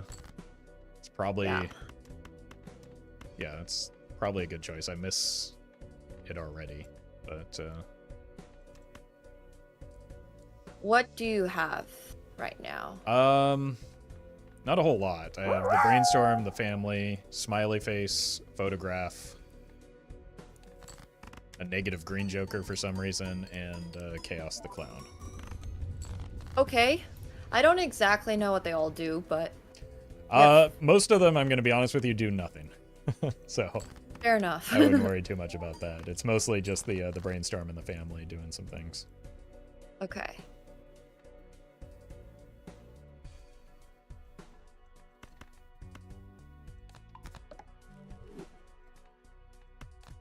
Yeah, I don't think I'm gonna chill here for a bit. Okay. Wait a minute. Maybe I do have a chance.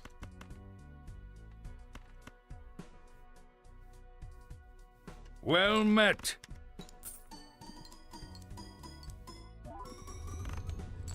Do you have any red seals by any chance? Not Just to know. yet, no. Okay. Do you? I do not, which is why I'm asking. Okay, I have a lot of purple, but I Oh. haven't found a red seal yet. And not a whole lot of glass either. All right. I'm so bad at using glass, but I'm starting to really understand that glass is super important for PvP. Yeah. Yeah, it makes a bit, especially with like when you get all of the re-triggers going, it can make a big difference. This Yeah, might, got it. because I've got 2 glass here, this might get there, yeah. So that was just, because I had the glass, I was able to make up the ground there. I'll have to play.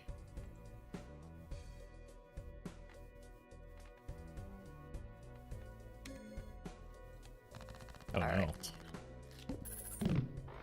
Alright. It's the driver's license. Yeah, and not taking that judgment is costing me, but GG. GG. Alright, good luck. Oh, man. I gotta find something here, too. Hopefully the chaos can get us there. What's in? There's a death in here. Oh, thank God. I finally did something in the right order.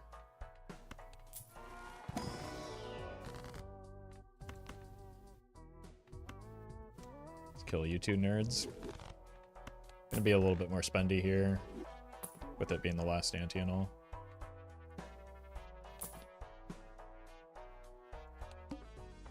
Need to copy glass as many times as possible. Let's keep you.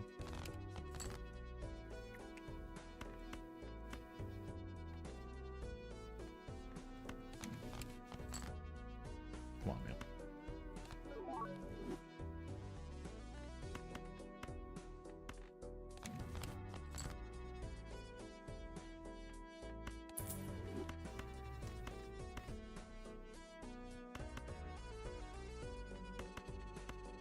Guess we just do this now.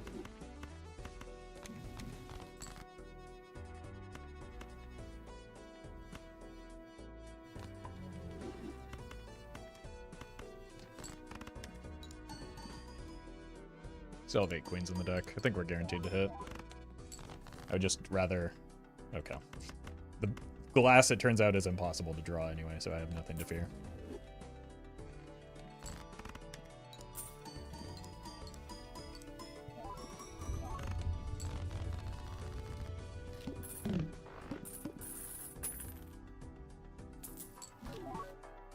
Banana.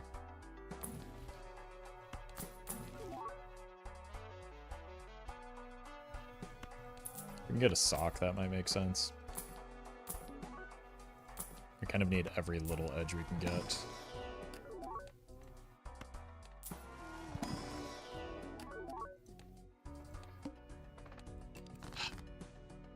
Okay. Huge.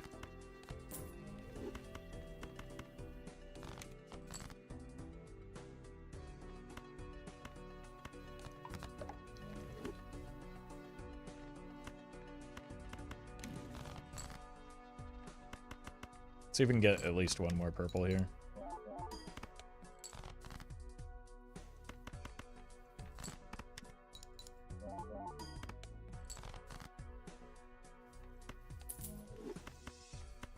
Probably should have made better use of my discards overall. Oh, okay. Huge, huge deal. See if we can make better use of that. Nope. We'll just save it. So that we don't have to risk it here.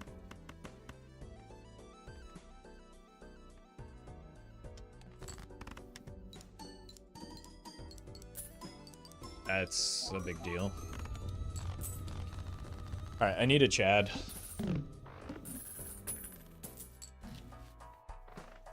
Or ideally would like a Chad. A Fool would be nice here. Death. That works.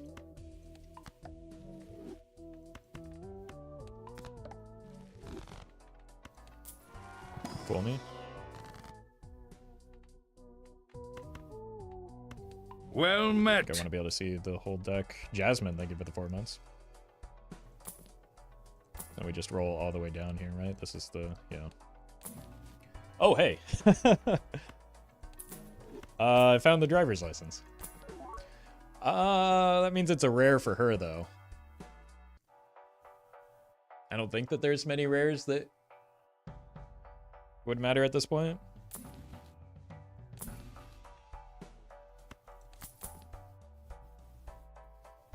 I don't think that's likely to get there in a single round.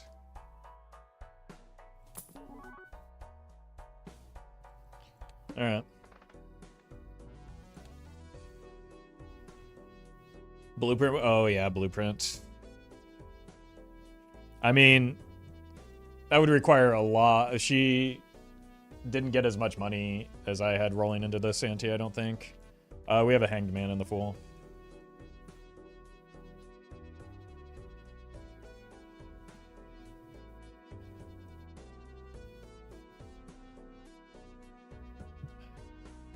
Baron would matter? Yeah, surely. I think like trio could be a problem, even duo. Probably not to a lesser extent duo. I think I've got a pretty good expectation that I have more glass because of the purple seals that I have. But I think I can even, with the glass, I have 1, 2, 3, 4. With the glass, I have the potential to even make up for, because like glass is times 8 if I play all 4 of it. If I have a 2 glass lead, that makes up for the trio. Invis, or is it too late? We're both on 1 life. If I take Invis, I have invisible, round ends, and it never pops.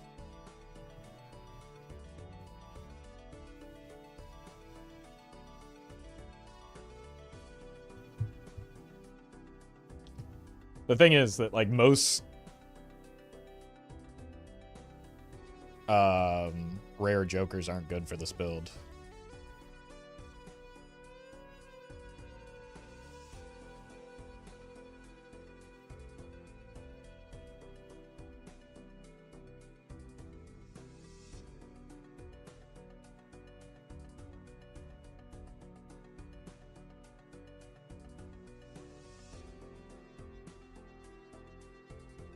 Is it sudden death? Essentially, yeah, because we're both on 1 life.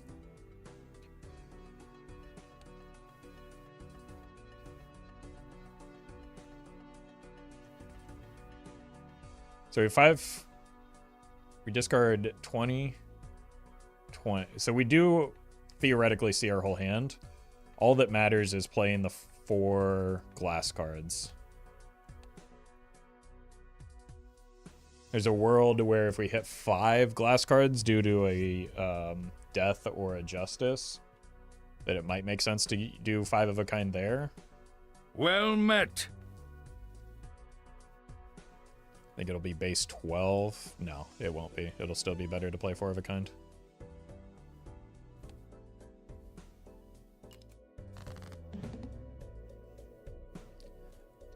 All right. I mean, you've got me sweating here. Okay, have you improved your deck? A little. I did actually find the driver's license. Oh, wow, you did? Yeah. Yeah, so Okay, if you hit your glass, I'm so cooked. I think that's what it comes down to, yeah. All right, well, that's very unfortunate. Yeah, That's I okay. do have a lot of glass too, so I think I'm pretty likely to hit it. Okay.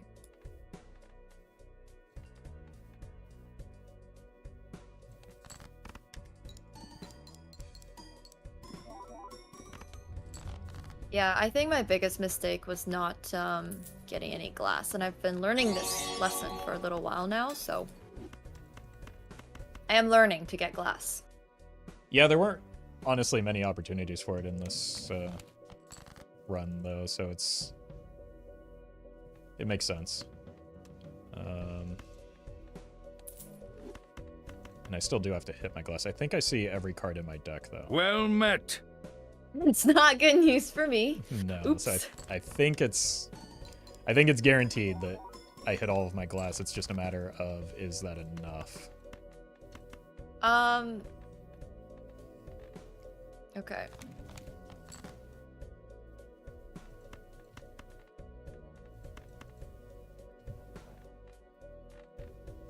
Okay. Didn't quite hit the best draw order here.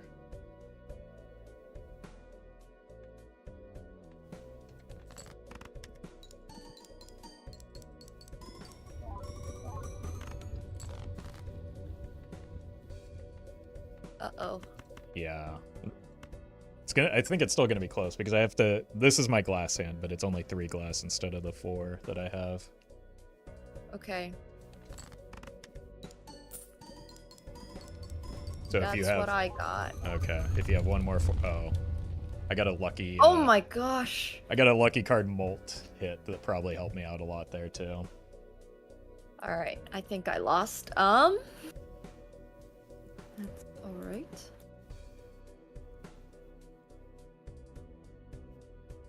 Yeah, I needed some glass. Yeah. Did you find We're learning. any new jokers this round? I did not, no. Oh, I okay. had, yeah, nothing good, unfortunately, but... Yeah, there was just not great jokers this whole run. Like, other than if... Brainstorm? Yeah, Brainstorm, and if we didn't take the family early, it would have been kind of a disaster for both of us. Yeah, I think Cartomancer was honestly one of the harder pulling cards from jokers for me, because it got me to change my deck a lot, but then I think I saw maybe 2 Justices the entire time. Yeah. So it means like I really had to just jump on the opportunity to start making Justices and Yeah. glassing things. One thing that I did with might be a little bit different is I used to I have that Purple Seal Queen as well. I used a lot of deaths on that even later in the round, just because like tarot cards kind of have that snowballing effect where if you're able to, the more you make, like the bigger impact that they have, right? And if you're like the deaths that I used on the Purple Seals early end up giving me more deaths over the course of the run throughout. Yeah, that makes sense. Typically I would do that, but I think I was playing catch up so hard from like the middle that I didn't really feel like I had the life to spend on that. Right, so. right. Yeah, that's a good point. I had the time to kind of to play around with that type of thing. Yeah, quick question though. Is Scary Face better than 20 Molt? Because of the timing in this instance, because the doubling from the photograph is going to happen before the popcorn. So if you have things like glass cards, molt cards, all of that molt is going to get doubled, and then you'll probably have something like in the in the hundreds at that point, so that 20 isn't going to do a whole lot. Okay. So just because of the timing of specifically photograph and like glass cards, popcorn doesn't end up doing that much, whereas scary face still not doing a whole lot, but probably just because of the timing does a little bit more, just because that ends up that gets added to the chips and then gets multiplied by the molt number that photograph built. Sounds good. Thank you. Yeah. Appreciate that. Yeah. Cool. All right, another? Yeah, I should have time for at least one more. Appreciate it. How about maybe a ghost deck run? Sounds good. All right. All right. That was honestly pretty intense. I think I got so lucky with driver's license, and then, yeah, just kind of... I mean, when you're in a situation where you're behind like that, you kind of have to take a risk, right? So I think it makes sense that, I mean, you did what you had to, and you almost brought it back around, so well played. All right.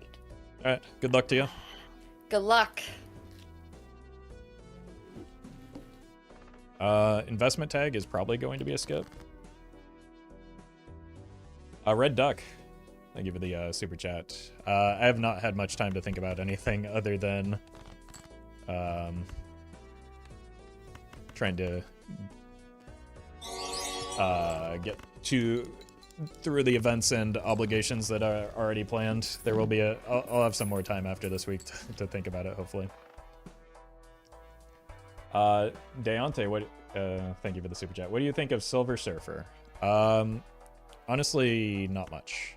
I have not thought about Silver Surfer in quite a while. I'm just gonna go ahead and do this and this. The only thing that matters here is buying that voucher.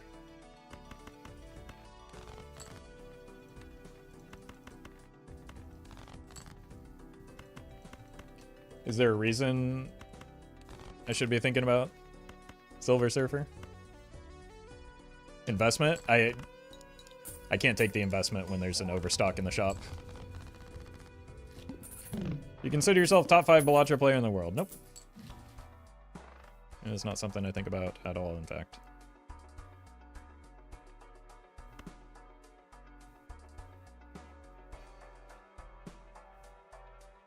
Time for the Ankh Gambit. Should have bought it first. But it's just always the Ankh line, right? We've had a lot of success with this recently.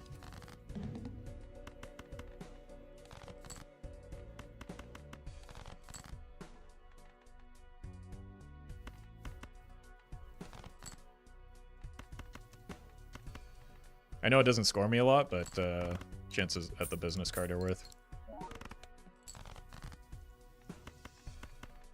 Ankh and Biz would have been funny. I mean, it's a great way to, like, lose a life for no reason.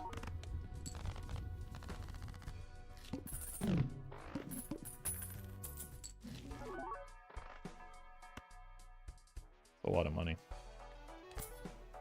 To hopefully be able to afford a Joker worth Anking.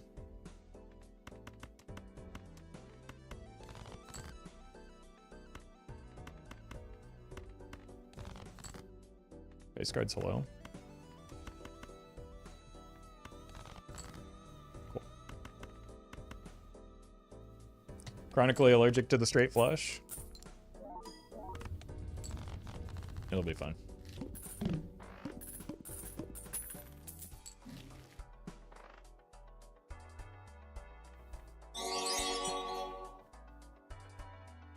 Down to thank you for the super chat. I just think he's cool, to be honest. I love that for you.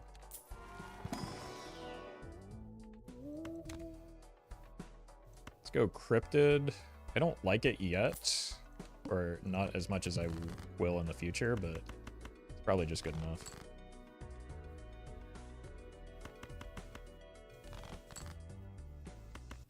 This feels like a sign that we want queens here. Queen of Hearts.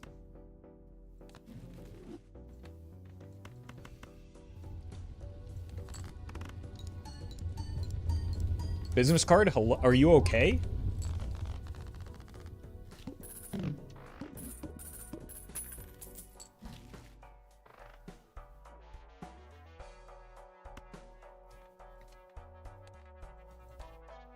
Gotta get the voucher again.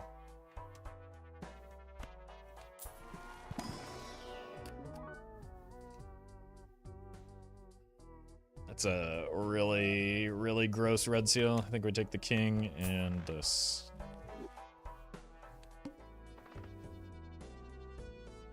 Okay, I'll be right back.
Alright.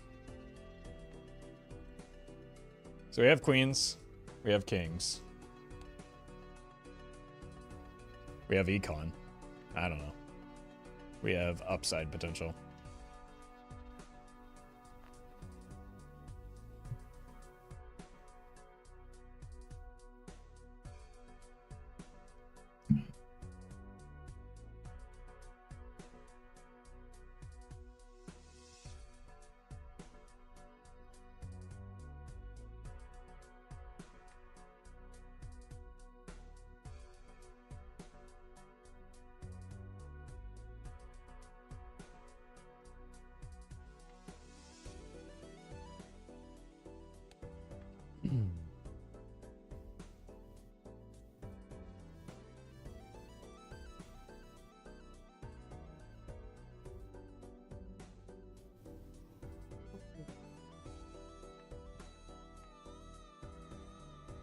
I need to start sleeping better, chat.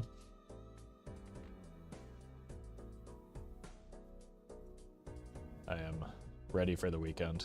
What day is it? It's Thursday? We're almost there.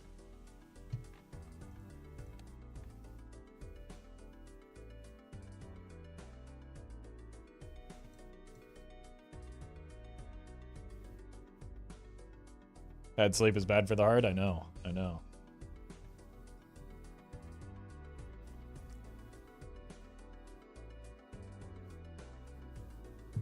It's Friday here, you can pretend the weekend is closer? I don't think that works for me, right? Then I just wake up in the morning and I'm disappointed that it's still Friday.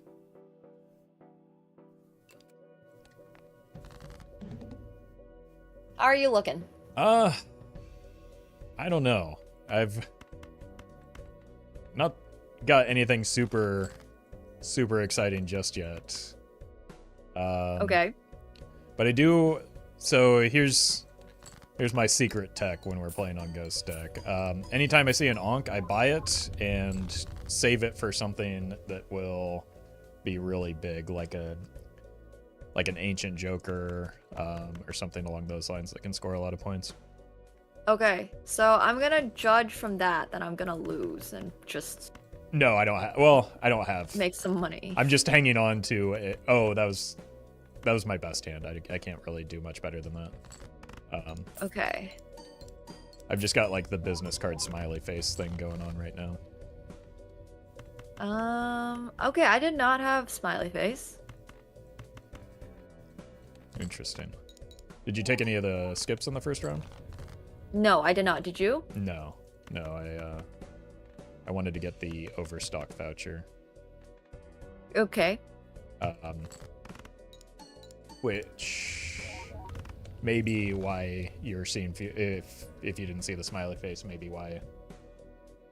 Because I have more shop slots.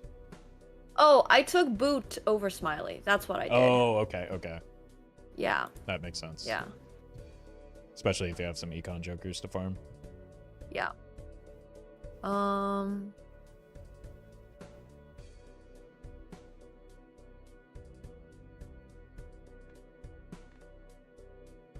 right. Okay. Okay. Good luck. Good luck. Is Overstock always worth on NT1? Probably not in single player. In multiplayer, I think that if you don't buy Overstock, you're going to have a hard time seeing enough jokers to keep up with your opponent.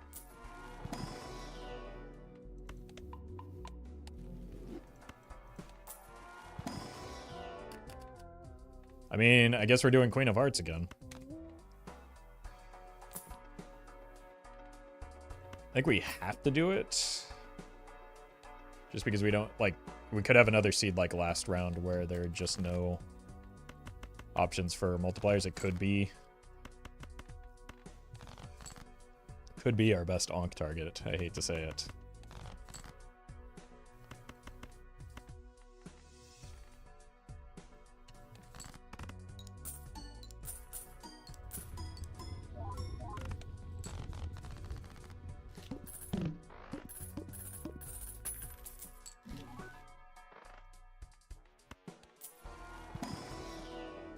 Just so many queens. Oh, I guess it's only 8.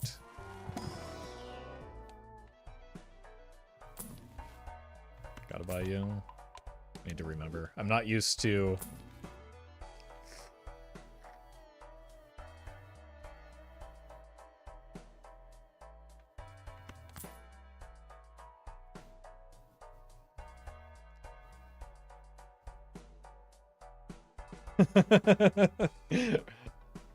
Is it crazy to...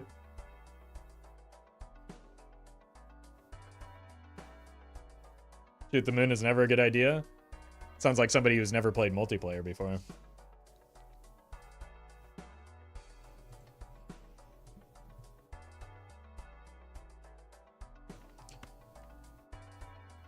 Here's what we're gonna do. We're gonna do a soft pivot. If we find a mime, then it will absolutely be worth. If we don't find a mime, we might want to save it for something different.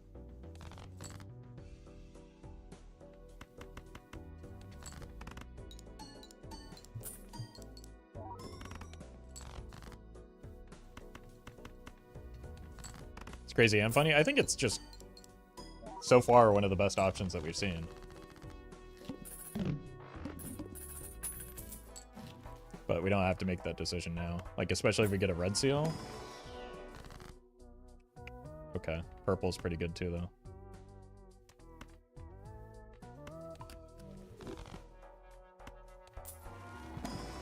We can get some levels in Pluto, it'll be worth as well, so that we actually have chips. I think we gotta buy this. Ouija for Queen. Yeah, that's certainly a play that you can make.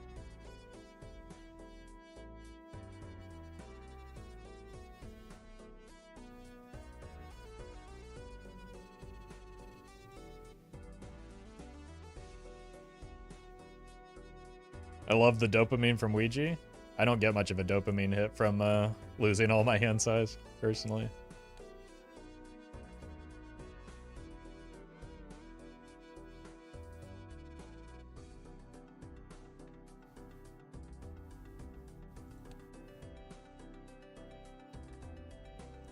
This is why Constellation isn't great in PvP. You don't have, like, the time to set it up, usually.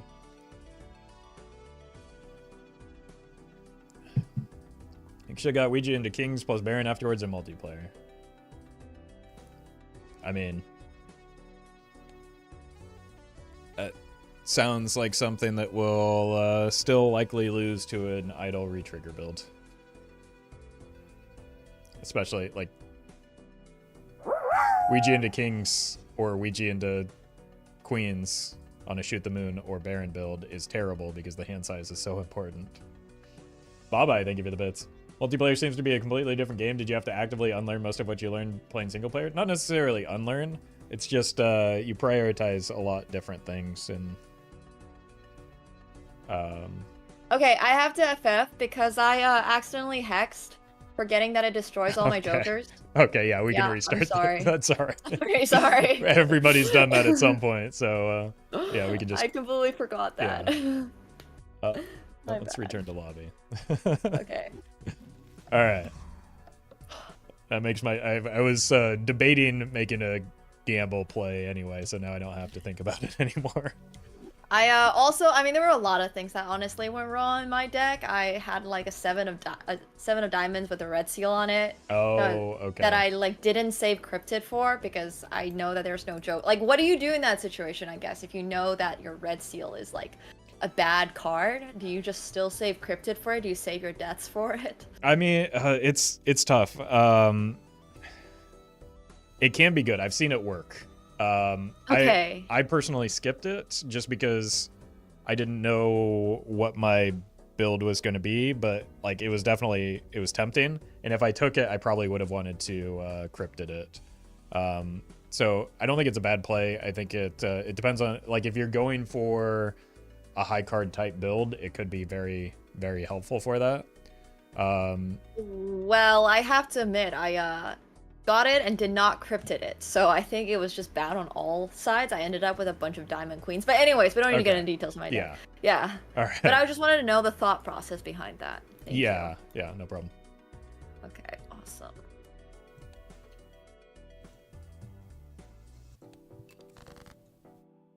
All right, let's look for the 9 here.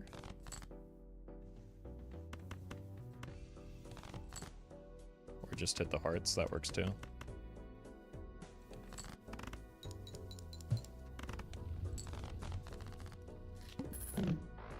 So you can't save scum in PvP. If you quit out, it deletes the lobby.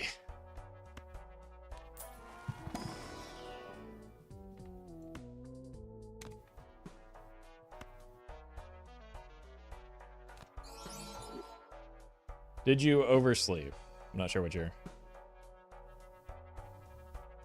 What?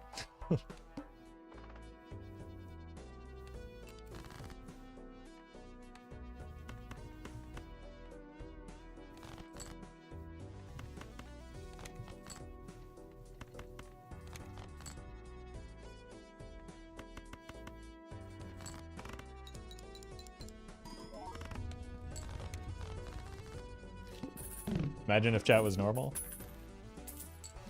I often do. And then reality hits me. Okay, we get our second chance at Shoot the Moon.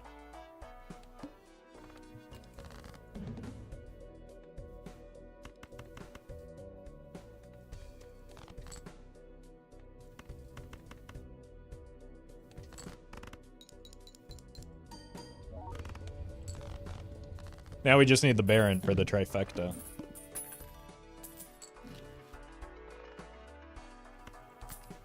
Hold on. Okay.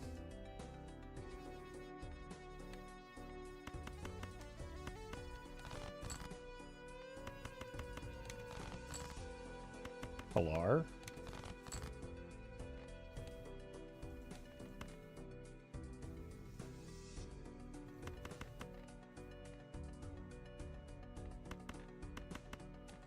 We don't really have a hand to make right now is the problem. We missed the important queen aspect of this. Okay, so that probably... Eesh. Oh no.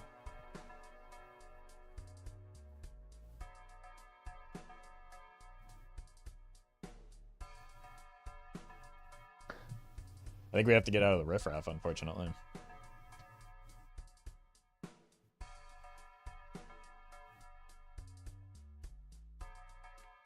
Because we need the Cartomancer for sure.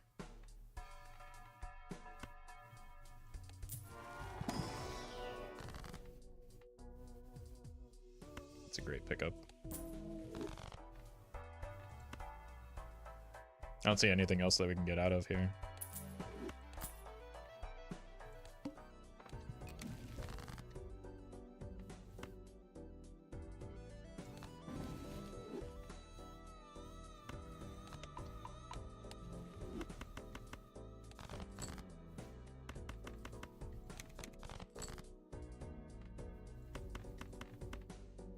Really don't like having the supernova, but there's no reason to just hang on to the riffraff with no realistic slots open for it.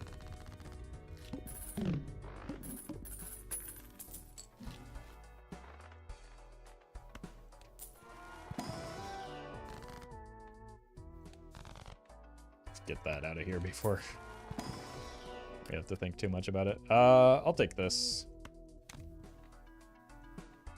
I'm considering the hand size as well. I don't think we need it.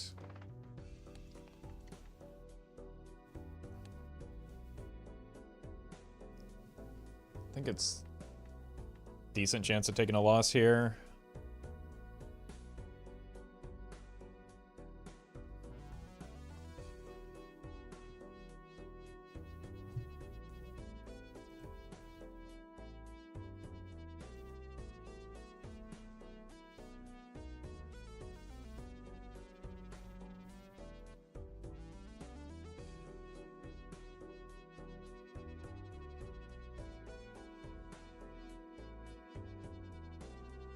See, we only have just this, so we probably want to find this and finish on a high card and work that route.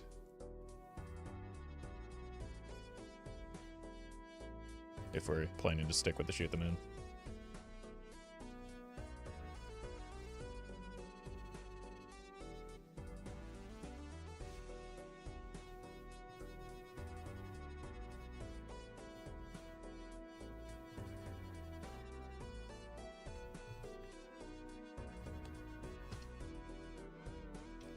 I think maybe the one regret I have here is I'm not a huge fan of Hit the Road. It's pretty good in multiplayer, specifically. Might have been better off long term to have the Hex on the Shoot the Moon, but it's fine.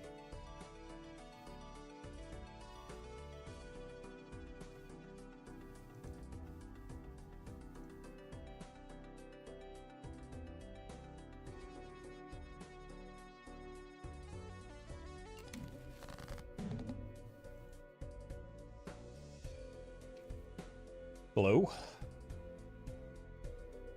Hello. What is it? How's it looking for you? Not too bad.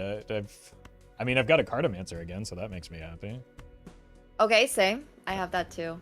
The rest of my Joker's not, not super impressive, but that's all right. Yeah, me neither. Okay. But that's okay. Yeah, that makes me at least confident I didn't miss anything. Yeah. I do have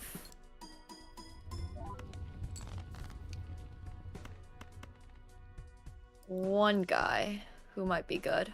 Uh-oh. I have Hank Chad. Not Okay. good right now, Yeah, but just yeah, okay, in general. yeah, I got that. Okay. So I think we maybe made very, very similar plays, it sounds like. Yeah, Yeah. very likely. Although you are scoring a little bit more than me per hand. I've not been very good at drawing my flushes, so Oh, okay. Okay, that's that's what I've been trying to do. that's reassuring at least. Yeah. I didn't even draw my second flush. Oof. I Yeah. was saving. Yeah, that's not good. Oh well. Ah.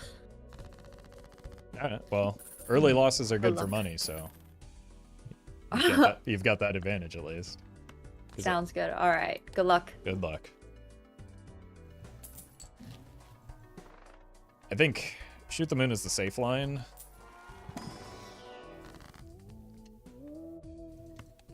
Want the money. If it were any later in the run, like maybe even next ante, I'd probably take that Hangman there. Where, come on, just give me the Pluto. And we buy this and go next. Wheel? Pretty good at drawing the blue seal, at least. That's going to help me out a lot.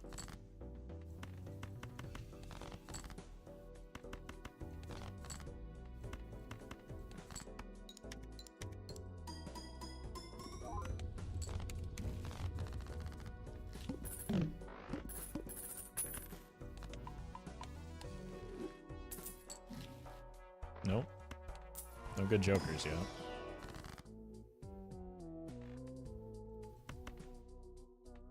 I like getting rid of the aces. In case we get a photograph, we're going to want to be able to play our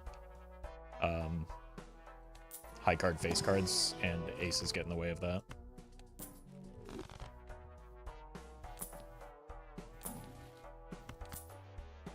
Probably glass queens is the play.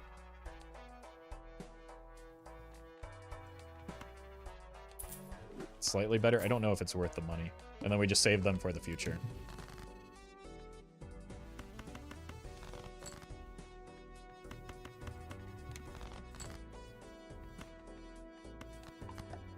My god. So if we do end up pivoting to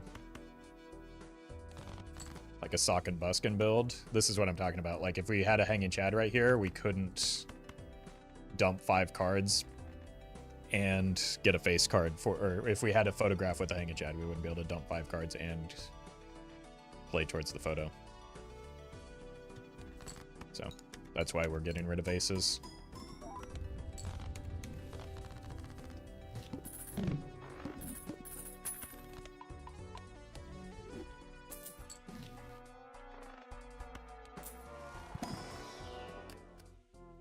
Probably not.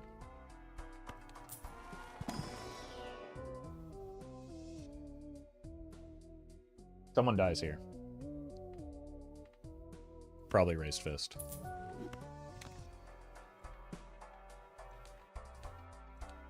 One roll? Not worth.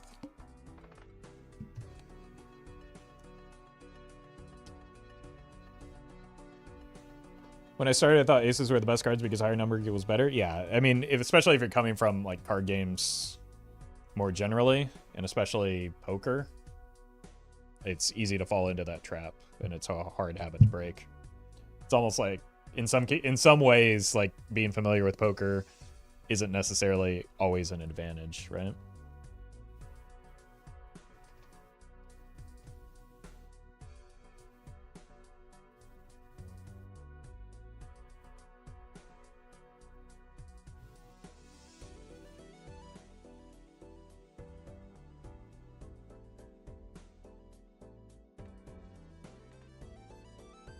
Thought there would have been more jokers that synergize with aces when I first started. I mean, there probably are before you start unlocking things, I would guess, but that's a fair point as well. Hello. My direction is terrible. I would like you to know. Okay. Okay. What's your direction? I'm currently shooting the moon. Okay, I have it. I just don't have any additional queens. Oh, yeah, I've got a few additional queens. Mm-hmm. And not much. I have a few levels on Pluto as well as kind of helping.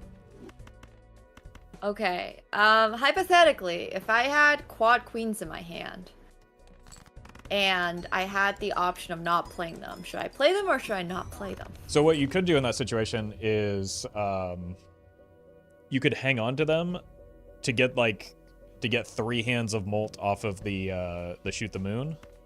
And then depending on what your other jokers are, like if you have something that like benefits from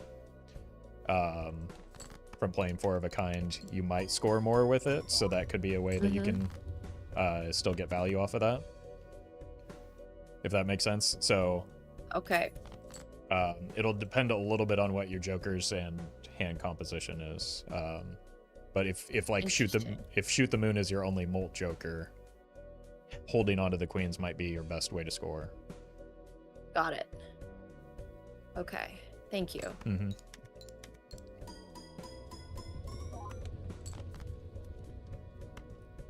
Well, you're scoring so much. Yeah, I drew a lot of my queens, unfortunately. I have 7 in hand, or 6 in hand right now.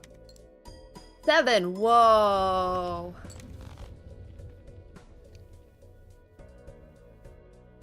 I'm not even really sure how I can possibly catch up. So you can see, so this is a like another benefit to, whoa, that jumped up. So play another one of those hands, and you're there, right? Pardon? If you play another hand like that one, I think you'll be there. Yeah, but I don't think I can. Okay. Was that a flush or something different than what? That was just 3 of a kind with 4 queens held in Oh, hand. okay. Yeah. So. Okay, so from here, so here's another way you can judge that. Like you just saw that you're holding the queens for the shoot the moon. Uh-huh. Like that only gave you like 3,000, right? So that's not going to cut it. So there's no reason, if 4 of a kind is your best hand that you can make after that, there's no reason not to just like try the 4 of a kind. Got it. Okay. I was trying to see if I could glass an ace and try to hit it. So. Okay. That's what I was going for. Yeah, but especially with the hanging chad, that would probably get you pretty close. All good. All right. Good luck. Good luck.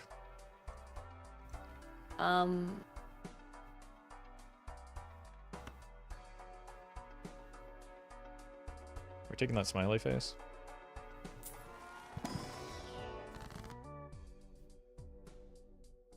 I don't think I want it.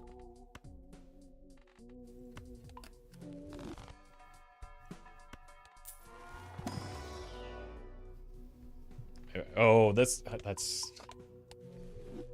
too busy yapping and not enough thinking. I blocked myself out of Pluto there.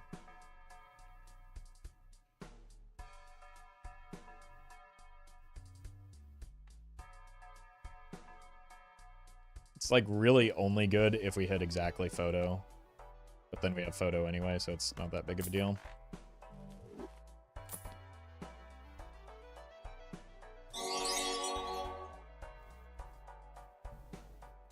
Junior, thank you for the super chat. I need to stop playing Hearthstone Arena. I just drafted a deck. The game gave me Malorn, but not a single imbue card. I know what some of those words mean these days. I'm not up to date on my Hearthstone at all.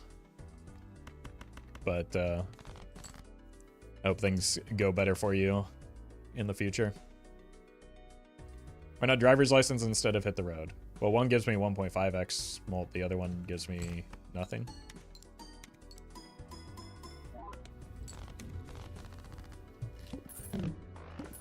Other than minus a joker slot in a long-term chore.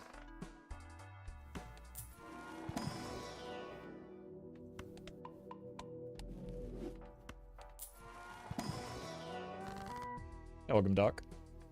That's a lot of money.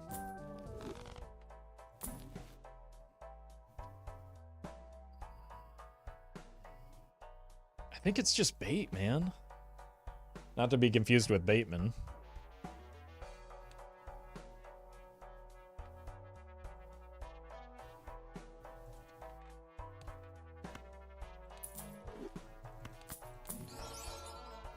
Of course, we get a planet immediately after. Okay.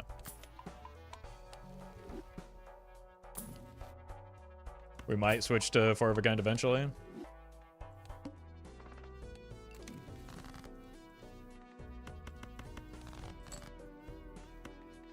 Probably close out some of our suits as well.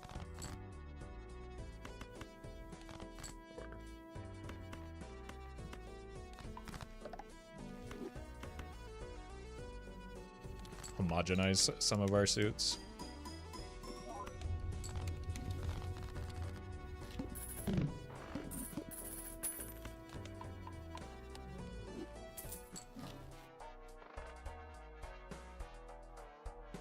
Okay, we've got to take that. Do we? because of the way that we're playing, where it's consistently the same hand, 1.5 to the 4th is more than 3x.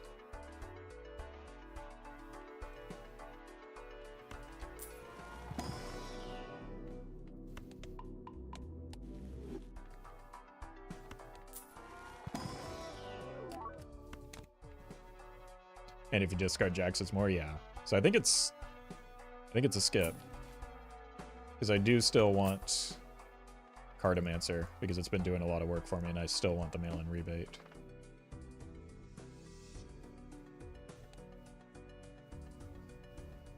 I did want the Spaceman as well, but I'm not ready to to get that crazy. We've got 8 queens now. If we can find the right opportunity, this could be a really good pivot into like a sock and buskin build with how much glass we have.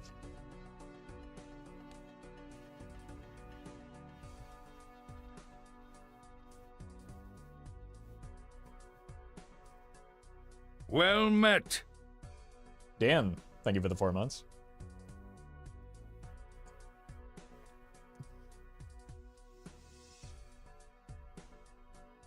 Appreciate that. Welcome back.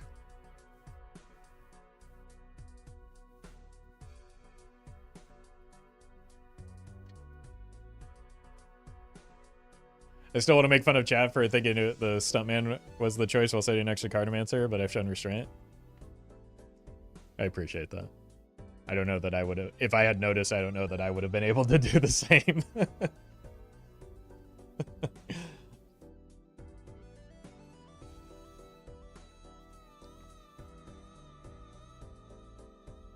Gotta say, you're one of the smartest Balatro players I've ever seen. I don't know that you've seen many Balatro players, then.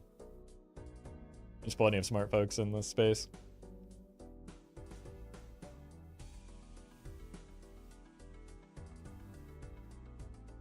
I'm just a dumb guy that clicks buttons kind of randomly.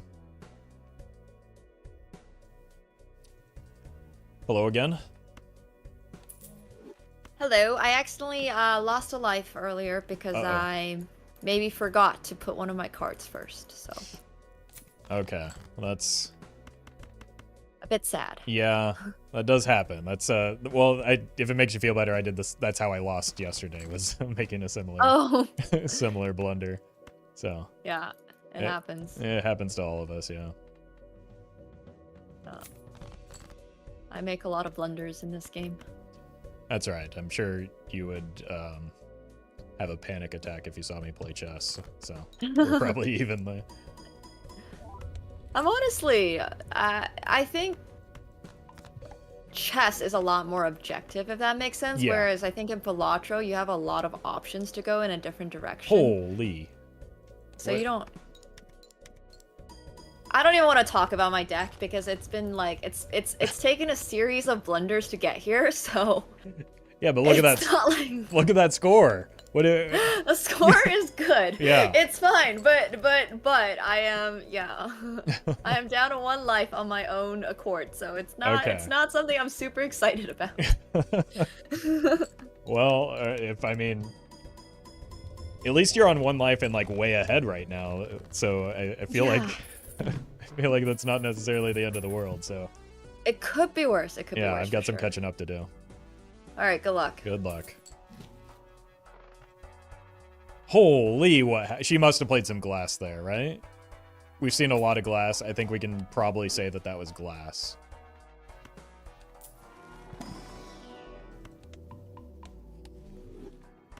I think that makes sense. And I wonder if she didn't put glass first and that's how she lost a life. I feel like we can glean some information off of that. Acrobat? Was it the last hand? That could also do it. Actually, keeping the king is more, like, this is $9. So we keep this one and play it with the Chad. Could also just play it now. And potentially draw it into 1 more king.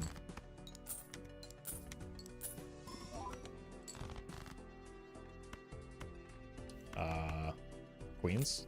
Hello?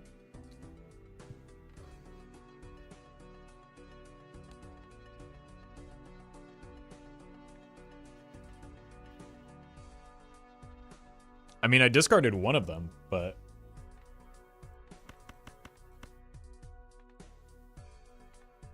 maybe it's my turn to lose a life now. Maybe not. Okay.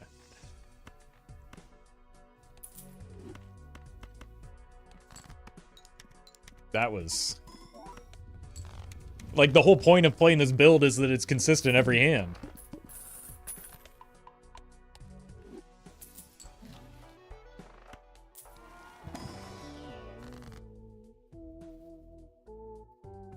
Come on, man.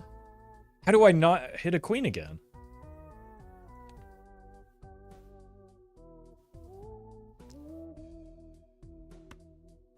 I feel like it's just cyberbullying at this point.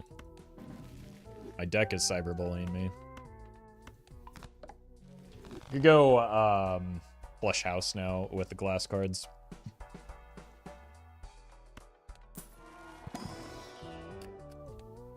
Welcome, Dave. Egg. Okay. Here's part 1 of our pivot. Probably don't need you anymore.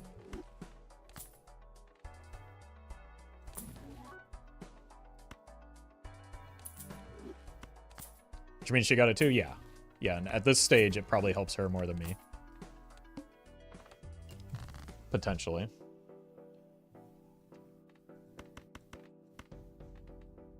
Freeze. But I have a lot of glass that I've been saving up.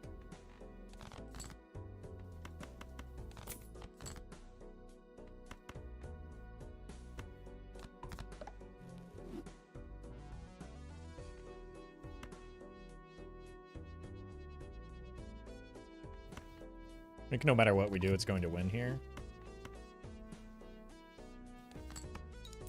So just set this up for the future. Oh. Huh.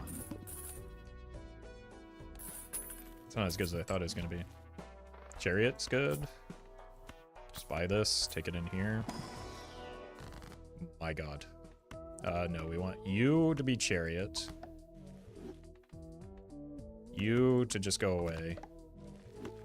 And then you to be Justice. So what we can do is play this for a Giga hand. Now that we found the pivot. I don't think I can reliably draw that just yet. So I don't think I want to go all in on the campfire.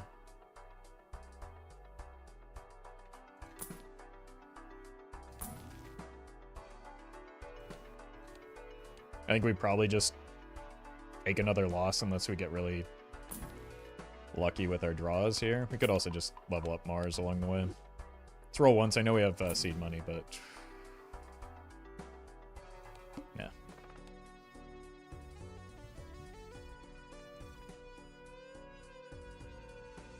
So the ideal hand is this with this queen in hand. Hello. Hello.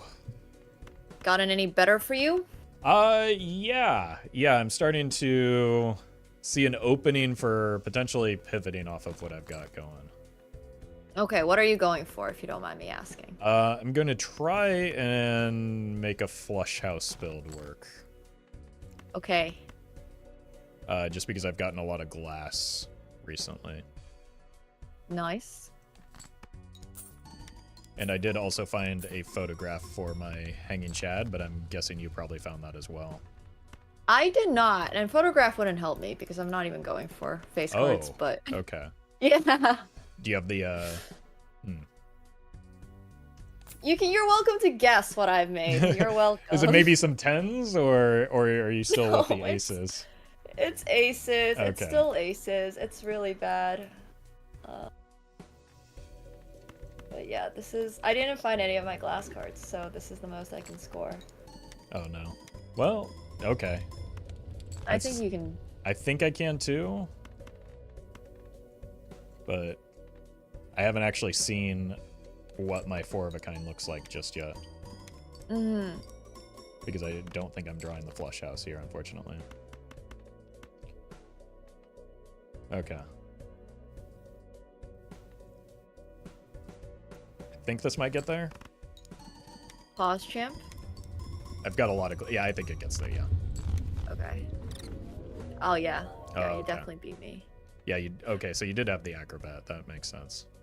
I did, yes. I had acrobat. I honestly punted a bunch in the middle, so I could have had like a lot more into my 5 of a kind scoring, but I just didn't. Yeah. I just messed up. I see. Honestly. You do have a lot of aces, though. Jeez. I did have a lot of aces. It was becoming an aces deck, but I kept making mistakes.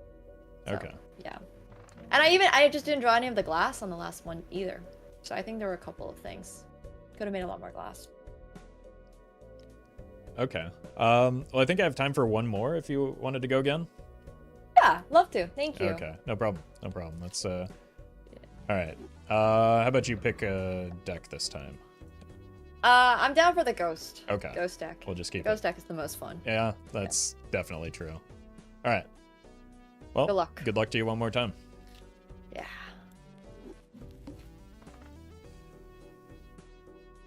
No skips. Had really good luck with Overstock so far.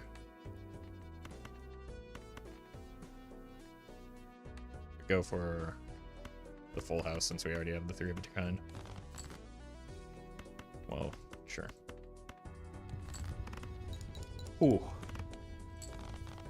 I just got hit with a wave of tiredness, so hopefully that does not affect my play here.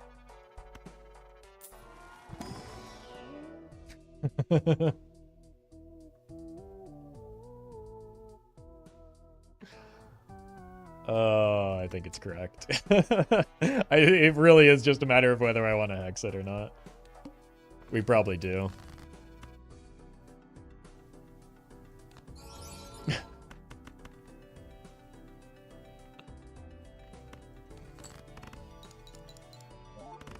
It's so stupid.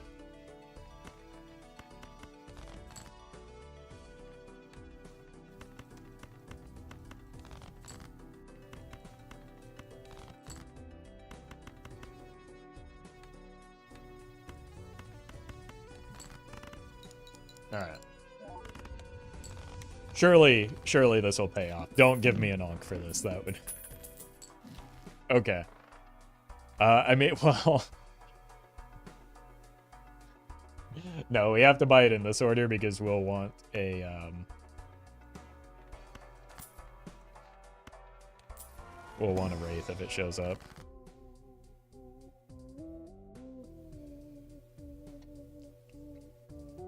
Okay, we don't have to go fully stupid here. We'll probably just take the jacks.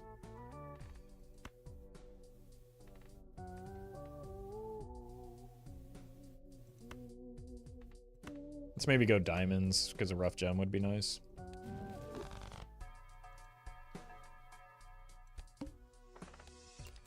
Ecto now? That would be a great way to lose the game. That's like a bigger throw than hexing the egg.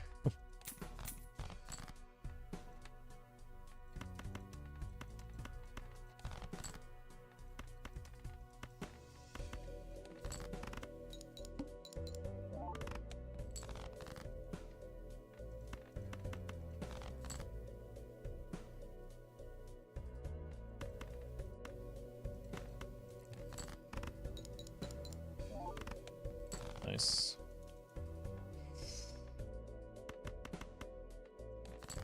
Should be able to get there no matter what, yeah. Or not? Oh no? This is 15 chips, right? Yeah. Holy, what is happening?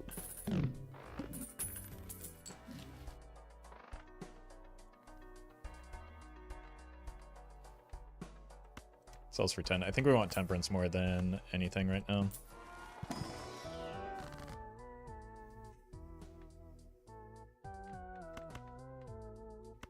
This is a nightmare.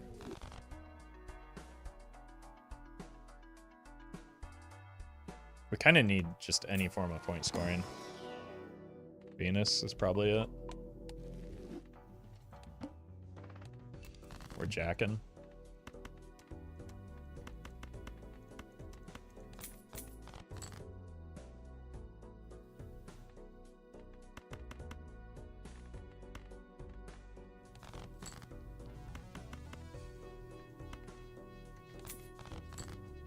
Cool.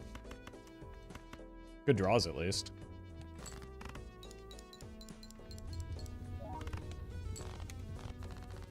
Might be able to get an early purchase on that hand size voucher as well. Probably not. No. Maybe the glass 5 is worth a look. Glass 6 is not, though.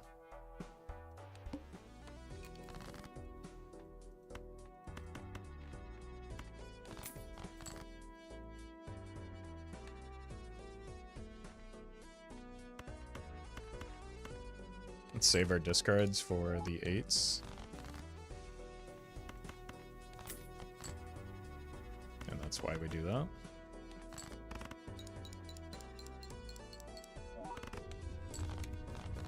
Barely.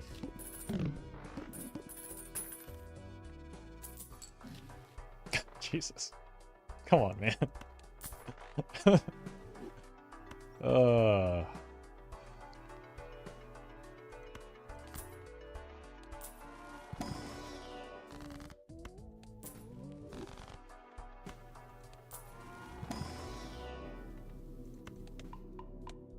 Yeah, I mean, we found Molt finally.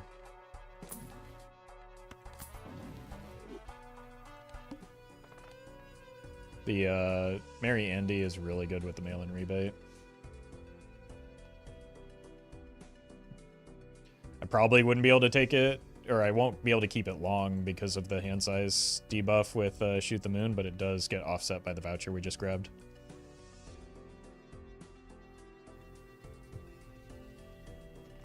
Yeah, Temperance is almost certainly better than the Hermit right now.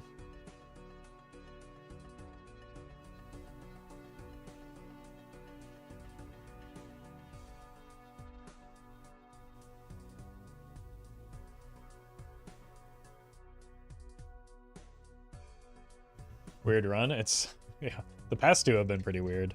I guess yeah, maybe the Queens into like a 4 of a kind type build is not that atypical. Like, that's one of the reasons I like Shoot the Moon, is it gives you the flexibility to either go for like a face card retrigger or a Baron build. Had Egg today up to 43 bucks and not one Temperance. I saw Rarin was playing against Doc Spectre and like he had a $50 Egg and didn't see a single Temperance. You still taking the Cryptid if it was single player? Yeah, I might. Depends on what my goal for the run was. If they were just trying to beat anti-8, absolutely. If I were looking to like do a deep endless push, I'd probably greed it some more. Bye-bye, thank you for the bits. The multiplayer builds, especially builds like this, look clumsily cute to the uninitiated. I mean, to be fair, even the initiated would probably look at this and be like, what is Roffle thinking? But but this is just kind of what we've been presented so far.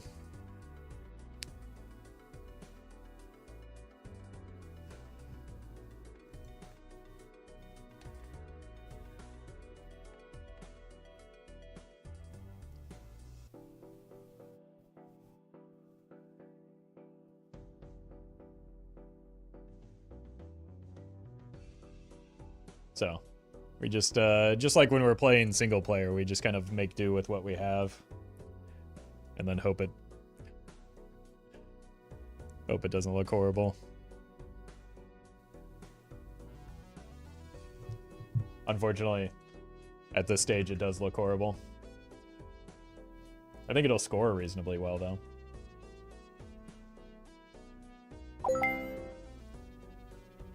Who's that? Zilcy, thank you for that donation. Appreciate that.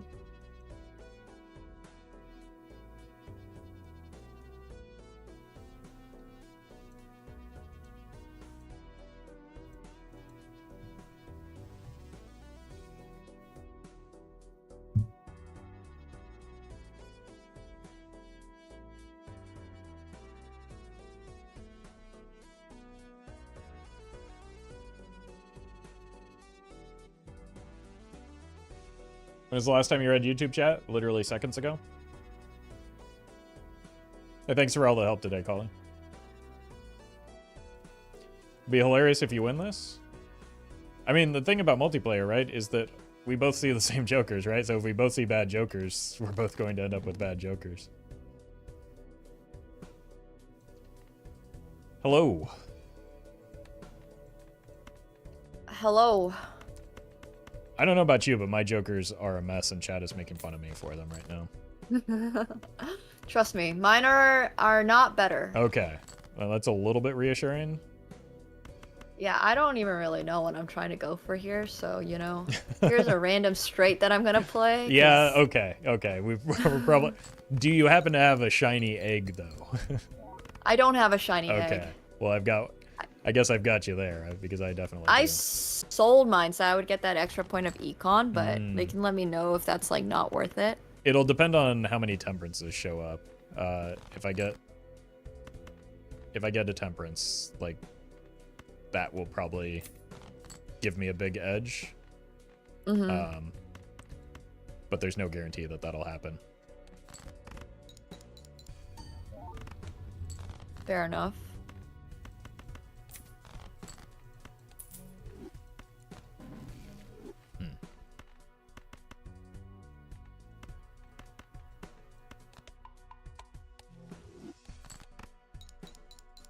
Do you have Shoot the Moon as well? I do, yeah. And I also have Marry Andy, so I was able to use a lot of discards to find my queens. Nice. I don't think there's really much that I can do to catch up with you, so I'm focusing on econing a bit this round. Okay. Did you grab the rebate? I did, yes. Okay. Yeah, that's almost always a good choice. Yeah.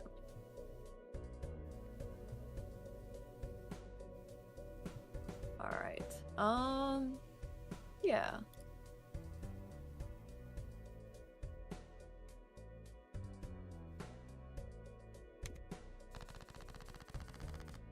Not a hot start for me, but I'll try to catch up. All right. Well, good luck. Good luck.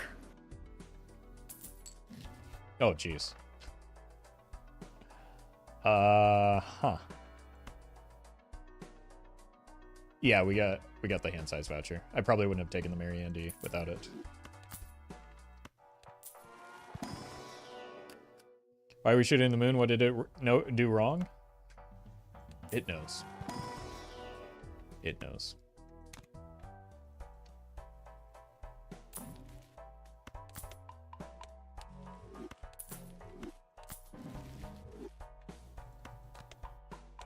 Oh, welcome, Zeno.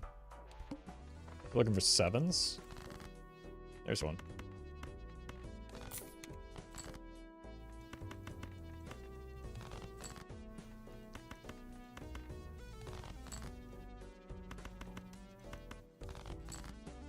Come on.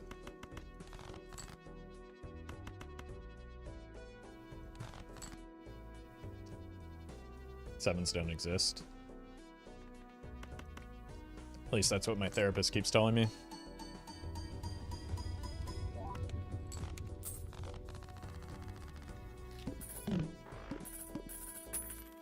Blueprint copies Andy, right? Yep.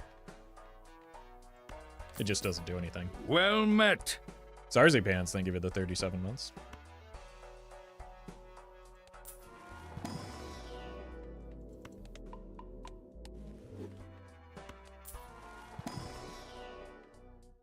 Kind of do want steel, but I really don't want to add more junk cards to my deck. Who's that? Alejandro. Thank you for that donation. Appreciate that. And Anonymous. Thank you for the super chat. Any tips on playing Abandoned deck? It's hard to me. Bigger hands are more possible with Abandoned deck. Things like straights. Basically 3 of a kind plus. If you look at this, everything above 3 of a kind minus the flush benefits from Abandoned deck pretty well. So you can kind of take different risks than you would on decks with face cards because you have a smaller, more reliable deck.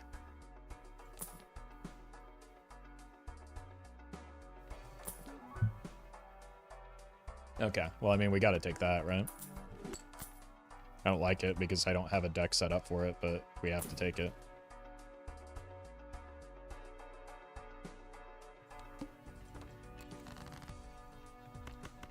That's a lot of money. That remains a lot of money.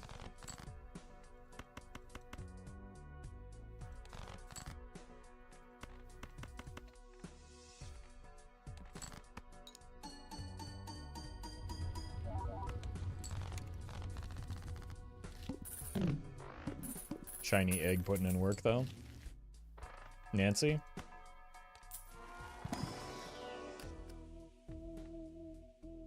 Tempting, but I don't think... Once again, we're not staying in Shoot the Moon in an ideal...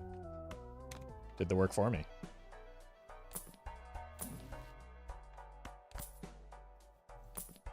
Bean?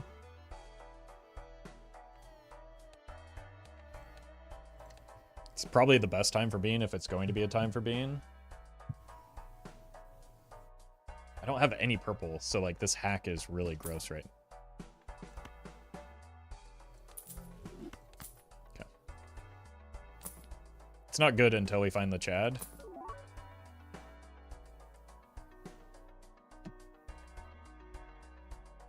Oh, this is stupid.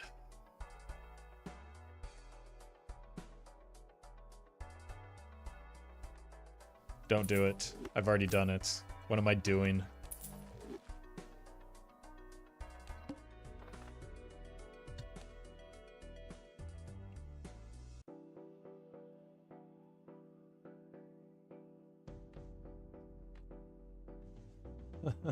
This is such a bad idea. This could be a giga throw right now. But I've been streaming just long enough this week to give it a try. The play was probably just get out of the egg instead. $25 is enough there.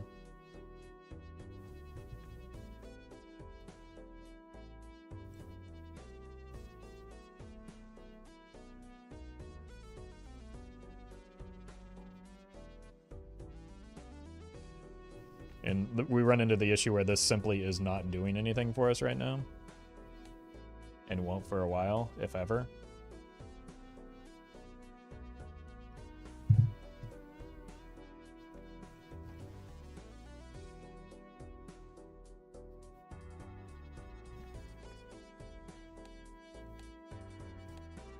But I think it's possible we take a life loss here because we made a kind of stupid play. And the problem with that is that we get behind on econ as a result of getting out of the rebate. Anonymous, thank you for the donation. Appreciate that.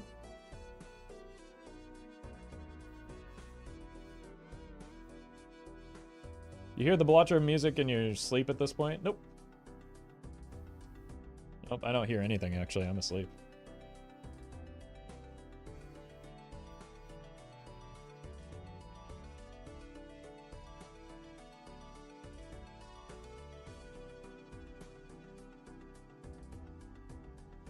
Feel like you played this exact match earlier against Nemo at some point? Do you mean last match?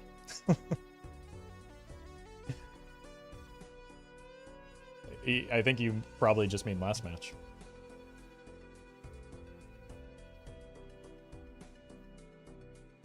Like days ago, I mean? I don't think so. Maybe. I don't know.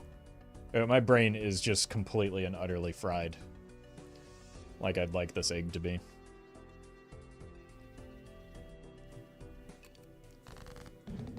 Hello. Hello. I've made some decisions that I'm not too sure Are they about. good? I don't think so. No. But we'll find out. Okay. It turns out streaming as many hours of Balatro as I have in a week is probably not the best idea. Not but- going to lie, I have not improved much, so Okay. Well, that gives me a little bit I'm of hope. still. I think I'm still going for like econ. So you Okay. will probably win this one. Yeah. Part of my dumb play was that I sold the rebate, so there's a chance that you'll be able to bring this back. Well, I sold egg, so I don't know what's worse. Oh, I forgot to double it too. That's so annoying. It'll Oops. probably depend on, again, how many temperances there are, because yeah, I still have the egg, and that's I wish I had sold the egg instead of the rebate. Is where I'm at right now. Okay.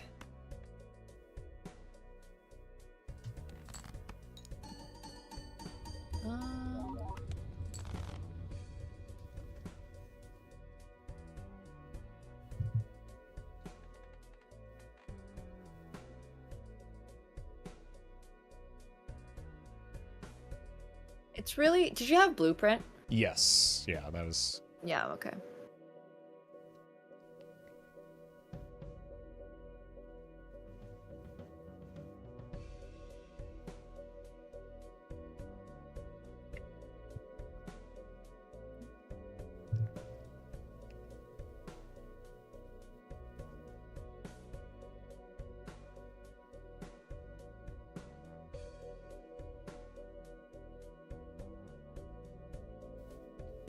Congrats, Nate. Yeah, I don't think there's much that I can do, unfortunately. Okay. And I also forgot to double mail-in rebates, so Oh, I had more yeah. money, hypothetically.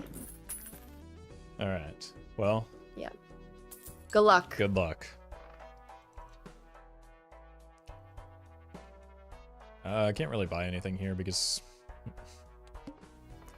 I'm not printing money anymore.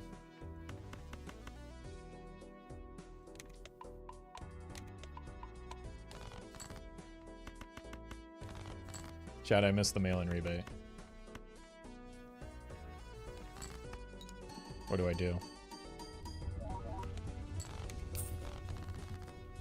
How do we get them back? Okay, well that's exactly what. Oh my god. Okay.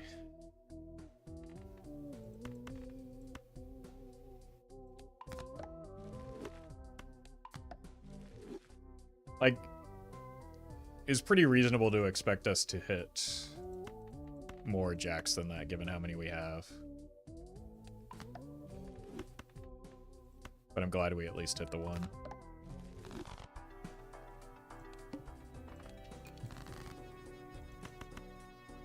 Careful now. Ooh. Ooh.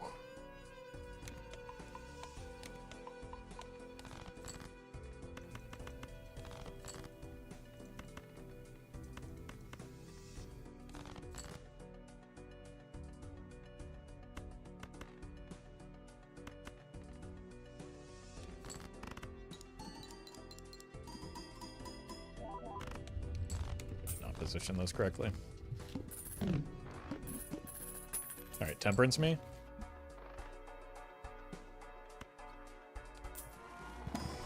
Surely one of these days we'll get it, right?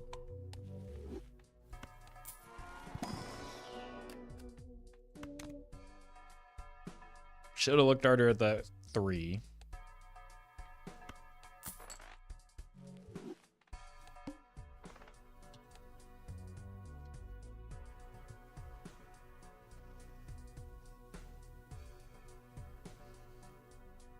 Brain that's OD'd on Balatro is a wild thing. I mean, typically I play a lot of Balatro, but like my brain has also been occupied with a variety of other things this week with the event going on. So it's just like Balatro on top of everything else is causing a bit of brain lag at the moment.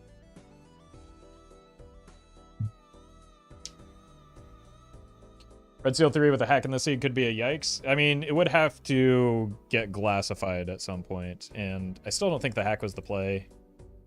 Because, like, I just...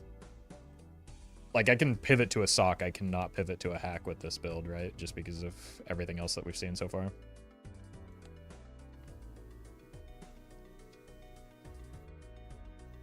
Brain is trying to pivot. Brain is hurting trying to figure out the break-even point between photo and shoot the moon being a better copy. Depends on how many queens we have, right? Like it's not too difficult of math once we figure out our levels. Like right now, if we play high card, photo is going to be 13 molts. So as long as we have more than one queen, it's always shoot the moon.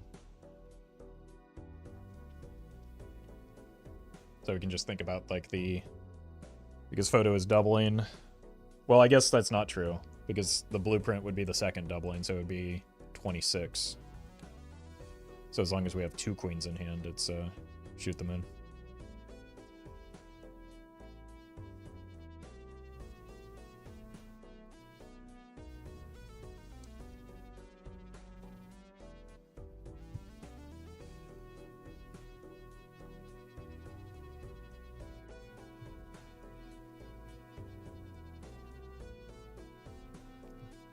Now it gets a lot messier once and if we get Chad, though.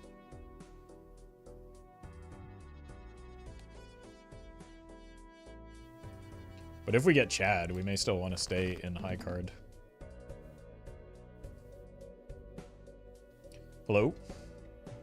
Hello. I have some direction. Okay. I mean, I have direction too. I just don't know how good it is. What's your direction? Well, I'm still stuck playing high card with shoot the moon right now. Okay. So not much has changed in that.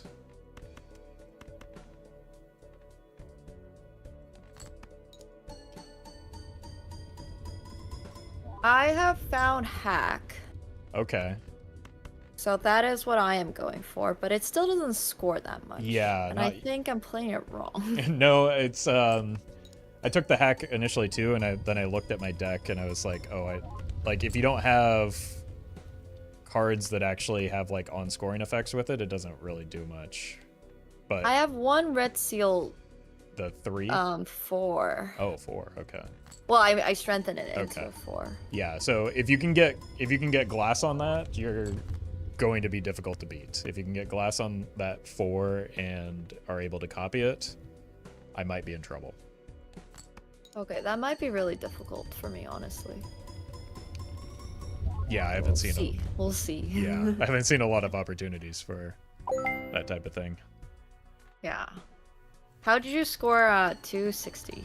I have a lot of queens in. I have 8 queens in hand and 2 of them. And you're playing high card, yeah? Yeah, Okay. and 2 of them are steel. So, Mm-hmm. Yeah, just a lot of queens and a little bit of steel. That makes sense. I also did get a burnt joker that's helping with like my levels on high card.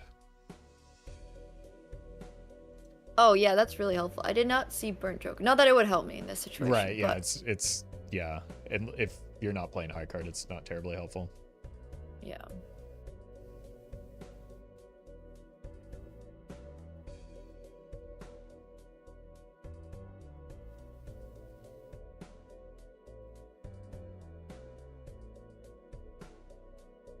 Spider Panda, thank you for the donation. Have you ever had a crazy multiplayer run that you wish could have taken endless? I mean, there have been some that have been on the verge of going places, but like nothing super crazy. Yesterday we were consistently getting blueprints in every like first anti or brainstorms in every first anti against chat though. I honestly have no idea how I'm even gonna catch up to you. I need a lot of help. Yeah, I think leaning into that, trying to find a way to get that red seal glass going is probably your best bet. Okay. So yeah, looking for justice, looking for cryptid and deaths to copy it is will give you a chance with that hack. Sounds good. Thank you. Mm-hmm. All right. Good luck. Not that you need it. But... Well, it depends on how much glass you find, but good luck. Will do. All right. Deja vu is very good for me. I don't want it here, I want it on the steel.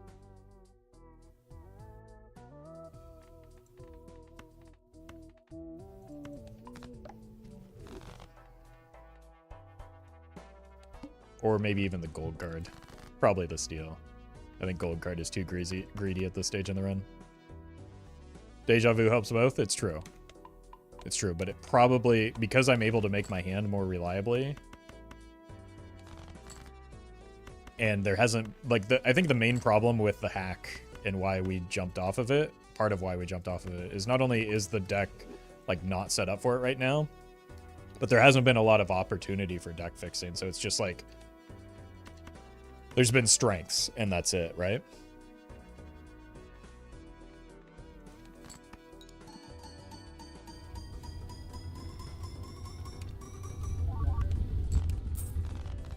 So with the way that the shops have,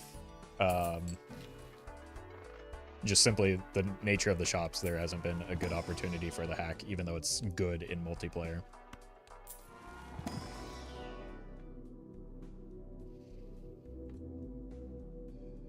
I don't know what my... nothing matters here, though. I don't know what's in my full, but it's got to be better than those.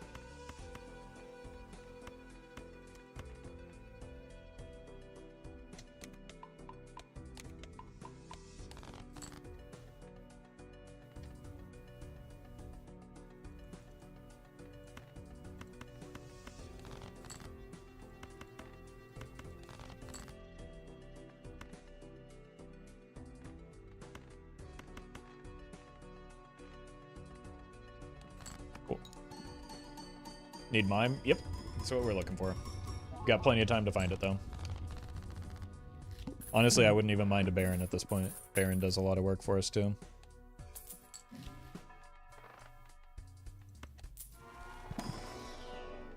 Be really cool to find one Temperance with a $43 egg, though.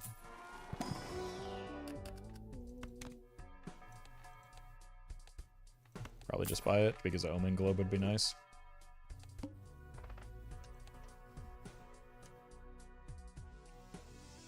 So I can't believe no Temperance? Yeah, I mean, that's not atypical. We have opened a lot of Taros, but we don't have, like, purple or anything. It was more egregious when Rarin was, like, hunting for Temperance against Doc the other day. So I don't think it's... Like, it's unlucky, but not, like, unnaturally so.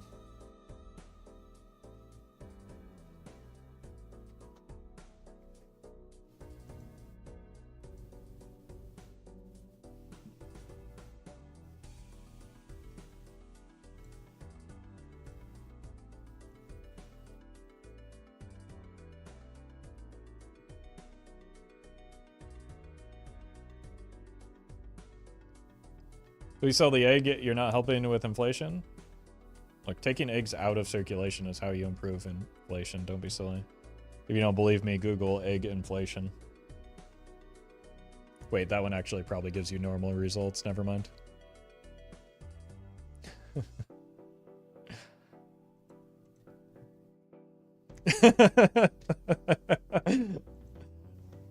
Unlucky.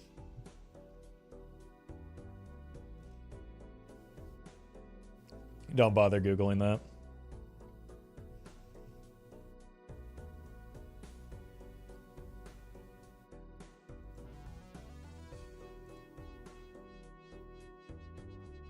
Don't worry, Roffle will get on making those unsavory results. Appreciate that. Thank you, Chrome.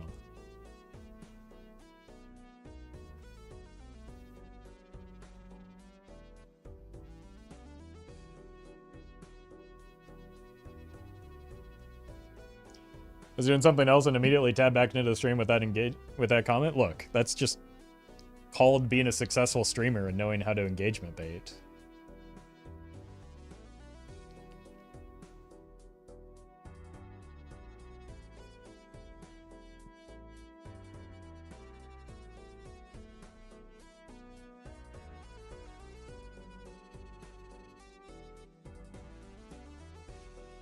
Context doesn't exist here.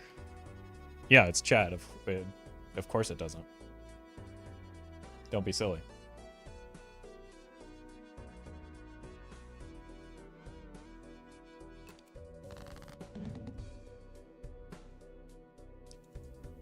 Hello. Hello. Quick question. Yes. I assume Blueprint's better on hack than it is on hang chat, right? If you have one really good card, you might want it on the hanging chad.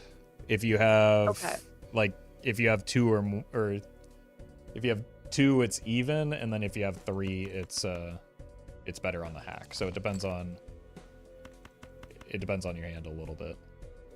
Understood. Okay, thank you. Mm-hmm.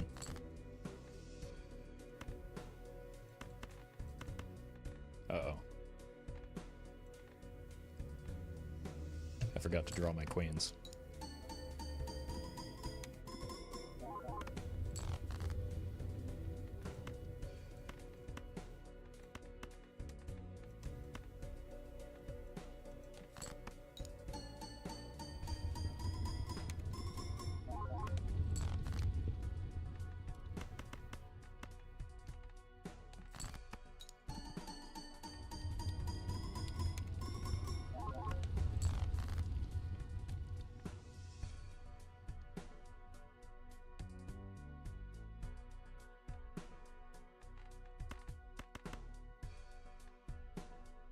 I've not been paying attention to, like, if we hit the point where photo is better.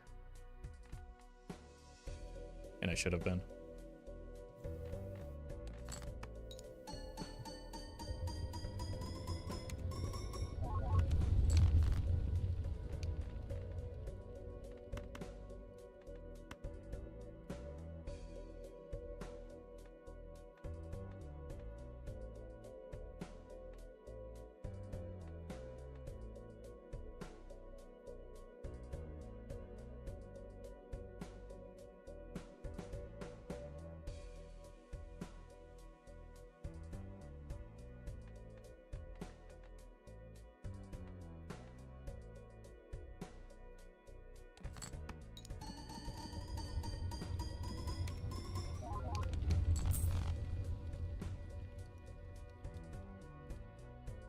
It didn't seem better. Maybe we lost some queens in the mix, but it feels like the with the.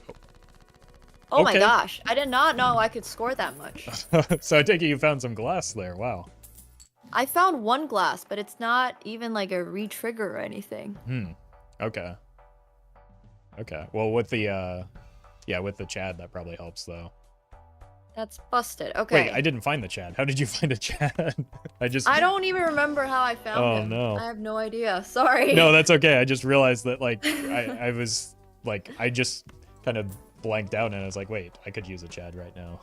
But yeah, okay. I think it was probably like a judgment or some type of. Or maybe just like I didn't roll hard enough. So, all right. Maybe. Well, GG. Good luck. Good luck. Okay.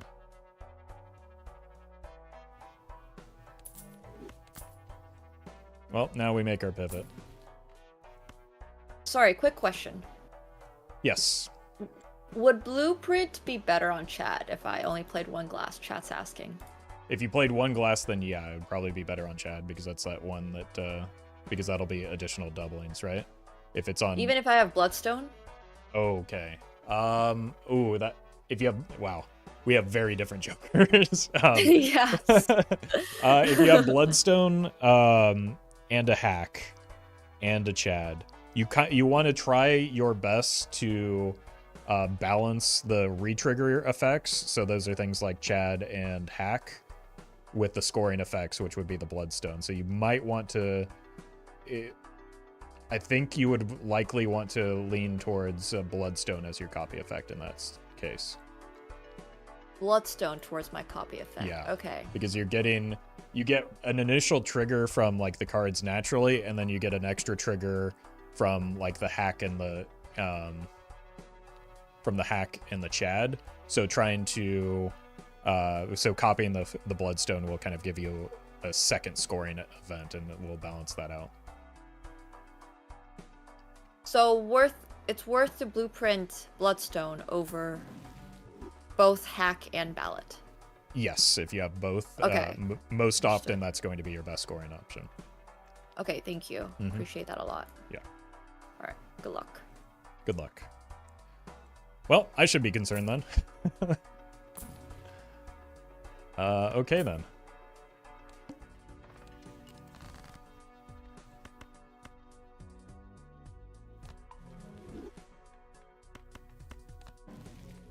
Unless she gets more glass, yeah. Unless she gets more glass, but it's already difficult enough to, like, sort through that.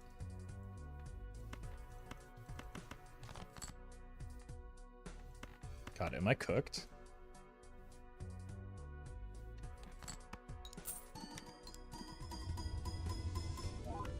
We might not even, like, be able to make the pivot, right?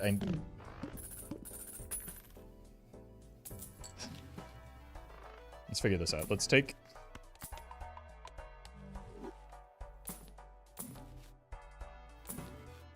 Wraith is not it. One more roll. 4 of a kind. We need the levels in. Can't find the right queens either. Osanax. Thank you for the raid. Welcome. Okay. Welcome, folks. We are currently in a PvP match against Nemo right now, and she is catching up quickly, which is unfortunate for me. And we're trying to scramble to find a way to bring this back into our favor, but welcome, everybody. Thank you for that raid. Hope your Balatroing went well today. I saw the, whoops, I saw the art that you did for the Jokers, or for the Kings and Jacks, as well as the Queens, and that was great. I was just about to show that to chat before we finished up after this run, but thank you for that support. Go drop a follow to Oceanax, who is also participating in the charity event for the American Heart Association.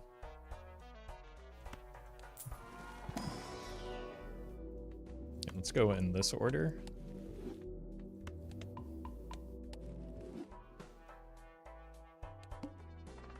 I think we might just need to expect to take another loss here.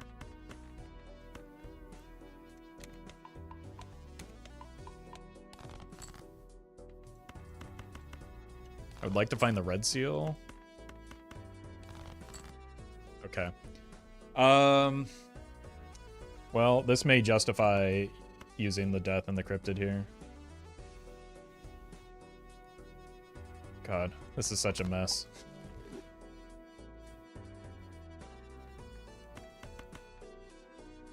Here's what we're gonna do. We're gonna use the death, but save the cryptid for the PvP. Hi, I'm here with another quick question. Sure. Is it better to have play glass or to play retrigger? With like Hang Chad, Bloodstone, and Hack. Right. So if you have if you have the option, or if it's only between the two, it'll depend on what the card is. If it can, but usually you'll want to get like at least one glass in there so that it can get hit by the Chad. And then with the retrigger or the red seal, that's kind of the same as just a hack card, right? So what are you playing, flushes, or are you playing something different? I am playing 4 of a kind. Okay, so what I would recommend is on the when it's not the PvP section, you don't want to be risking your glass. So you want to use your retrigger options there, and then save the glass against me on the PvP. Okay. But it's difficult to say for sure which is better without knowing your hand. Like it's just okay. But usually glass is going to be better in that situation for the Chad. Okay, thank you. Appreciate that a lot. Thanks. Chad, I think we're cooked.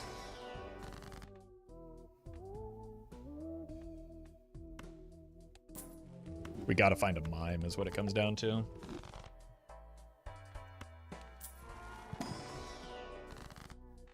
Or just more of these steals. We gotta find a mime. Shoot the Moon still viable against Bloodstone retriggers? No. No, but Steel and Mime are. The problem is, like, I don't have the capacity to pivot very easily, right? I didn't need to sell that.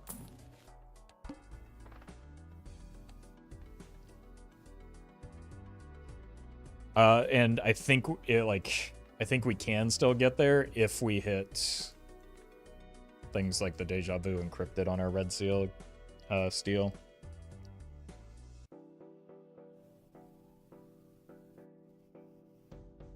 First we mime, then we steal? No, first we steal, then we mime. Well met. Smots, thank you for the 2 months.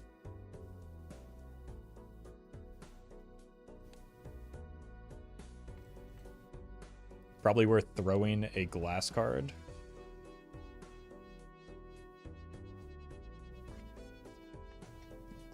For the additional doubling. It may be worth using the red seal on a glass as well. Both for the short and the long term, since we already have some red seal steel, and we'll make... Hold on.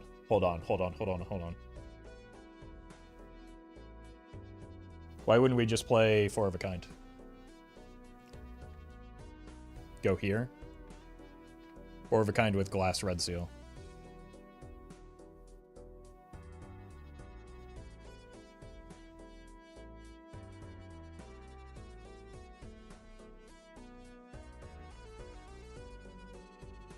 You discard 4 of a kind to get 2 levels. I don't know. I think the ideal play here...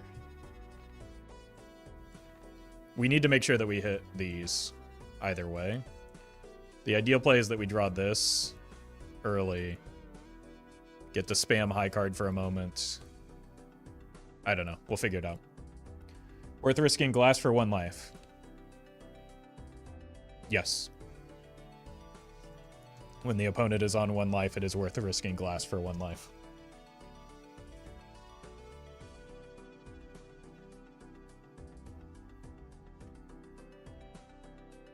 I don't think that's more than mime, red seal, steel. Okay. Do I have a mime?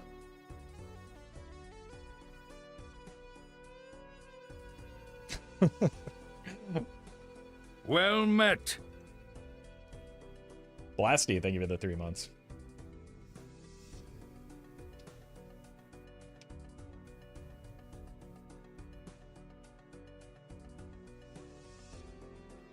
Like, without a mime, I'm not going to be able to be in the millions. So, it's all... I think my best play is what I just described. Okay, hello. Hi. I'm very concerned about my chances here. But, about your scoring, yeah? Yeah, the questions you're asking leave me very concerned. Okay, so we have learned from you to copy Bloodstone and play glass.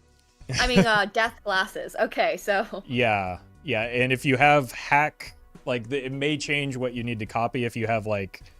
If you have 5 or even 4 cards that are glass and hack, you might be better off copying the hack glass, or in that instance. So there's so many different variables that it's hard to say for certain what the best thing to do is. Okay.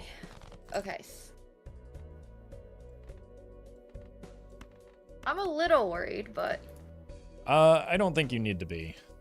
Okay. I'm gonna be honest with you. At least not this round. It's...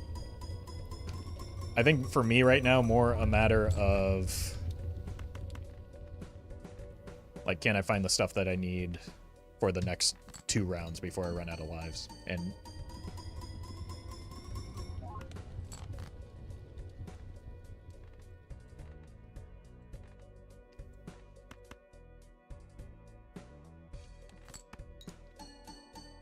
Another quick question. Having a glass in your hand is just really, really important, right? Like having when you're playing the actual hand itself. Yeah.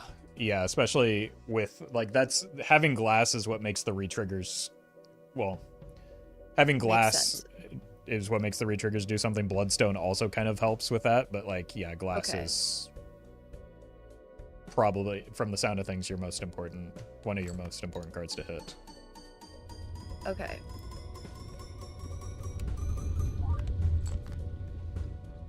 How many should I play? Sorry, I know this is like, okay, what I'm asking is, I want an understanding of like how much in terms of okay, I can't pronounce the word, but in terms of multiplying the numbers, right? Like, does it make a lot more to play 2? Like, does it suddenly become like 10x more to play 3?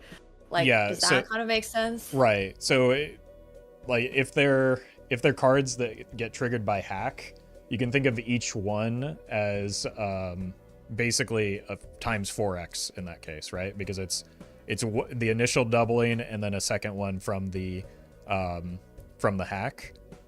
But then if you're like, it compounds, right? So each doubling, the next doubling, if you have like the hanging Chad, that's another 2 triggers, that will be 8, then 16. So like it grows exponentially with each piece of glass that you play. So it's really hard to just like eyeball it and gauge how much you might need and how much it's going to increase your score, just because like each time you add glass, it increases, pretty dramatically. Got it. Okay. I'm getting so much compounding information, like conflicting information from chat, where people are saying hack is the better copy with glass, or like I should play 3 of them versus all of them. So I mean, I'm just trying to like do the math. Yeah, no. Here's like, I'll let you decide. If you like, I can pop open your stream and see what hand you're playing, and then I'll be able to give you a better sense of it. But I don't want to do that without your permission. And no, you're totally fine. Okay. I've basically been asking you the questions and making it more complicated for you. So yeah, feel free to do so. Okay. So you've got. I have 4 5s. 4 5s. With glass, okay. Oh my god, this is a terrifying hand. Okay. So there's 4 5s. 2 of them are glass. So with the right now.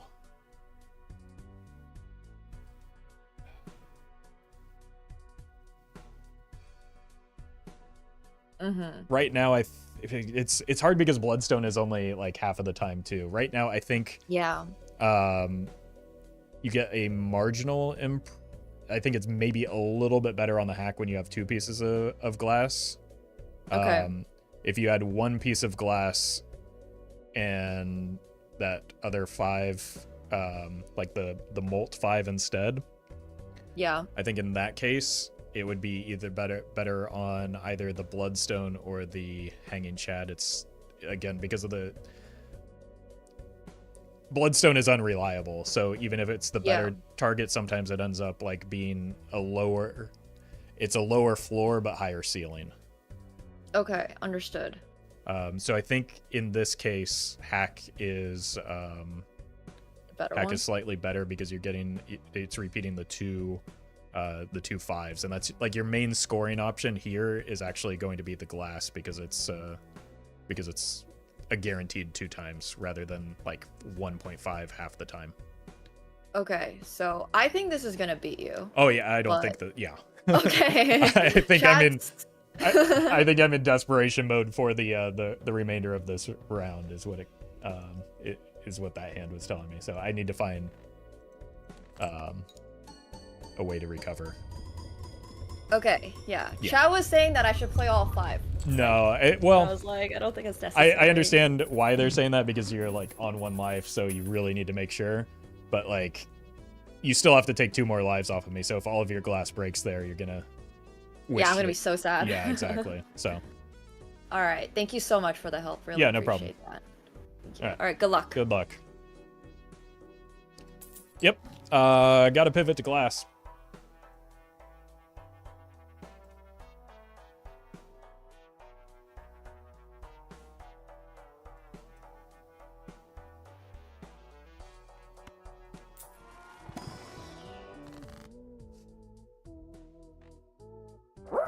We need to pivot to the red seal glass. Like, I need to save these for the glass. Willow, thank you for the... Or Smots, thank you for the bits. This is... catastrophic.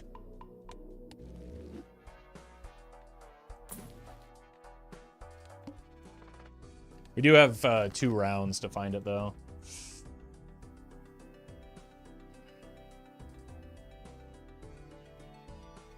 Could pivot to glass jacks.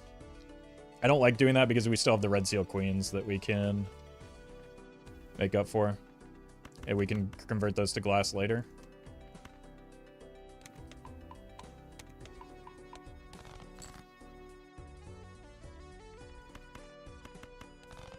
I just need that glass queen to show up, and then we might have a chance.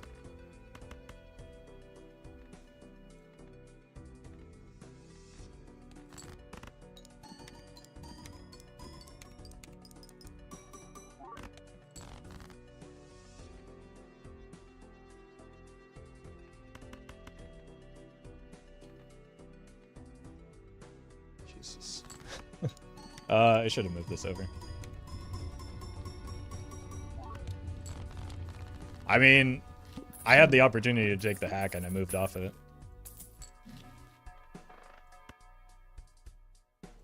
Well met. 2-2, thank you for the prime. So that's the consequences of my decision. At least you have the ramen. Do we?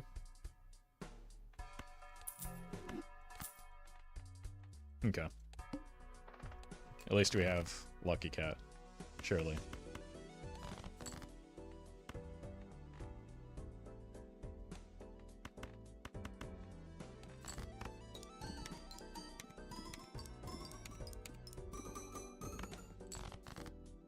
That already almost won.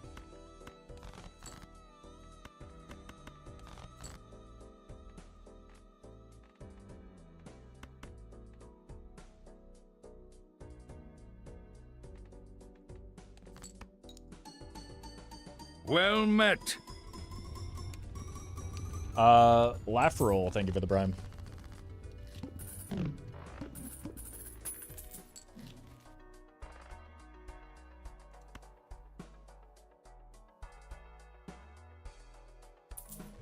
We have to.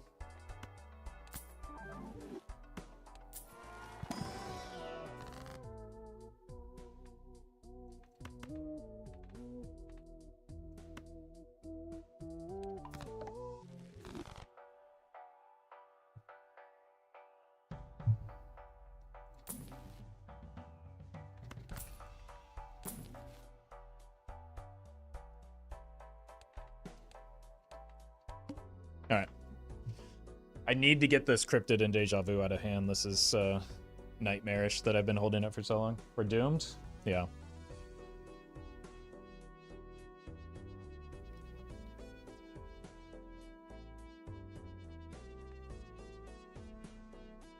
Clearly.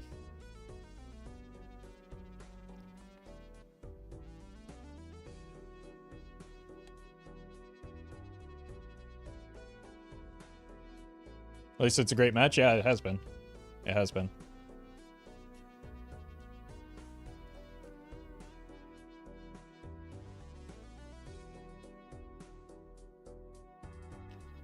Should have opened the standard pack. It was, I don't want to bloat my deck anymore when it's already a disaster. I just need to draw into the right hand. Or the right card. And we have seed money, so I don't really want to drop below... much further below 50.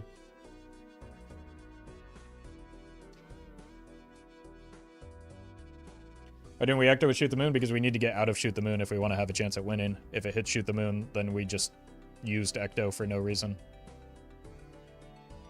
We cannot win with Shoot the Moon. Full stop. In order to have a chance, we need to play towards the strong thing that we have, which is the glass face cards retriggering.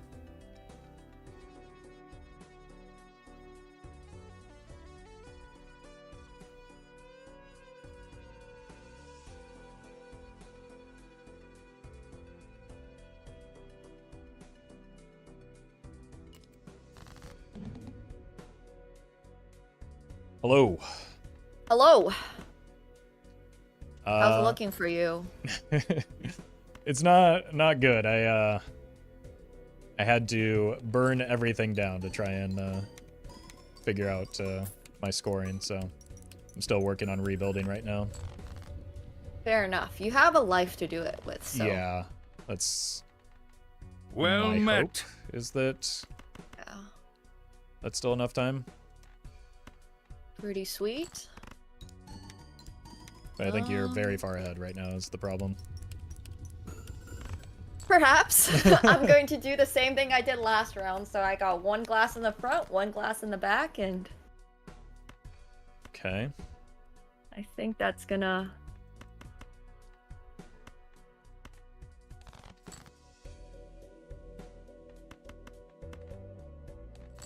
I think it's possible my pivot might be paying off though. Oh, okay. I might wait a little then. This late into the run, do you think it's worth at all trying to level up like 5 of a kind if I don't even have it played yet? Or 5 flush 5, I guess. You might, in your case, it might benefit you to do especially flush 5, just because you have all of those glass cards, right? So if you're able to play 5 glass, that's going to make up a lot of ground from the levels that you have in 4 of a kind, just because of again that compounding. Okay, that makes sense. All right. Cool. All right, this is what I've got.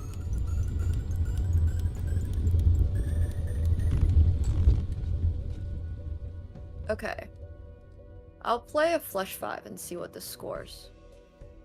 And hopefully it's okay. I think it's probably, I don't know, I had some red seal on my glass, so that might, I don't know. It's really difficult to estimate these scores. Yeah.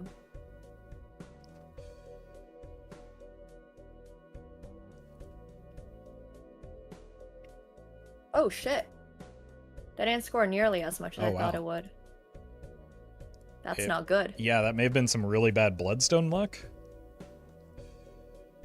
Because it feels like that should be a lot higher. Okay. I have a couple more left. Yeah, because that's lower than the last hand that was only 2 glass. Yeah. That's correct. I'm just gonna play 1 for this. Maybe it was worth playing the 4 of a kind. I'm not really sure. I think if they were all glass 5s, I think the flush 5 was probably your best bet. I think you just got unlucky with the bloodstone. Okay. I have another flush 5 coming in here. But you're scoring like 5 Yeah, that's billion, so... That's red seals make a really big difference. Really big difference, yeah. Might just be dead here, actually. Wow, you made a lot of upgrades. How'd you find red seals? Well, I had it started last ante actually. Last ante I bought Deja Vu encrypted together and was trying to save them for a glass card, but I just like for 5 consecutive rounds I didn't draw them, and so it wasn't until just right now that I finally drew my glass card and was able to play it. Yeah. Sounds like that was I needed to do a lot more catching up at the very end there. Like you jumped over me basically. Yeah, it's I got lucky that because I skipped the hack early, I found a sock and buskin that was able to kind of replace that from my side, and then the red seals kind of pick up the difference there. And then also just like, yeah, bloodstone is frustrating and unreliable, it seems like, because you wouldn't expect like a 2 glass hand to beat out a 5 glass hand like you had there. That's just kind of unlucky on the bloodstone. Yeah, I feel like my deck was really good and I had all the right jokers for it. But it definitely seems like having a red seal on the on the glass was really important. I just, yeah, never was able to put glass on one of my red seals. Yeah. But Yeah. Okay. It's still cool. Thank you so much for all the help, though. I really appreciate it. No problem. No problem. Good to understand. Yeah. Thank you for the games. And are you still doing more Balatro after this, or what's your plan for the evening?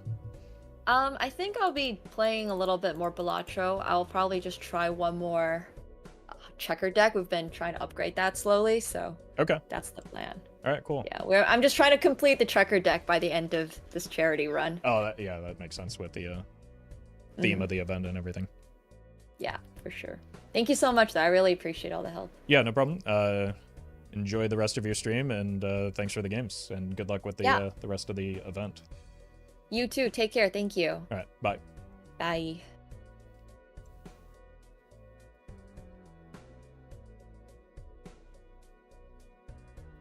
All right. You finally see the vision with that line now, chat? It was, I mean, it was clear to me, but I have a lot of experience. Multiplayer is a different game mode than typical single-player Balatro. Okay, it's been 6 hours again, Jesus. I need to... Tomorrow's stream will almost certainly be late. As a heads up for tomorrow's stream, we're probably going to be doing... Well met. Morphine, thank you for the gifted subs. We're probably going to be doing some Balatro crowd control. I don't know if there will be a YouTube integration for that or not. What crowd control is you can use... Well, there should be, because I think it's through Tiltify. I don't know. I'll look into it. I need to set it up. That's part of why I'm going to be late.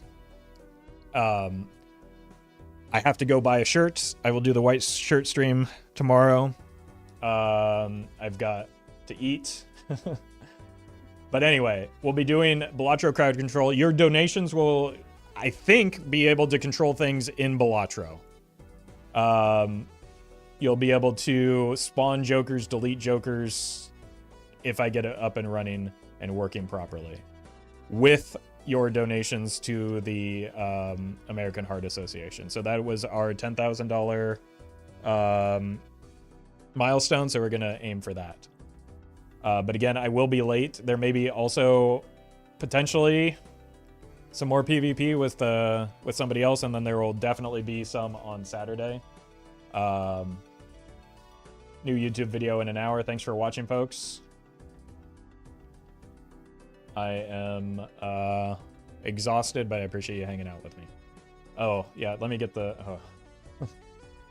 let me get the art up. Oh my god. Oh, I want to go to sleep so bad.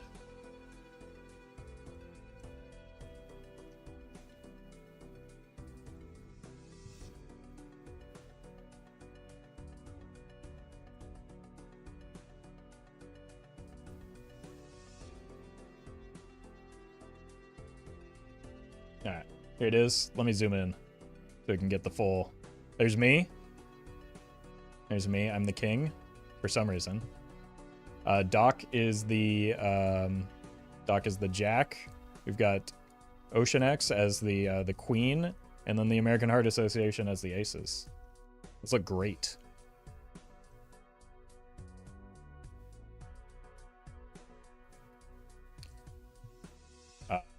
Even like the numbered cards look really nice. Very well done. We'll be doing the Battle Royale tomorrow. Almost certainly not, no. Even if we hit that goal, which we haven't,